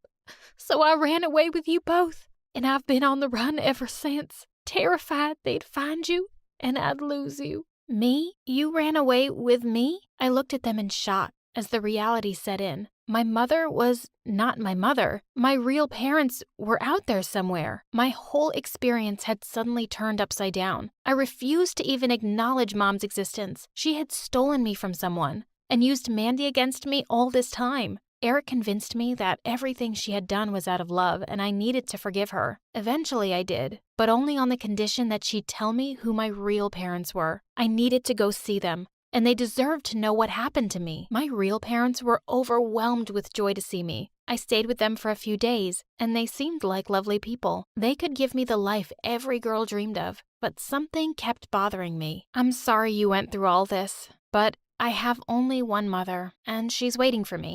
I packed my bag and I ran out of the house. "I'm running away, Mom, and I'm never coming back." Literally, no one cared. No one in my family even came out. And my family wasn't small. I had my mom, my dad, and 11 sisters. That's right. Hi, I'm June, and I live in a madhouse. It's impossible to get your parents' attention when you have so much competition. When I wanted a hug, my baby sister December needed it more. When I wanted a snack, I literally had to wrestle a wall of girls for it. Every charging port in our house was a war zone. I want to charge my phone. No, my phone. Ah! There were 14 people in my family, and we had one car. Every night, my sisters would battle it out in the front yard over who drives where. The entire street called us that crazy family, and honestly, we deserved it. With my elder sister's dates and my younger sister's after-school classes, I never got to go anywhere. I was so sick of always missing out on stuff. One day, I decided enough. There was a concert tonight, and I was gonna be there. I stole my mom's keys and silently got into the car. I turned it on and just started driving. I was enjoying the thrill of it when I heard a scream. "June, what are you doing?" Oh my God, my sister April was in the back seat making out with her boyfriend. "Stop this car right now." "No, I'm going to this concert and no one can stop me." "Mom can." She called Mom. My parents dragged my butt back home and then grounded it. I was so mad at April, I lashed out. I told them April's most treasured secret. April is still dating Matthew. My parents lost it. They absolutely hated Matthew. They'd forced April to break up with him after they found his, poems about April's hot body. April was so in love with this guy and swore us all to secrecy, which I totally broke. She was furious with me. She refused to speak to me for weeks. One day I jumped into her room and locked the door behind me. "April, I told you I was sorry. Now we're making up today or you're never leaving." Much to my shock, she didn't fight me. She just started crying. "What?" "June, I'm pregnant." Oh my God. A high holy meeting of all the sisters was called immediately. April told us how she and Matthew had some fun in the car and she was going to have a baby now. She actually wanted to be a mother. "I have a job, I can do it, but Mom will end me." I felt so guilty about ratting her out that I jumped to help. "We just won't tell Mom." "We can't hide a pregnancy." "Yes, we can. I have a plan." And so began the great lie. Every morning, one of the sisters would lie in April's bed pretending to be her while she puked in the bathroom.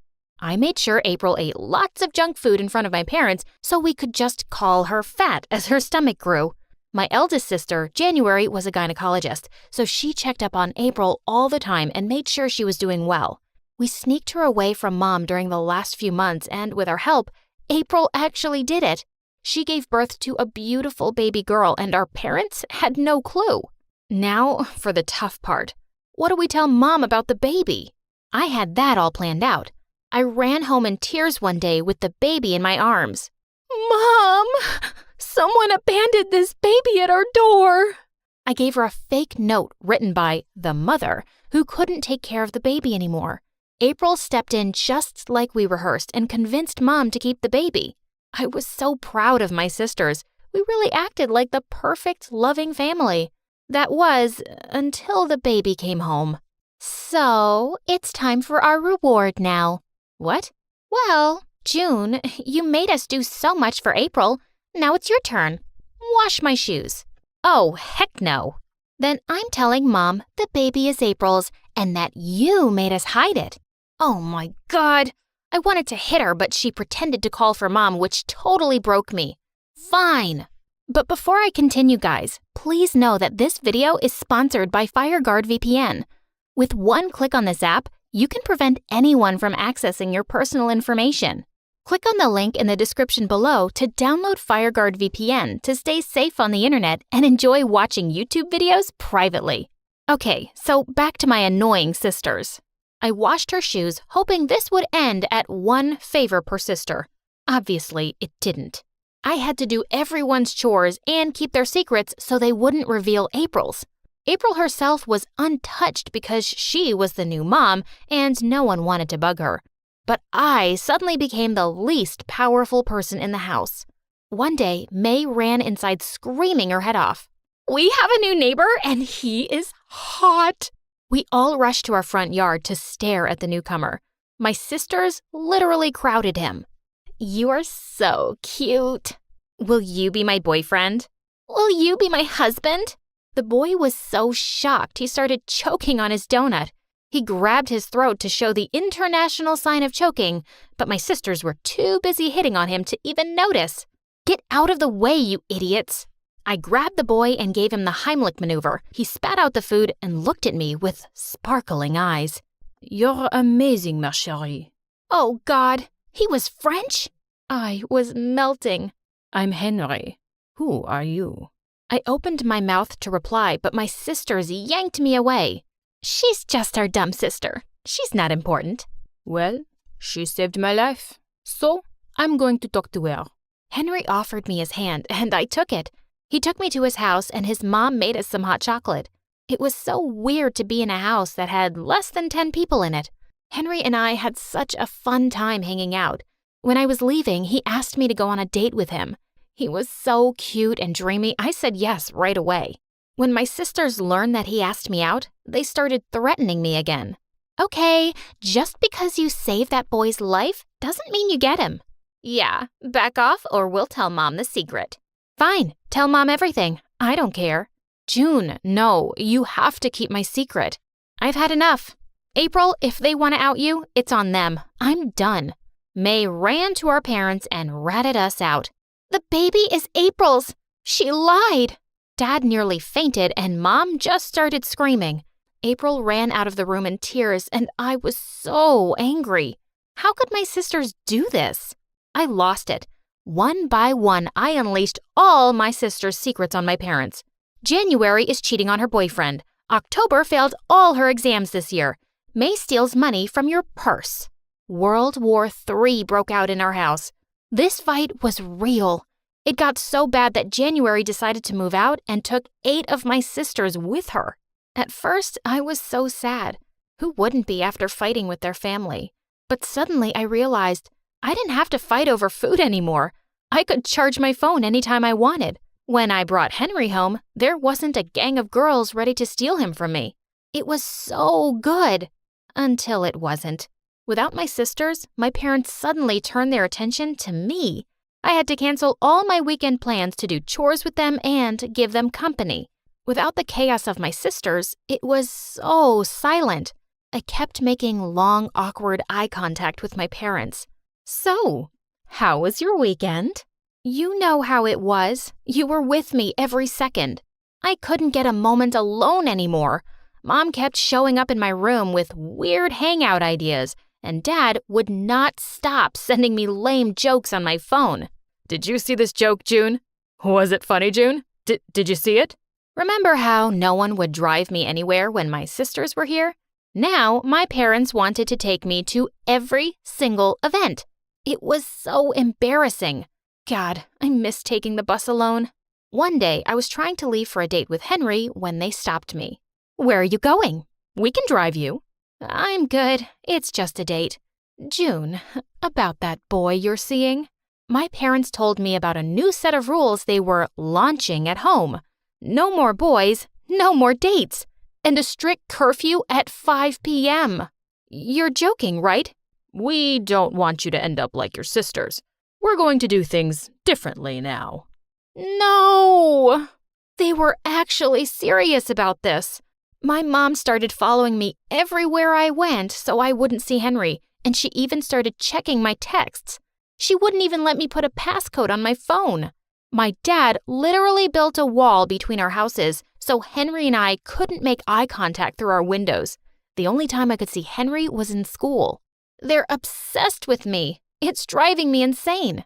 Hey, we still have prom night, right? That did make me feel better. I was so looking forward to prom. I'd already borrowed an amazing dress from April, and I was ready to rock it. The night of the prom, my parents stopped me. Prom? You mean teen pregnancy night? Not happening, June. They locked me in my room and took away the key.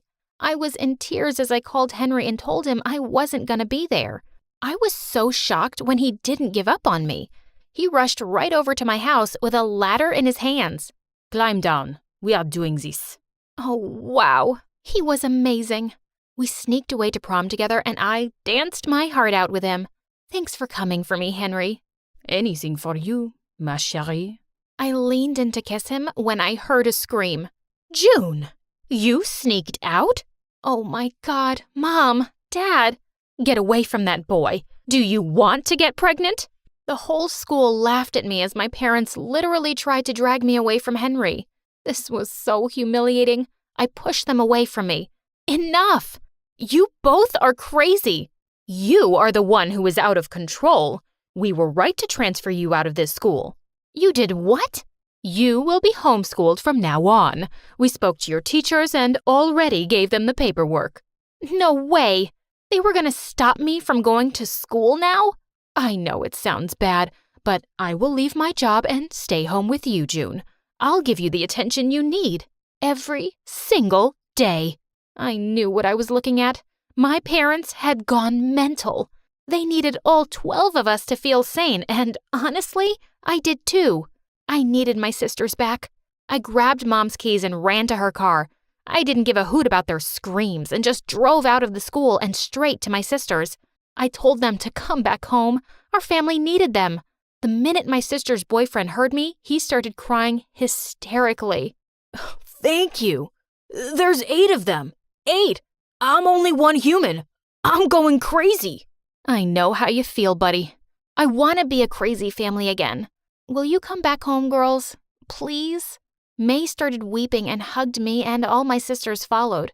I'm so sorry I bullied you. I'll never do it again. I'm sorry I told Mom and Dad your secrets. I missed you so much. When we stopped crying, we made a pact to never betray each other again, and we finally went back home. My parents were so happy to see them that they all started sobbing. There were so many hugs to give and apologies to share that they even forgot I was there. Perfect. I was finally home. One day, I was streaming live in the living room when someone knocked on the front door. I opened it and saw a strange, tiny man standing there with a creepy smile on his face, and he smelled really good. He said, "Hi, I'm Noah. I'm looking for your dad. Is he home?" I replied, "No, he's out there looking for a stupid job." I was about to close the door in his face when he suddenly pushed it back open. I screamed. I thought he was going to hurt me. He took off his glasses and told me to stay calm. He looked a lot less intimidating without his glasses on, and his face was softer. I said, "Okay, come on in." The man sat on the couch and said, "I know you don't remember me, Olivia, but I know you." And then he took out an onion from his pocket, smelled it, and took a bite. This was crazy. I demanded that he tell me who he was, but suddenly I heard noises outside. I knew it was my family. I didn't want them to think I'd done something stupid by letting a stranger in, so I took the man's hand and pushed him into the nearby shoe closet. I gave him a $100 bill and told him to wait there. I locked the closet and left. After a few hours, while we were having dinner, Dad said that he had an announcement to make. "Well, I can't thank God enough for giving me another chance to reunite with my—" "I'm going to Harvard," I interrupted Dad. They all glared at me and burst out laughing. Then the annoyed Emily said, "Did they name the new mall Harvard?" I was about to hit her when Isabel, my oldest sister, and the one who was always on my side, stopped me and calmed me down. Dad said, "Don't be ridiculous. Olivia is plenty smart enough to go to Harvard." Mom asked if I even got accepted and when. Dad said, "Oh, not yet. I've contacted one of the best private tutors in town. His name is Noah. He's going to help Olivia get ready for her entrance test. Oh, he was supposed to arrive today. I wonder why he hasn't called." What? Everyone stared at me, and by the looks on their faces, I could tell they knew something was wrong. Emily said, grinning, "What did you do, Olivia?" I ran to the shoe closet and opened it. The tutor came out, looking furious. He said, "There's no way I'm going to teach this crazy girl. I'm out of here." And he left. I said, "Okay, just take another $100 and stay." But he stormed off. My sister started laughing at me, but Dad stood up for me. He said that he would find some online courses to help me out, and he dragged me to my bedroom to start studying. I don't know what Emily told you guys, but you need to know that I'm smarter than her, smarter than everyone in this family, smarter in a different way. I studied day and night. When we finally got the letter, Dad and I made sure to open it secretly. I was shocked when I was rejected. I was mad and told Dad that there was no way my sisters could know about this. He said they wouldn't. We agreed that we would just tell them that I got accepted, and on the day I was supposed to leave, I would just hide in the attic. I'd come back down after a couple of months when the semester was over. I wanted the basement instead of the attic, but the basement was already full of my other 4 adopted sisters' stuff. They refused to live with us, but never mind. That's another story for another video. The following day, we told everyone that I got accepted. No one believed it. Dad showed them a fake letter, and the look on their faces was priceless. The day after, Dad threw a party, and when it was all over, he said he was going to drive me to the airport. We just hung out until everyone went to bed. When Dad and I got back home, he made sure to give me everything I needed and told me he was proud of me for being so brave. I didn't feel brave, though. I felt sad because I was going to miss my Instafans now. I spent a few days in the attic, and actually it was pretty nice. Not like I'd expected. Dad would come and give me food and all, and I was just posting pictures on Insta and taking a break from all the jerk guys out there. Everything was great, till one morning when I saw Emily and Sophia from the attic window. Sophia is my youngest sister and is usually a sleepyhead. I was surprised that she was up so early. I heard Emily say, "Now that Olivia's gone, we can finally do it." Sophia nodded, and both laughed like evil stepsisters. What were they talking about? Just then, my dad entered looking terrified. He said he'd had a fight with Mom, and she wanted him to go to the attic until God knows when. I said that was insane. It might get us exposed. Dad agreed and said, "But what your mom said was even more insane. She said that Isabella ran away with her loser ex-boyfriend last night and left her baby daughter with us." I said that Isabella was a grown-up and she always made stupid mistakes, so what's new? I told him about Emily and Sophia. He said he would stay with me to investigate. Dad stayed with me for the next 2 days, and it was crazy.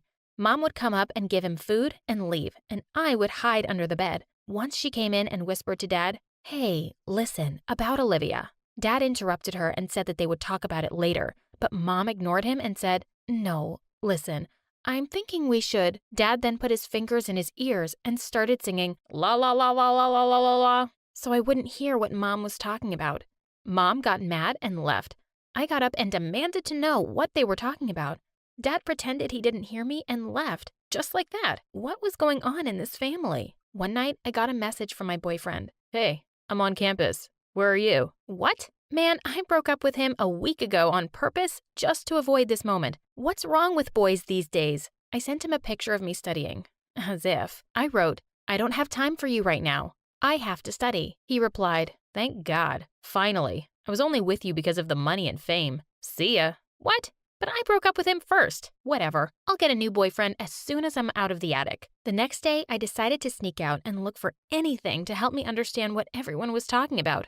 I knew it was crazy, but curiosity was getting the better of me. I opened the attic door, and there were Isabella and her loser boyfriend, Brad, laughing and whispering. They froze when they saw me. We stared at each other for a moment. I knew exactly what to say. I gathered up my courage and said, "Listen, sister, I love you, but no, this loser can't share the attic with me. Go hide him somewhere else." They both stared at me in shock, and then Isabella said, "Aren't you supposed to be at college?" I broke down and confessed everything. I told her about Emily and Sophia and Mom and Dad too. Isabella looked away and stuttered, no, it's probably nothing. I think we should probably go now. She grabbed Brad's hand and started to leave. I snatched her hand, got on my knees, and begged her to tell me the truth. I'll give you my room. I already took it. Sorry, sis. And with that, they left. I didn't know what to do. I was very confused and lonely. How could a popular influencer feel this lonely? I got an idea. I prepared my study corner and started a live video. Hey guys, long time no see. Yeah, I'm busy with my studies. It's hard being smart all the time. Oops, gotta go. Bye.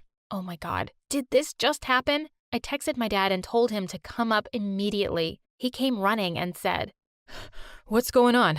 Dad, I think it's that time of the month. I'm not prepared. Dad looked completely shocked and obviously didn't understand what I was talking about. I told him I needed sanitary products. Dad was still looking shocked and just froze in place. I yelled, "Dad, just do something."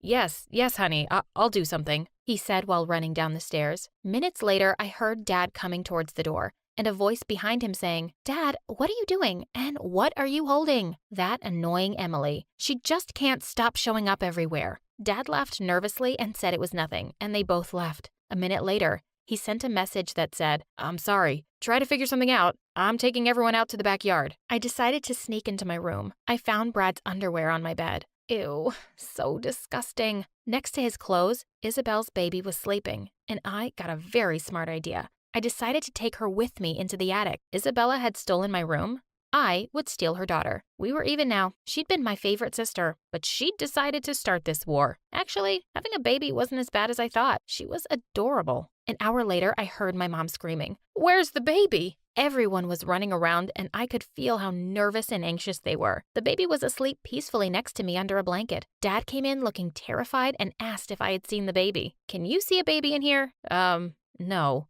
And he just left. Minutes later, they all left the house to look for the baby. I got my chance and went downstairs, just to look for anything to understand what my family was up to. I got to the kitchen and saw a cake on the table and things like candles, balloons, and presents. My birthday was tomorrow. They were planning to surprise me at the campus? I was thrilled.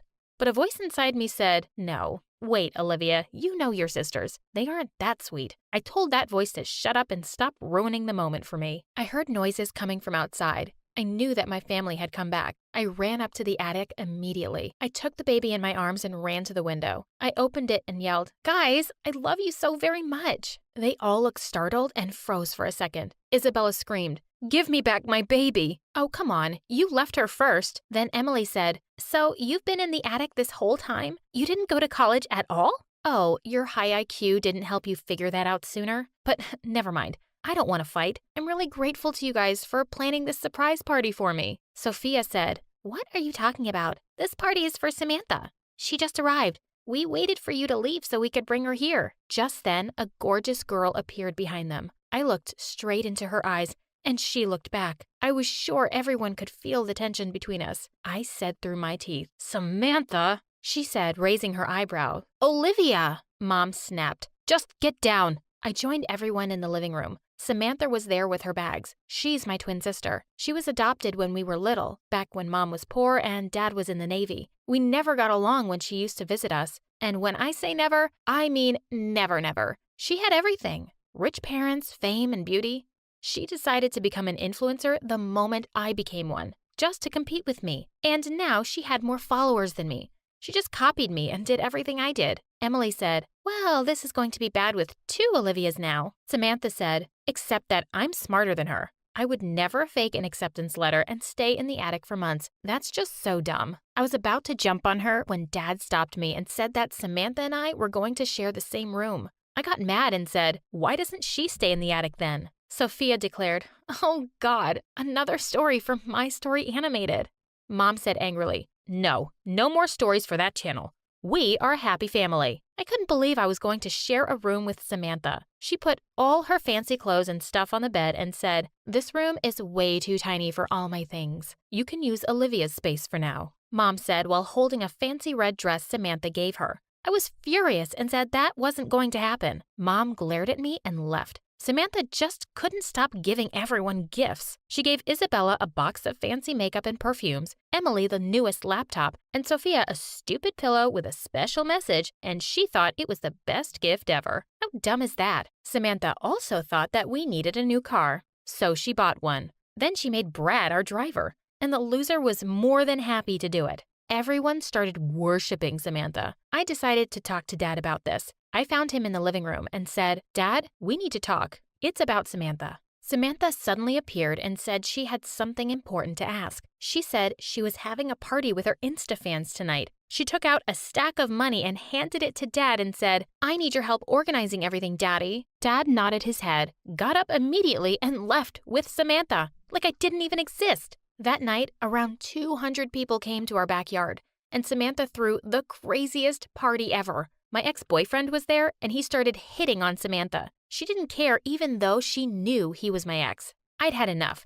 I left the party and went back to the attic. Let little, wonderful Samantha enjoy it all. They only liked her because of her money. I opened the attic window and yelled to them to turn off the music because I needed some rest. Then Emily said, "What are you doing up there? Is that your new college?" I said, "No. I'm staying up here while you guys enjoy having a new, wealthy, spoiled sister." Sophia said, "Oh, that's so cool." I shut the window angrily and went to bed. When the party was over, I could hear my family talking about buying a new house. Samantha said, "This house is too small for us. I want you guys to move with me to the beach house, and we can have parties all the time." Everyone cheered and clapped. I went down and yelled at them that I wasn't going to leave the house. Then Samantha said, "And who said you were invited? I'm not taking you to my house." I threw a book at her, but it missed. Then Dad stood between us. He said, "There's no way I'm going to leave Olivia alone." "Fine," Samantha said. "You can stay with her." Everyone agreed with her and left. I hugged Dad and cried on his chest. The next day, while I was in the attic, I heard Samantha and Emily talking in the backyard. They were sitting on the ground while Sophia was asleep with that stupid pillow. Samantha said, "I'm so excited for you guys to move into the beach house. You're just going to love it there." Emily said, "I'm sure we will. Also, sis, I have a great idea to make sure Olivia stays away from us." That Emily. She was always against me. Emily said,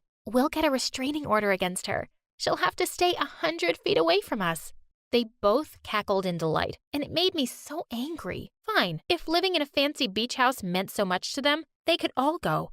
At least I had Dad. The whole day, everyone was in a frenzy, running around and packing their stuff, while I sulked in the attic. In the evening, when they all seemed ready to leave, Mom called me downstairs to say goodbye to everyone. I kept my poker face on, but inside, I felt really sad. I couldn't believe they were actually all leaving, including Isabella. Emily said with a smirk, "Oh, just one last thing. I need you to sign this paper." I knew it was the restraining order, and I didn't care. I'd happily stay 1,000,000 feet away from them. Just as I was about to sign, Samantha rushed forward and shouted, "No!" We all stared at her. She broke down in tears. Wow, I didn't think the girl had any feelings. Samantha said, "I'm so sorry. I can't actually do this to my sister." She looked at me, fat tears rolling down her cheeks. "Everyone thinks I'm the lucky twin who got the rich parents and the fancy house.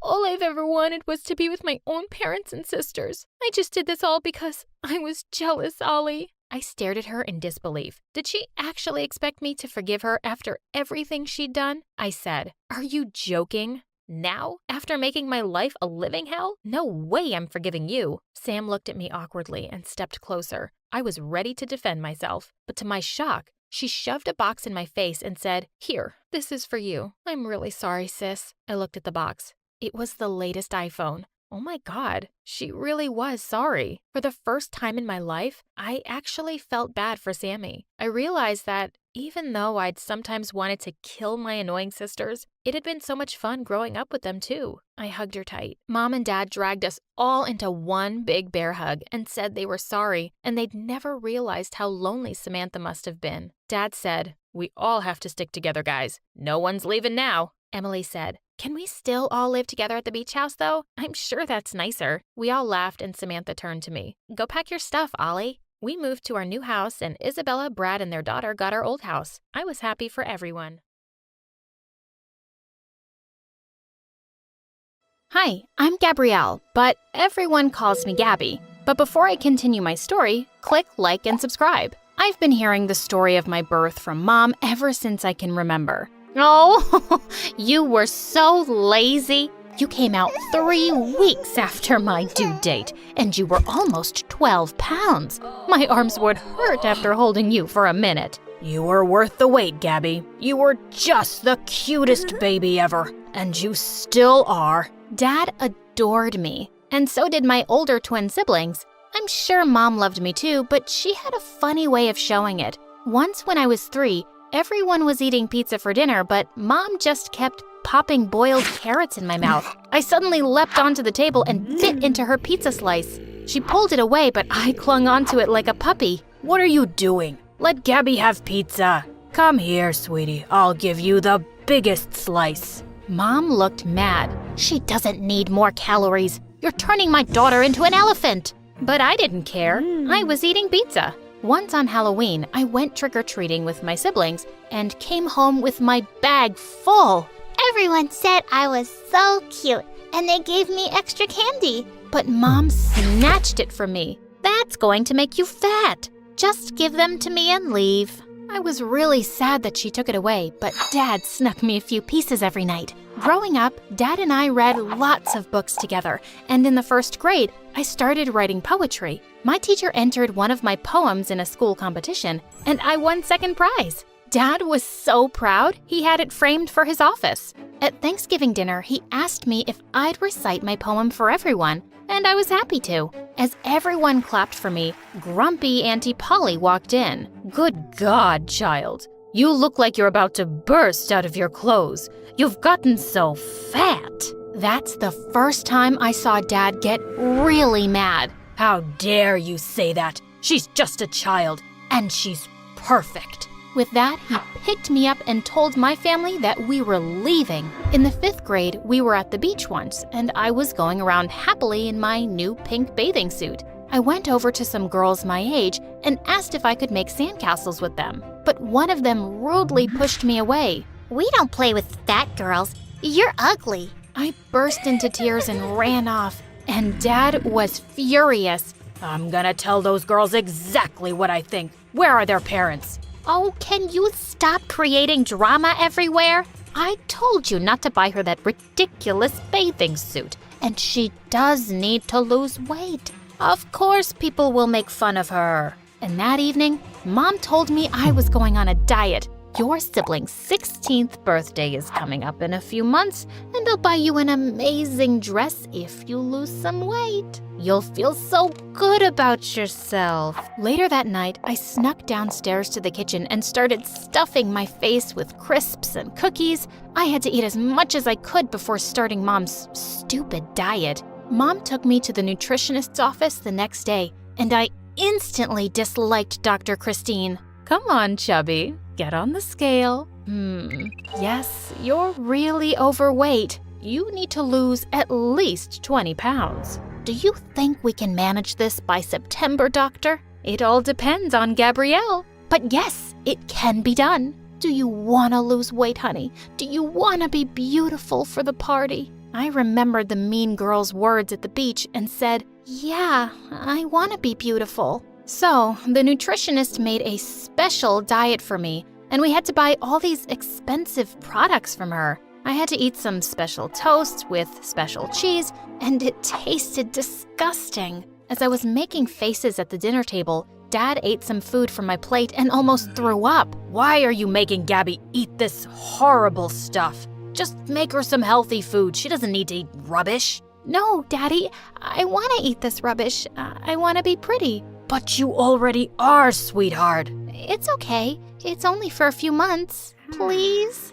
Don't look at me. She wants to be skinny. Dad looked kinda sad, but he didn't say anything after that. I kept doing the awful diet, and I didn't lose an ounce, not an inch. The day of the big party was approaching, and Mom waited until the very last minute to see if I'd lost some weight before she took me shopping. She asked the saleswoman to show us clothes that would look good on me. Oh, I see what you mean. You want her to look skinny. I might just have the right dress.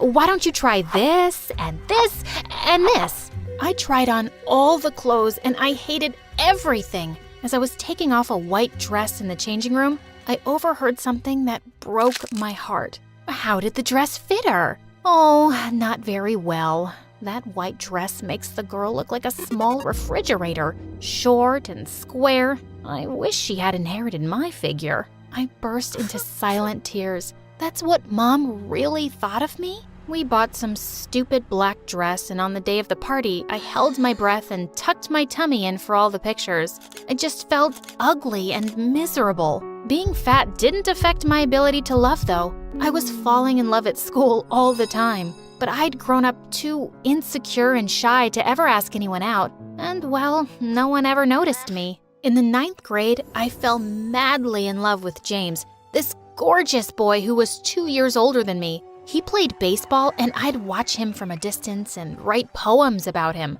One day at lunch, someone tapped me on the shoulder, and I almost fell off my seat when I saw it was James. Hey, you dropped this paper in the hall. Did you write this poem yourself? It's really good. I just stared at him like a dumb goldfish, and seconds later, a skinny girl took his arm and led him away. I crumpled up the paper and threw it away angrily. Of course, he had a girlfriend who looked like a freaking model. Just then, this annoying bully Aaron from my class sat next to me with a grin. Ah, Chubby Gabby. You like James, don't you? I've seen how you stare at him every day. I do not.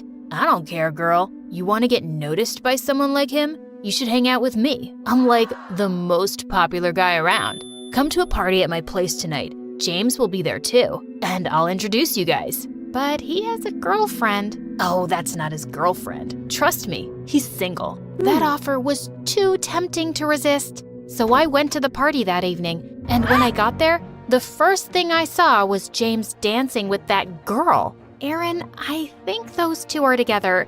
This is stupid. I'm just gonna go home. Oh, poor dummy. You don't know the first thing about guys, do you? Give him something to be jealous about, like this. And suddenly, Aaron pulled me in and kissed me. I immediately shoved him away. What's wrong with you, Gabrielle? You just show up uninvited at my party, begging to kiss me? Does being fat make you needy and desperate for love? I stared at him in horror as I felt everyone's eyes on me. You liar! I'd rather kiss a monkey's butt. I gave him a hard slap and then I ran away from there. But since Aaron was a popular jerk, he made sure I became known as the fat, desperate girl, and my self-esteem hit rock bottom. Suddenly, I just lost my appetite and stopped eating. Dad was worried and kept asking me what was wrong, but Mom was delighted when I got skinny. Wow, Gabby, you look amazing. Want to go shopping? No, I'm good, thanks. But you're in those big clothes.